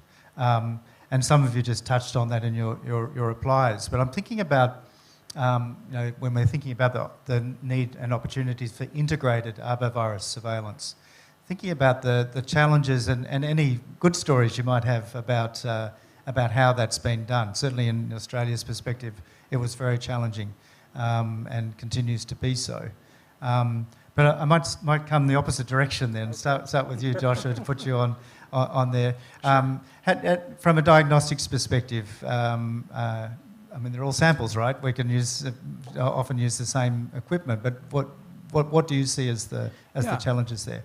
Well, I see it as opportunities and challenges. I think there's a couple scenarios that come to mind. We have been working with the Institut Pasteur in Cambodia, who have been looking at certain areas for slaughterhouses where the ability for pathogens to transmit from animals into humans is probably pretty high. So in this particular case, we have been working with them and actually enabling testing from the cages, the animals, the water that's coming out of that, as well as the humans that are doing the testing. So if you think about a holistic, integrated approach, and there are different types of testing methodologies that we've been able to use for that, and I think that's really helpful.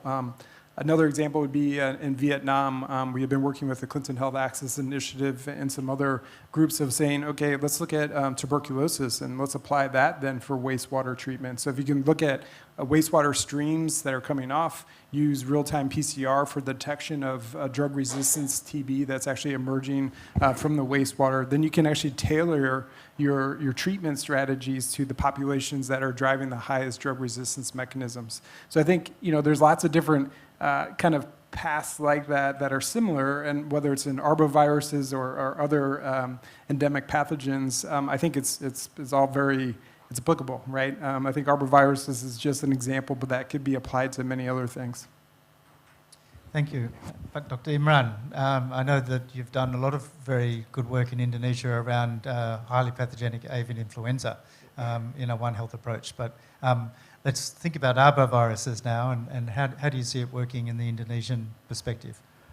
Yeah, Prof. Paul. So I think our collaboration with the animal sectors in Indonesia is quite good one. So that's why in 2022, during G20 presidency, we proposed the One Health, this one. And also last year when Indonesia also presidency for ASEAN, we also bring the One Health also in, to bring this one in the discussion. So our coordination with Ministry of Agriculture, who, what we call, the area of the animal health is close one. So in health, so we have more than 10 or 12 laboratory, regional laboratory, big laboratory. And also in animal, we have more than 5 big laboratory in Indonesia, veterinary laboratory. So during COVID, we working hand in hand. So the laboratory for the animal can do also testing for the COVID. So I think this kind of collaboration, we can continue this one with the, what we call for the arboviruses, because I think now the equipment is also standardized, so we can strengthen our networking for this one. So I think it's, we can do it, Prof. Paul, about how we can have a big collaboration with the animal surveillance for this one. Yeah. Thank you, Pat. Dr. Gorgolon, so from the Philippines perspective, One Health surveillance. In the Philippines, we have this interagency task force for zoonosis. So we have a very good collaboration in terms of looking into how we can have this border control. We have a very good working relationship when we have this avian flu. So even for the Japanese encephalitis, we have this very good working condition. Although we are still working in silos, but we're trying to really to improve our partnership. And the Philippines is looking into how we can improve our laboratory diagnostic for animals while improving our human diagnostic laboratory. Thank you very much.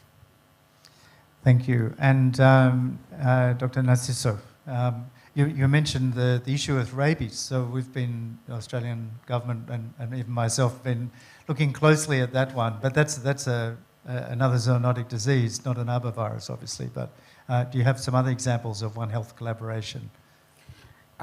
Thank you again, Professor Paul. We have Zika virus, that's another testimony, our collaboration happening within this year. The collaboration that we have within the Ministry of Agriculture and other line ministry, that's important here. Why? Because in terms of testing of the virus for the dog, which is actually Ministry of Agriculture role, but then for human, that's Ministry of Health role. How both is that collaborate in this? And we have worked very effective efficiency on this and within limited of setting of the, like Timor-Leste. However, one of important that in terms of collaboration in laboratory, and we have good collaboration and partnership with Australian laboratory and also other country, Thailand, and that's been testimony providing us with limited setting of like Timor-Leste. All some of the sample that we refer to Australia to have a quality cross-check in Australia. That's actually routine that we are. But the important is that collaboration, that how the policy important play role here. Because within technical that we can decide, we can advise, but we need a commitment of political here. Because experience and testimony of COVID and malaria and Zika virus, that's we need the policy commitment. So policy commitment, not only providing them financially, but they also improvement of governance in law, how to provide a strong leadership of each of line ministry. We have example of here. In COVID-19, we are relying on every pandemic, we are relying on government decree law, whatever kind of law that to support that activities. But we learned from the COVID-19, we come up revise our law, health law, that to give more power to the Minister of Health and line ministry to play important role in this, because we don't want, we are waiting for decision or policy level, then people already die. And a lot of people will be dying. So the decision, when we have the date or the important information of surveillance, immediate decision that we need to act. So that's the important for us with limited setting, as I say. So we lesson learned from this that important is collaboration, partnership with all the partners, civil society, NGO, and religious leader. They are playing important role here. How to support, because we are not providing those collaboration at the interministerial level, but they're also providing information that important for the community, how their awareness and how their prevention, and important their commitment and also their engagement with community. Here is that important for us. Thank you. Thank you. That's very important points. We have time for one last question, which I'll start on my left and go to the end again. And it picks up that point you just made there. I think what my sense is about the importance of data is only when it's used to guide policy, to guide programs, and to be available and transparent. And so I think I might go to the East Timor-Leste learnings from this through COVID, but also how it might work for Arbovirus surveillance, about that transparency and how we get the information quickly to not only policy and decision makers, but also to health practitioners and to the general public, so that action can be supported. So any final words about that in relation specifically to Arbovirus surveillance? Well, thank you. As I think this morning, His Excellency Minister also informed on this, that the important is the data now that we are integrating with the DSSI2 to provide important and timely and completeness, and the data is that important. But then not only that, in Timor-Leste, we are currently developing early warning system for Arbovirus outbreak detection before an event occurs based on the multiple data, such as meteorological data, mosquito population, and etc. With the support and our partners they play important roles. Again, WHO and other partners. And I believe with this early warning system will be great milestone in our history Arbovirus related surveillance. So this, the development and the improvement that we are expected to have in our country, so that will provide the timelessness of the data and information for decision and planning. And I think the important is that how to strengthening also the facility level to have routine information available, provided data. Because sometimes that cases happening in those of the very rural area, but they don't have with limited set how they communicate with us. I think that's the important for us. So we need to setting up a online system so that how the report is that on timely and completeness. So that will help us to have a further decision. So we have learned from that. I think during for malaria, for instance, just last few weeks back, we have reported cases happening in one of border district with, we call it Kovalima. So the cases is that imported cases, but then they reported once that the person returned back to the country. But the person is living in rural area, very, very rural area. But how the important is that the data on timely and reporting by, and we receive and we need to act in accordingly. And at that time, we have learned from that, how they are only by WhatsApp and by those of the line also information important, that how to get access those information for important intervention. But of course, for sustainability, that's another important, that's as I say. But then, of course, that we need to, we are now is developing our, as I said, that public health institution to have a routine data information and reporting. So we have surveillance data is now reporting within 24 hours data information. So that's the important to support for decision making and immediate action. So thank you. Thank you. And from the Philippines, I think you have some good lessons also about transparency of data. Yeah, thank you very much. Again, as vector control in the Philippines relies on the leadership of the LGUs, and we also would like to emphasize the reporting system that has to be updated and timely. So data that should be reliable and efficient is needed by the policymakers. That is why the improved EDS system would allow real-time data reporting and sharing. We have a very good exposure and share information on how we really update our LGU when we had this COVID-19. We have this platform in terms of video conference. We have this daily reporting just to update our LGU on the timeliness of the data and the timely intervention. So we would like that this should also be harnessed from the LGU level up to the national level. Thank you very much. Thank you. And we have 1 minute and 27 seconds left. Imran, no pressure. But the Indonesian experience. Yeah, so now we in Indonesia, we try to have strengthening our health information system to one platform called it Satu Sehat. So it means that all of the cases, death of the disease can be obtained nationally. So we can analyze that one.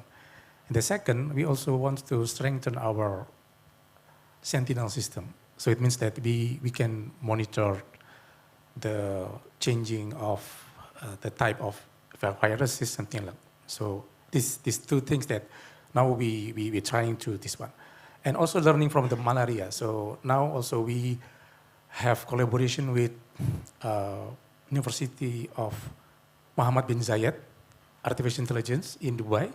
So we try to analyze with artificial intelligence for malaria.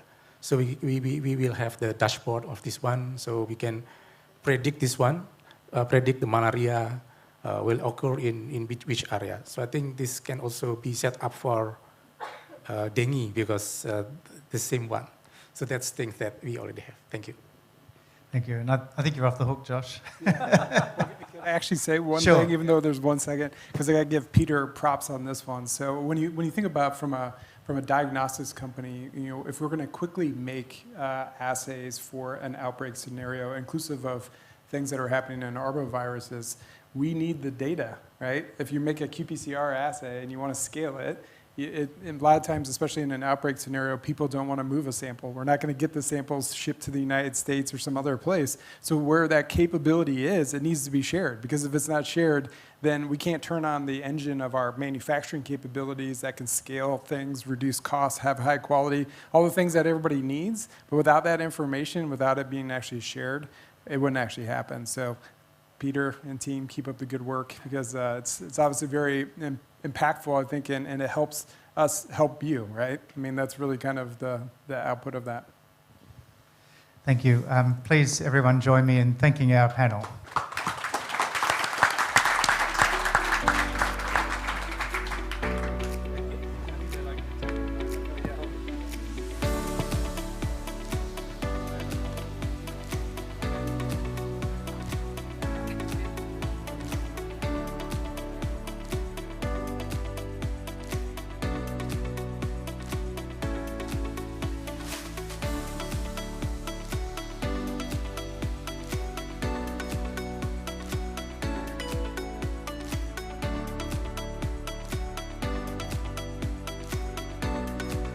Thank you, Chair, Moderator, and speakers.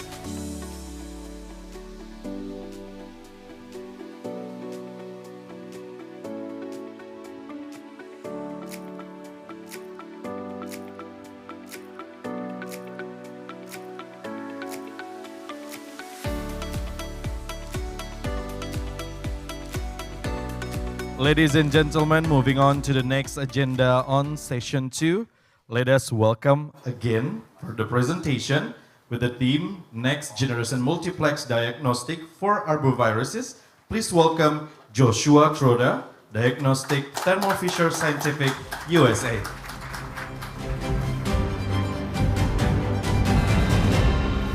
So you don't get rid of me yet, so I'm back.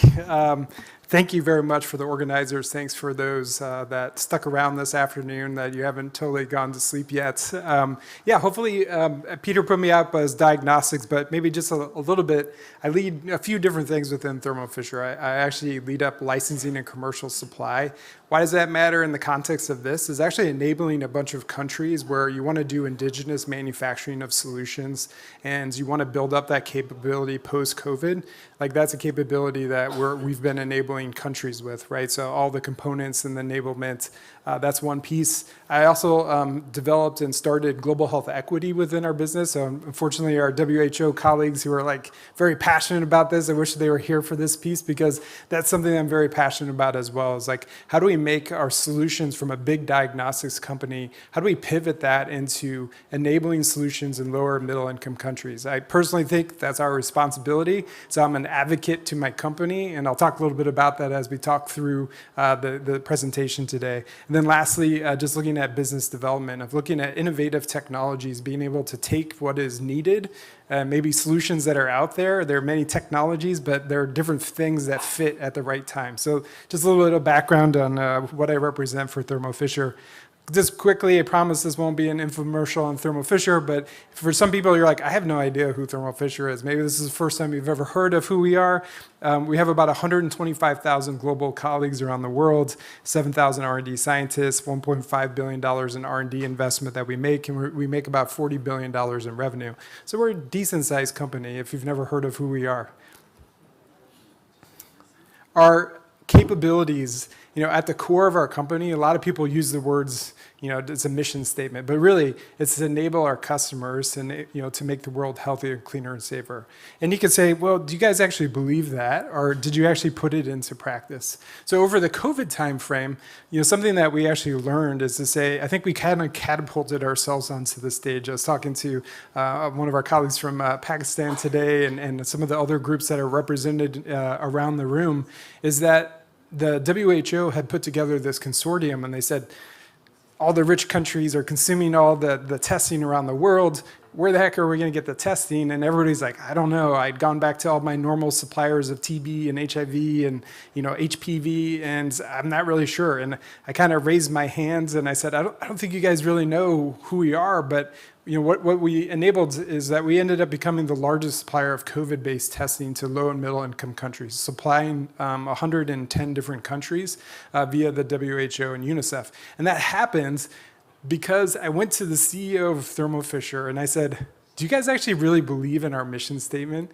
Are those just words that we say? Or do we actually really have kind of something that we're required to do as just ethical in this world of using what we have to make impact? And thankfully, the leadership team is like, you know what, we believe it. You should go make this happen. And what that entailed was not making as much money because we could have sold more. I wasn't the most popular guy to our commercial teams in upper income countries. But in the end, it was the thing that was the right thing to do. And to be able to build upon that infrastructure to say, well, what other things could we do?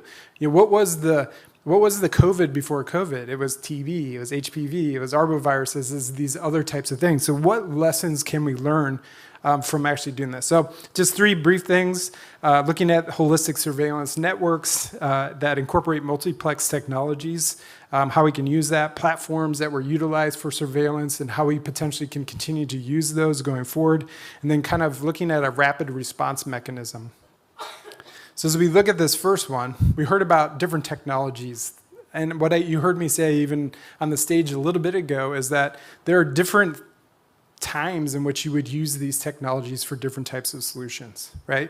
You're not always going to screen. If you think about all the screening that has to happen, next-gen sequencing is great for de novo identification of novel pathogens. If you don't know what's actually going on and you need to figure that out, it's a great technology. Or if you need to know it's a virus and things are changing, are there new strains or are there new updates that you need to be aware of? It's a great solution, but there's a trade-off, right? There's workflow disadvantages compared to maybe like a point-of-care based test, but you get pluses and minuses about the data that you actually need, and having kind of that integrated approach of saying there are times in which you use CE, or there's times in which you use qPCR, there are times in which you use digital PCR. Thinking about that in the holistic framework will actually create a very robust surveillance system that was applicable in COVID, but it's applicable in arboviruses and many other areas.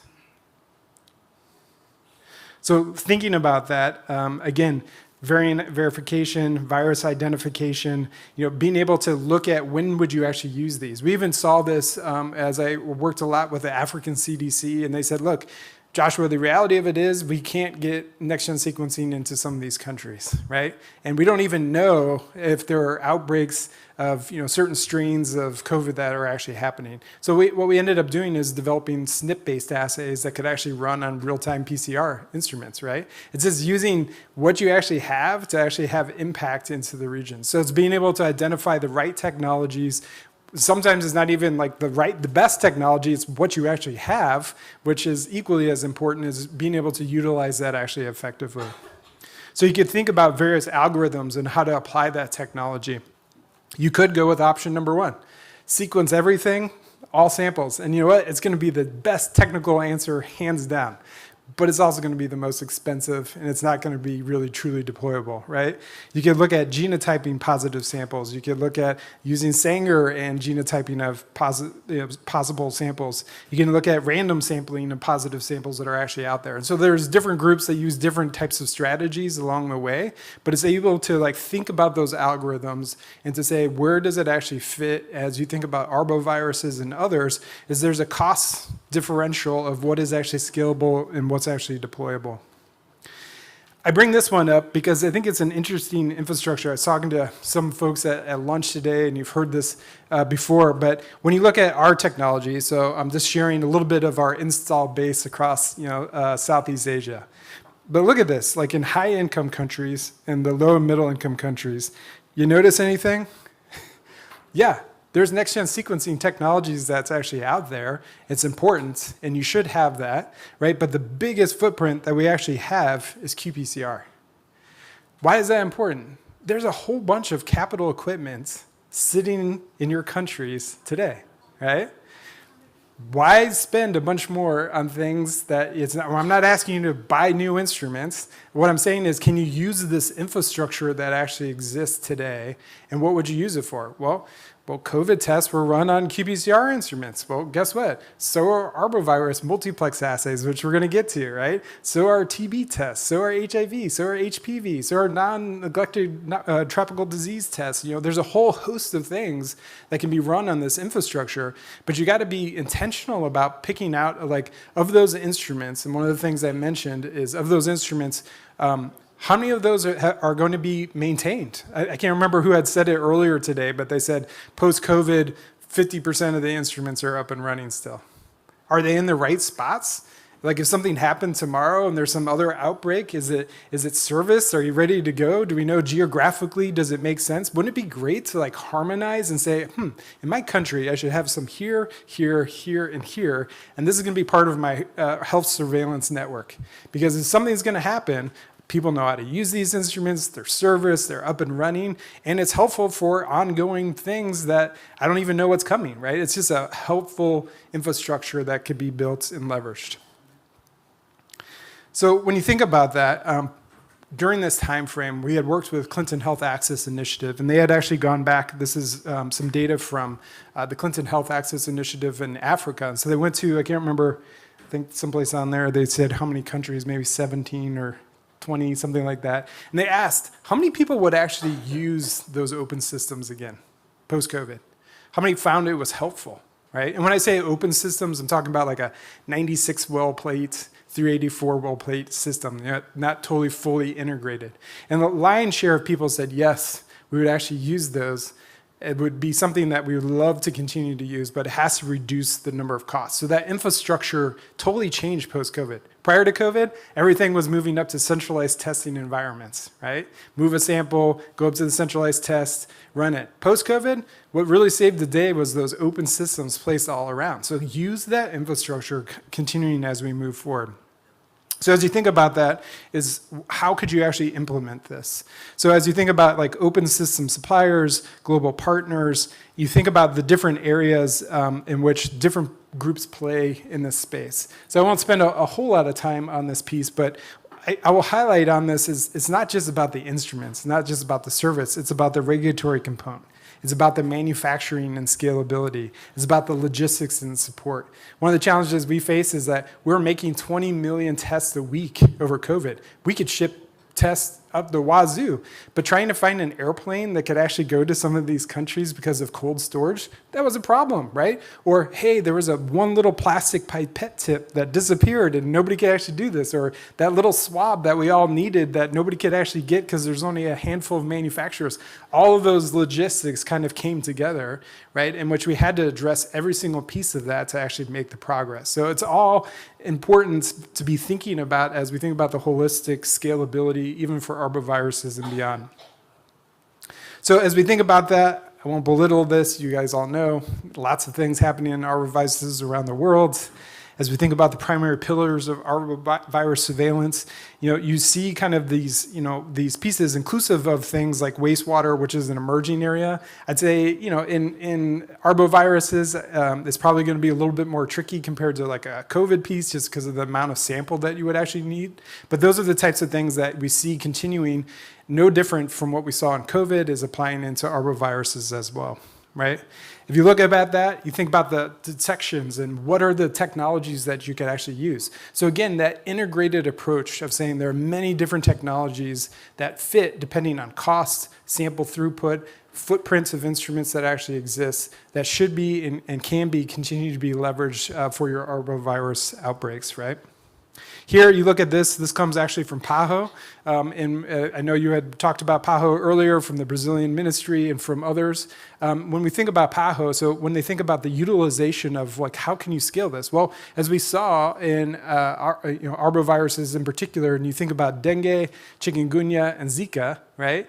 These are what people are looking at. And how do they actually present in the clinical type of setting, right? They look pretty darn similar, right? And so there are some things in which people are like, well, wouldn't it be great if you could actually have a multiplex assay, right? That could unify all these types of testing, because I can't afford to actually run 3-4 different types of tests. Could you actually multiplex these pieces and utilize that? So I think multiplexing, especially in some of these areas in respiratory pathogens, arboviruses in particular, this can be a really helpful tool that could actually help streamline the cost efficiencies and help people get answers much quicker, right? Here, I'll just highlight, this is something that we have done. What I'm particularly interested in is like, we've rolled out this arbovirus assay, and we have, I know there's some folks around here from INDRE that have definitely used from Mexico. We have groups in Brazil that are using this solution, and we have others that are adopting this. Why? Because it allows them just to scale their capabilities much faster. And it's doing what? It's using that infrastructure of those instruments that I talked about that are already existing, right? They're not doing anything new, they're just scaling beyond what they actually have. I think the thing that's also nice about this is a lot of these novel developing solutions, people are going to develop lab-developed tests, right? You're going to buy components, which is fine. But one of the things that you struggle with, especially as you think about deployment and scalability, if you have, let's say, especially like in Indonesia, you have how many labs spread across Indonesia, right? And if everybody's developing lab-developed tests, there's a slight nuance in this buffer or this master mix or this primer and this probe. There's always these quality issues that also emerge on top of all the other challenges that are existing. So having just a manufacturer, and that's one of the things that we're looking at, is just create a quality made ISO 13485 manufactured kit that you can deploy and scale. So I think those are important things, is like what industry is looking to bring and is to enable countries with, right? So here, similar to what you just saw with COVID, right, is a similar type of approach for global surveillance within arboviruses.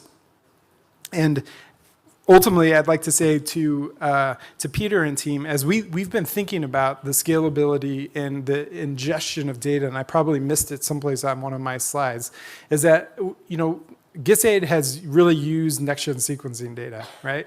But as you talk about the percentage of samples that were actually run on next-gen sequencing over COVID, it was about 2% in the world, maybe, right?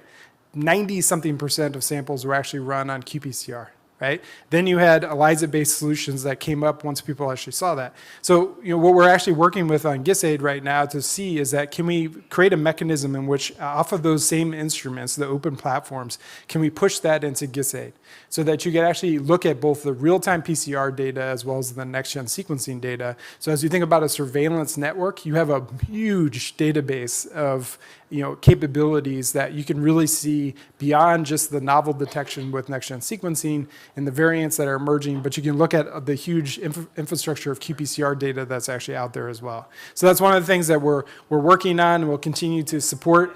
But hopefully this gave you a little bit of context just from a diagnostics manufacturer perspective, the things that we've learned through the process, which I think are super applicable to arboviruses and beyond. So we look forward to supporting you. Love to chat with you if you have ideas or questions or thoughts. So thank you very much for the time.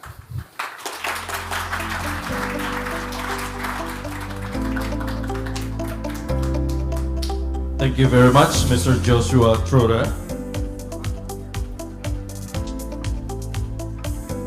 Ladies and gentlemen, moving on to the next presentation with the theme, Let Us Advance in Arbovirus Diagnostic. Please welcome Dr. Andi Utama from Kalgen Innolab, Indonesia.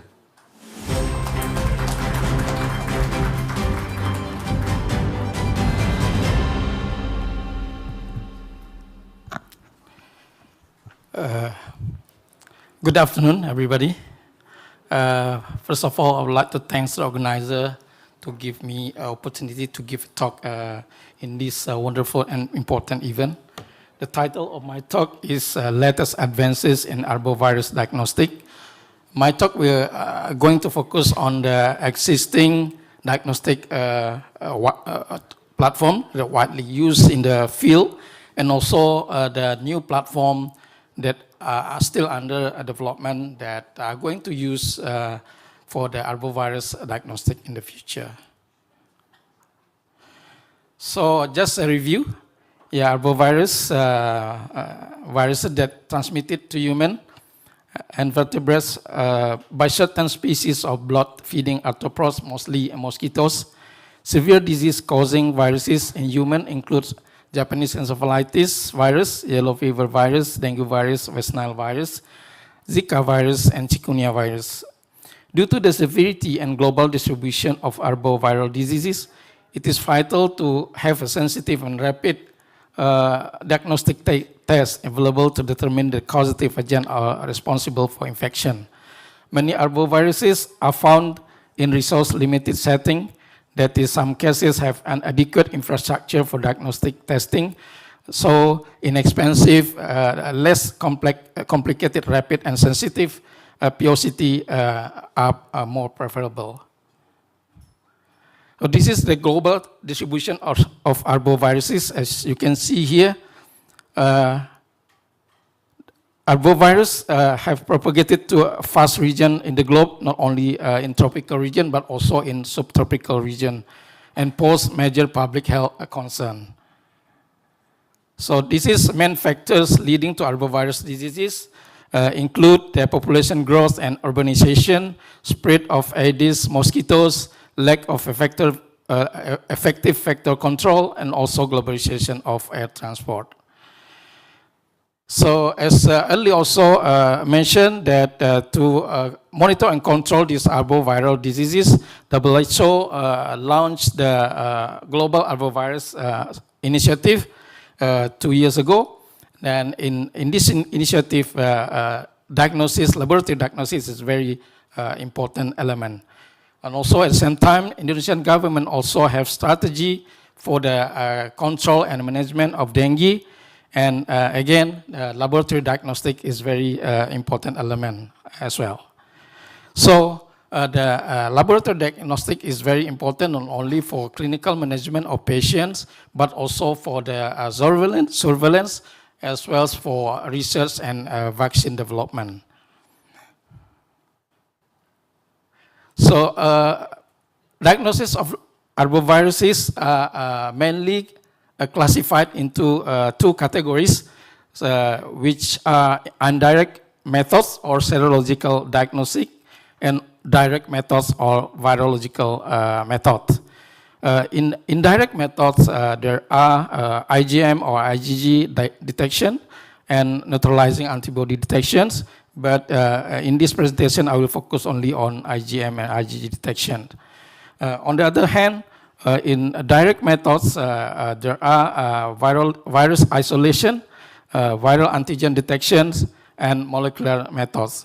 Again, in this opportunity, I just focus my talk on molecular methods. So let's start with the indirect methods or serological methods, which is IgM and IgG detection. Because the serological method is relatively easy and cheap. Yeah. Traditionally, serological methods have been a mainstay for the diagnosis of the arboviral disease. Methods such as ELISA, LFS has been widely used to diagnose many arboviral diseases, including Zika, dengue, and chikungunya.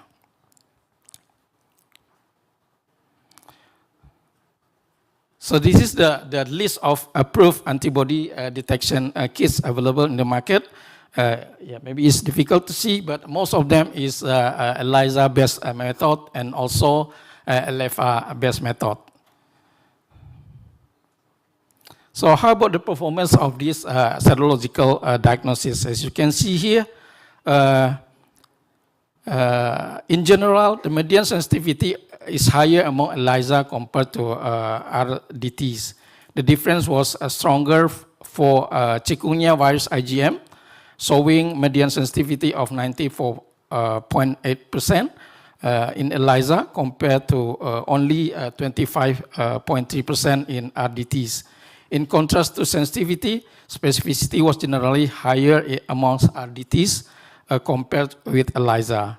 And the median specificity was very high for chikungunya IgM RDTs, above 98.5%, but it was very low, a bit low in dengue IgG ELISA, which is only 33.5%. So although serological methods are generally quick and inexpensive, this technology has several drawbacks. One of them is cross-reactivity. So between related viruses that can cause a false positive result. Yeah. So we have to be aware for this cross-reactivity issue, especially in the region where multiple arbovirus are circulating. Yeah.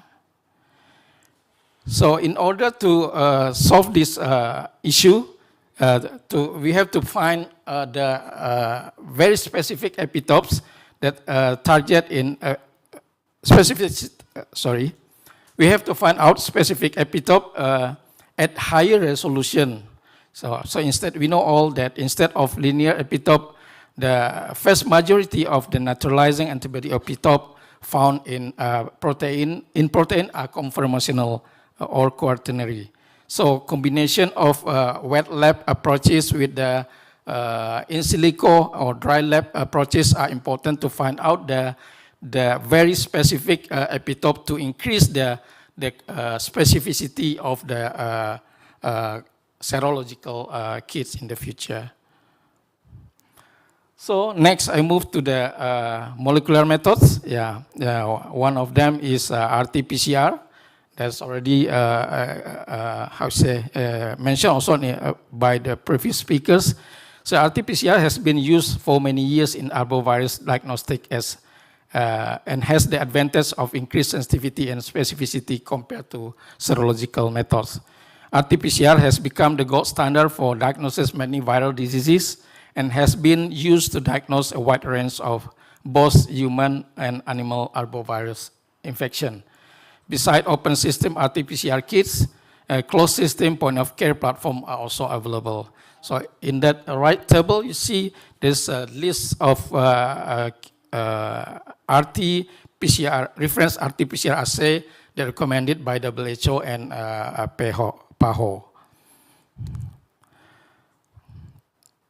So, however, it's still, RT-PCR method tend to be performed in the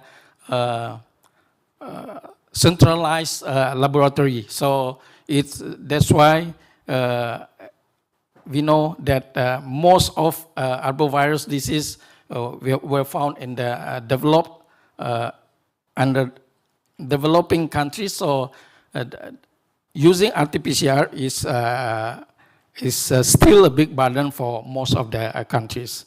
So to solve the problem, isothermal amplification methods can be an option.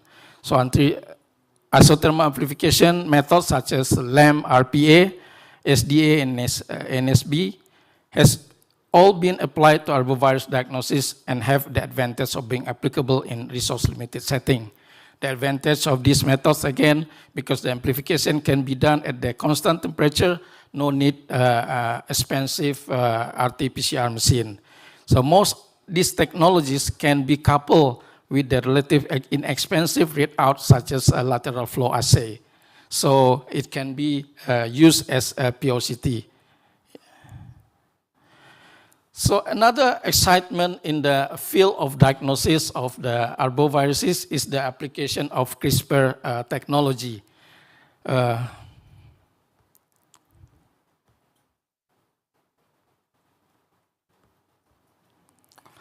So recently, many CRISPR protein proved to be applicable for arbovirus detection. In particular, Cas13 already proved to be accurate in arbovirus detection. So this is the schematic representation of the CRISPR flow process. So you can see here, the amplification is doing by isothermal amplification, and then the target sequence are bind to the Cas13 very specific. And for detection can be used fluorescence detection as well as lateral flow detection. So this is the study showing that Cas13 is very accurate in detection of the arbovirus in the clinical samples. As you can see here, for Zika virus, for example, so they compare the result between the Cas13 with the commercially available RT-PCR kit. And you can see the concordance is 100%. Also for dengue virus, this technology can prove that they can detect all dengue virus from serum samples of patients, and also from clinical isolates, of course, and also from the cultured dengue virus. And moreover, this technology not only using the conventional nucleic acid extraction, they try also to use the simple nucleic acid extraction to make the process more easy. As you can see in the right side, this is the study without nucleic acid extraction, and they can show that they can detect all the dengue virus from patients' serum as well as from patients' saliva. To make the process even more simple and the feasibility to be used as POCT, they also combined the Cas technology with the lateral flow assay. So as you can see here, they can prove that this technology can detect the RNA virus samples. Of course, in this stage, they only can prove using the RNA, the synthetic RNAs. Hopefully, in the future, this method also can detect RNAs and RNA virus from the clinical samples. So lastly, I'm going to, introduce the application of NGS for arbovirus detection and identification. So the major advantage of the metagenomic include high specificity of viral identification and the unbiased nature of viral detection, which enable full annotation of virus present in the samples. So therefore, the current use metagenomic and bioinformatics approaches are suitable for virus discovery and might be intensively applied in areas with higher risk of emergency of novel virus or where frequent outbreaks of non-arbovirus agents may occur. So this is an example, the NGS application in samples that result in conclusive from RT-PCR. So at serum samples with inconclusive RT-PCR from routine tested of arbovirus submitted to NGS, then they found that the samples include the dengue virus and chikungunya virus. The phylogenetic analysis showed that dengue 2 virus belongs to Asian or America genotypes, and chikungunya virus belongs to AC as a genotype. So this is the comparison of the main technologies already mentioned also by previous speakers. It depends on the context of the situation. But if you can see here, in terms of the cost, ease of use, sensitivity or specificity of POC applicable, you see that serology costs very low and easy to use, and also but sensitivity and specificity is medium. For NGS, of course, the cost is high, but also complicated methods, and the sensitivity is very high. RT-PCR, yeah, just we know the cost is medium, and ease to use is not so complex anymore. And isothermal nucleic acid amplifications the cost is low to medium, and ease to use is medium complexity, and sensitivity is high, and specificity also high. And CRISPR-based technology is not evaluated yet, but we expect the sensitivity and specificity is very good, and also the ease for use. If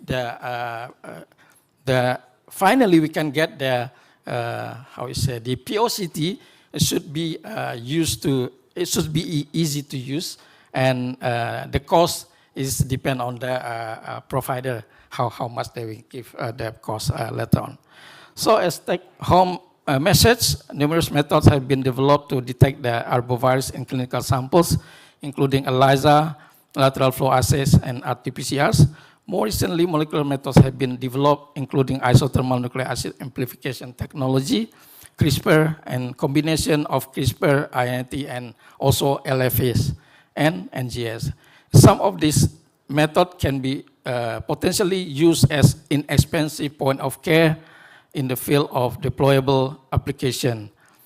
And we in Calgen currently provide serology tests for dengue, and we have infrastructure and capability to run NGS. We have Illumina, we have Ion Torrent, we have Gene Titan as well. So we are open to collaborate with any institution in support the Indonesian government program on control and management of dengue, as well as the global arbovirus initiative. With that, thank you very much. Thank you very much, Dr. Andi Utama.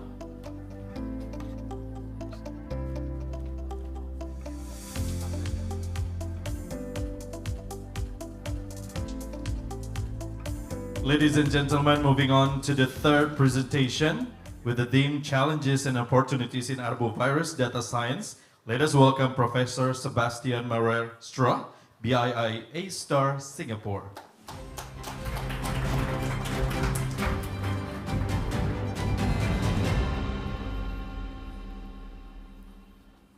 Thank you very much. I think it's been a very good meeting, and I have to say that it started earlier with a workshop, as you have seen, the people that got the certificates. And I'll try to help close this day by making this bridge. So Joshua and Andy were talking about diagnostics, but also leading into what can you do with the sequences. And you've heard a lot of praise about the sharing mechanism of GISAID. And I'll try to bring you to a few pointers here. So we talked about the diagnostics just recently. So don't want us to forget, tomorrow there will be a whole genomic section where there will be more discussion about it, but also the value that you have by having more sequence information available. Of course, in the very beginning, you also needed to design your primer. So you can't have a PCR kit without knowing which region to target. You also need to constantly sequence to know if there are any mutations in those primer regions. But it's a cycle. There is definitely value also in the PCR world, and that's a great opportunity to enhance the information we can harness. Also, once you have the sequences, I want to talk to you more about the data science aspect with modern technology. AlphaFold is one of these new technologies. So nowadays, we got one sequence, we can immediately predict the 3D structure. You didn't even need AlphaFold at that time when you have enough sequence similarity. Even when SARS-CoV-2 came out, we very quickly, within hours, had structural models that were very close to the original for the spike, for the protease, for the polymerase, for NSP14. Then drugs could be developed, but also, of course, vaccines. So very important is to know how the epitopes on the surface look like. So I'll come back to that later. And you can do a lot of phylogenetic studies. So where did the virus come from?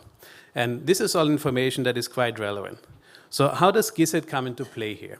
So GISAID has been around for a while, and as you may know, in 2008, it was started also to counter some of the concerns about sequence sharing, including H5N1 data. Today we are here, and there is still concerns about H5N1 data, the recent infections of cows in the US, for example. Important is, through this sharing mechanism, GISAID has become a trusted source. So all of the globally sequenced coronavirus sequences are shared through this platform, so more than 16 million. It has been used for the WHO vaccine selection meetings for many, many years. So what you see here is the timeline, a bit from the launch of GISAID in the bottom in the right, adding tools. It's an important aspect, how this is an effort to create actionable insights. So these tools, I will come back later to give you examples, allows you to ask questions and decide your policies based on the answers. So these tools were added also together with additional pathogens that were added, notably, of course, the coronavirus, the EpiCoV, but during that time also RSV was added, monkeypox was added, and Arbo. Arbo covers at the moment dengue, Zika, and chikungunya. And of course, this is something that can be expanded, and it's also in alignment with GISRIS and GISRIS Plus, which is looking at more priority pathogens. So as mentioned, we are here to try to help you answer your questions. So these are the questions that allow you to understand a bit how your outbreak comes along. For example, if you have a question like in the upper left corner, which sequences in the database are similar to yours? Because it could tell you where did the virus come from which other country, or even sometimes from which animal. Or for example, which clades are currently circulating in my country? So simple chart, just a summary of the data that is in there can tell you this. You will also, of course, always be interested in how does the virus change? Is there any new emerging variant? Everything can be automatically derived and is visible to all the users within the GISAID platform through these many tools that we developed. And it's important also to highlight that there are not bioinformaticians everywhere. So we want to simplify the life of public health in the sense that we create tools that make it much easier. You'll see the workshop, we also train people to know how to use the tools. So essentially, you go from the sequencing output directly to actionable insights.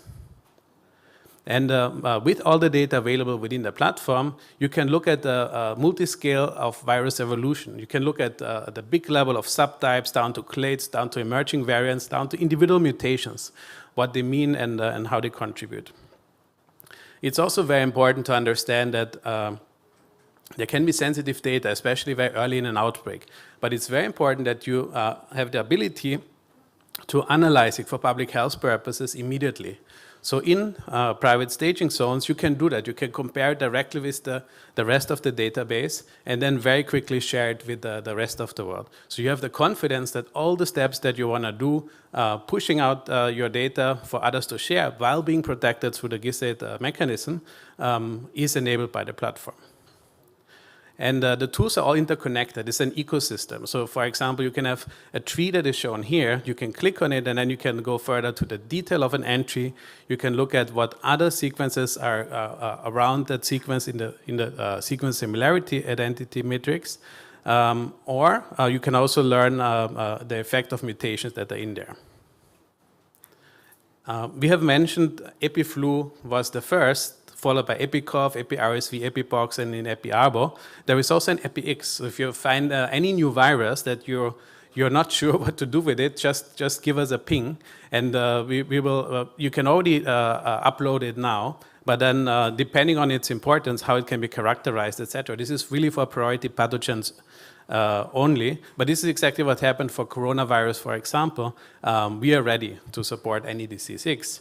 I highlight here the EpiArbo platform with dengue, Zika, chikungunya, and just because there is an enormous sharing trust in the platform, very quickly over 86 new countries are contributing here. And Gabriel, who is also here and will present tomorrow, is one of the leaders and supporting us as an expert scientist in the Arbo space.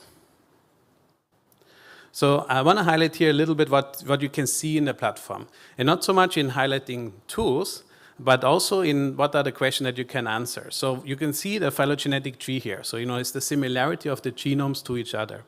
And you can see what are the different genotypes in there. So this is important that you can characterize which outbreak belongs to each other.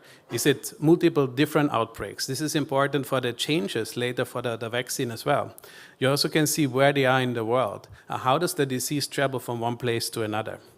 I want to highlight here in this gray table below, I just took that screenshot yesterday. It shows when was the most recent submission per country. So it only lists the most recent submission per country.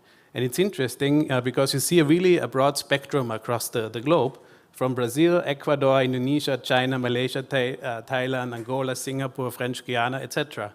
So there is an almost real-time sharing happening also for arboviruses. We know this, of course, very well from influenza and from coronaviruses, but also with the current outbreaks that were described, you can see the importance of that.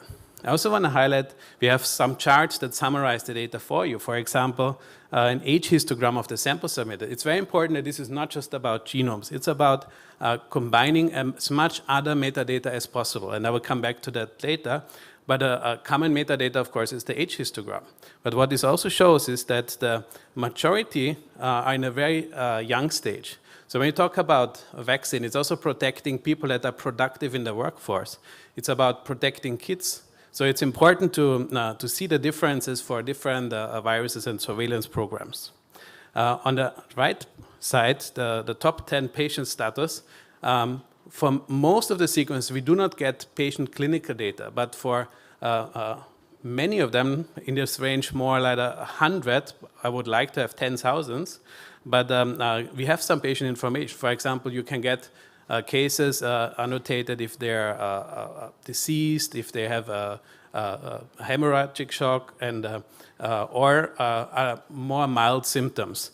These annotations are important, and we want to encourage much more of those because this allows you to study what are the markers of severity in these cases. And I'll show you another example of this soon.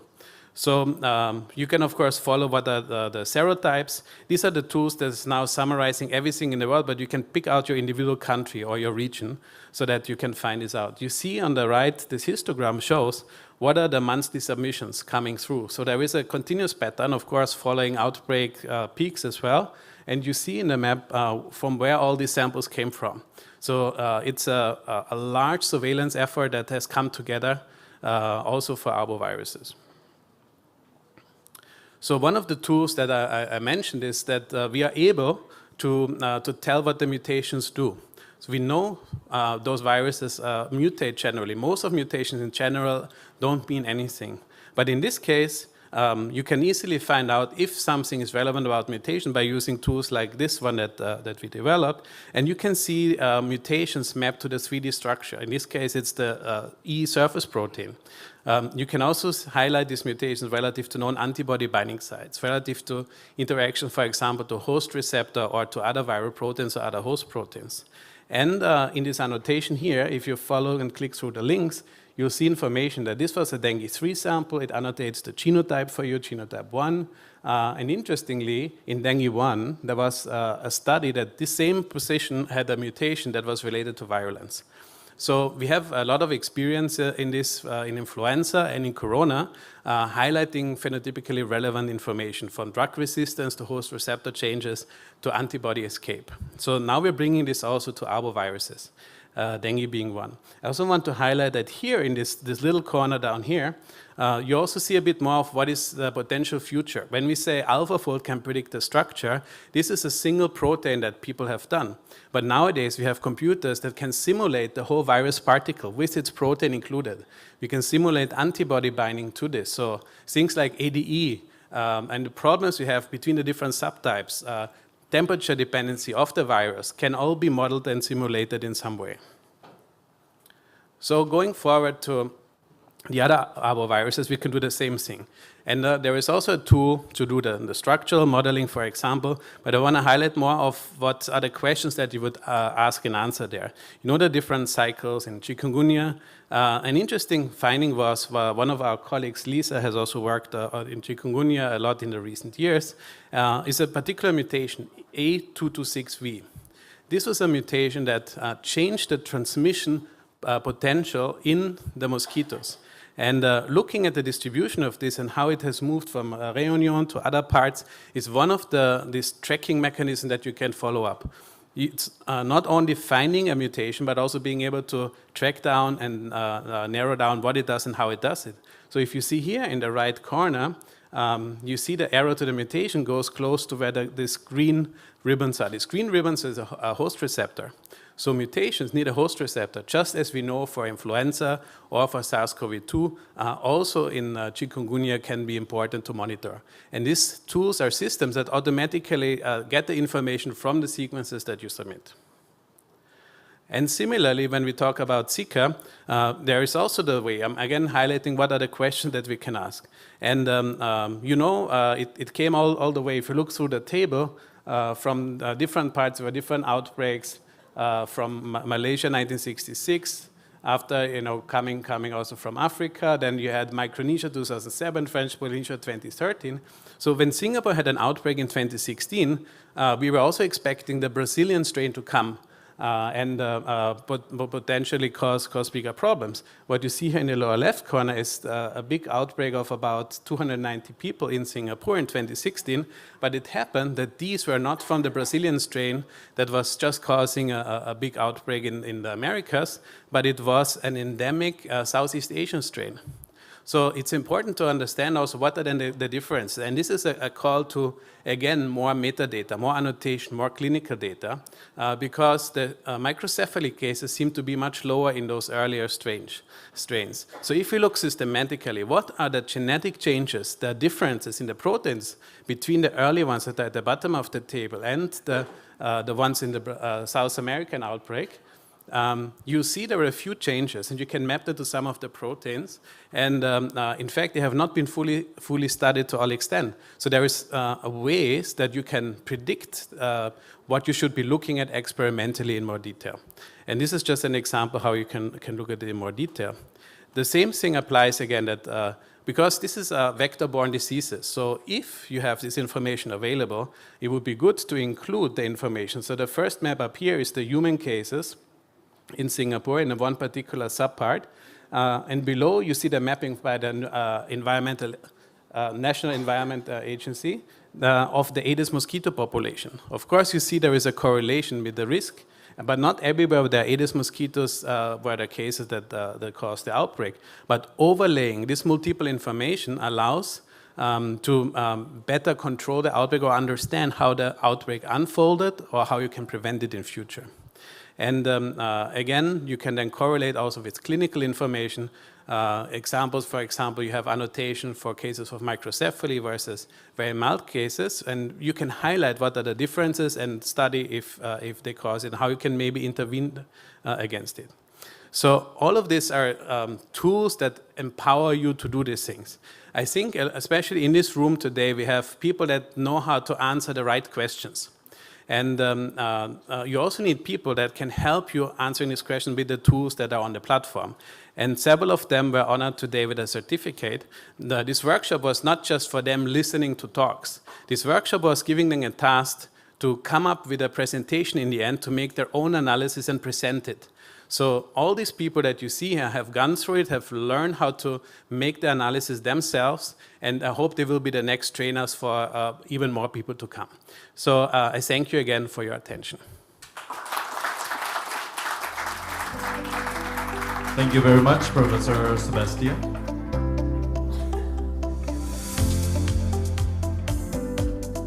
Ladies and gentlemen, we have finally reached the end of the Arbovirus Summit Day 1.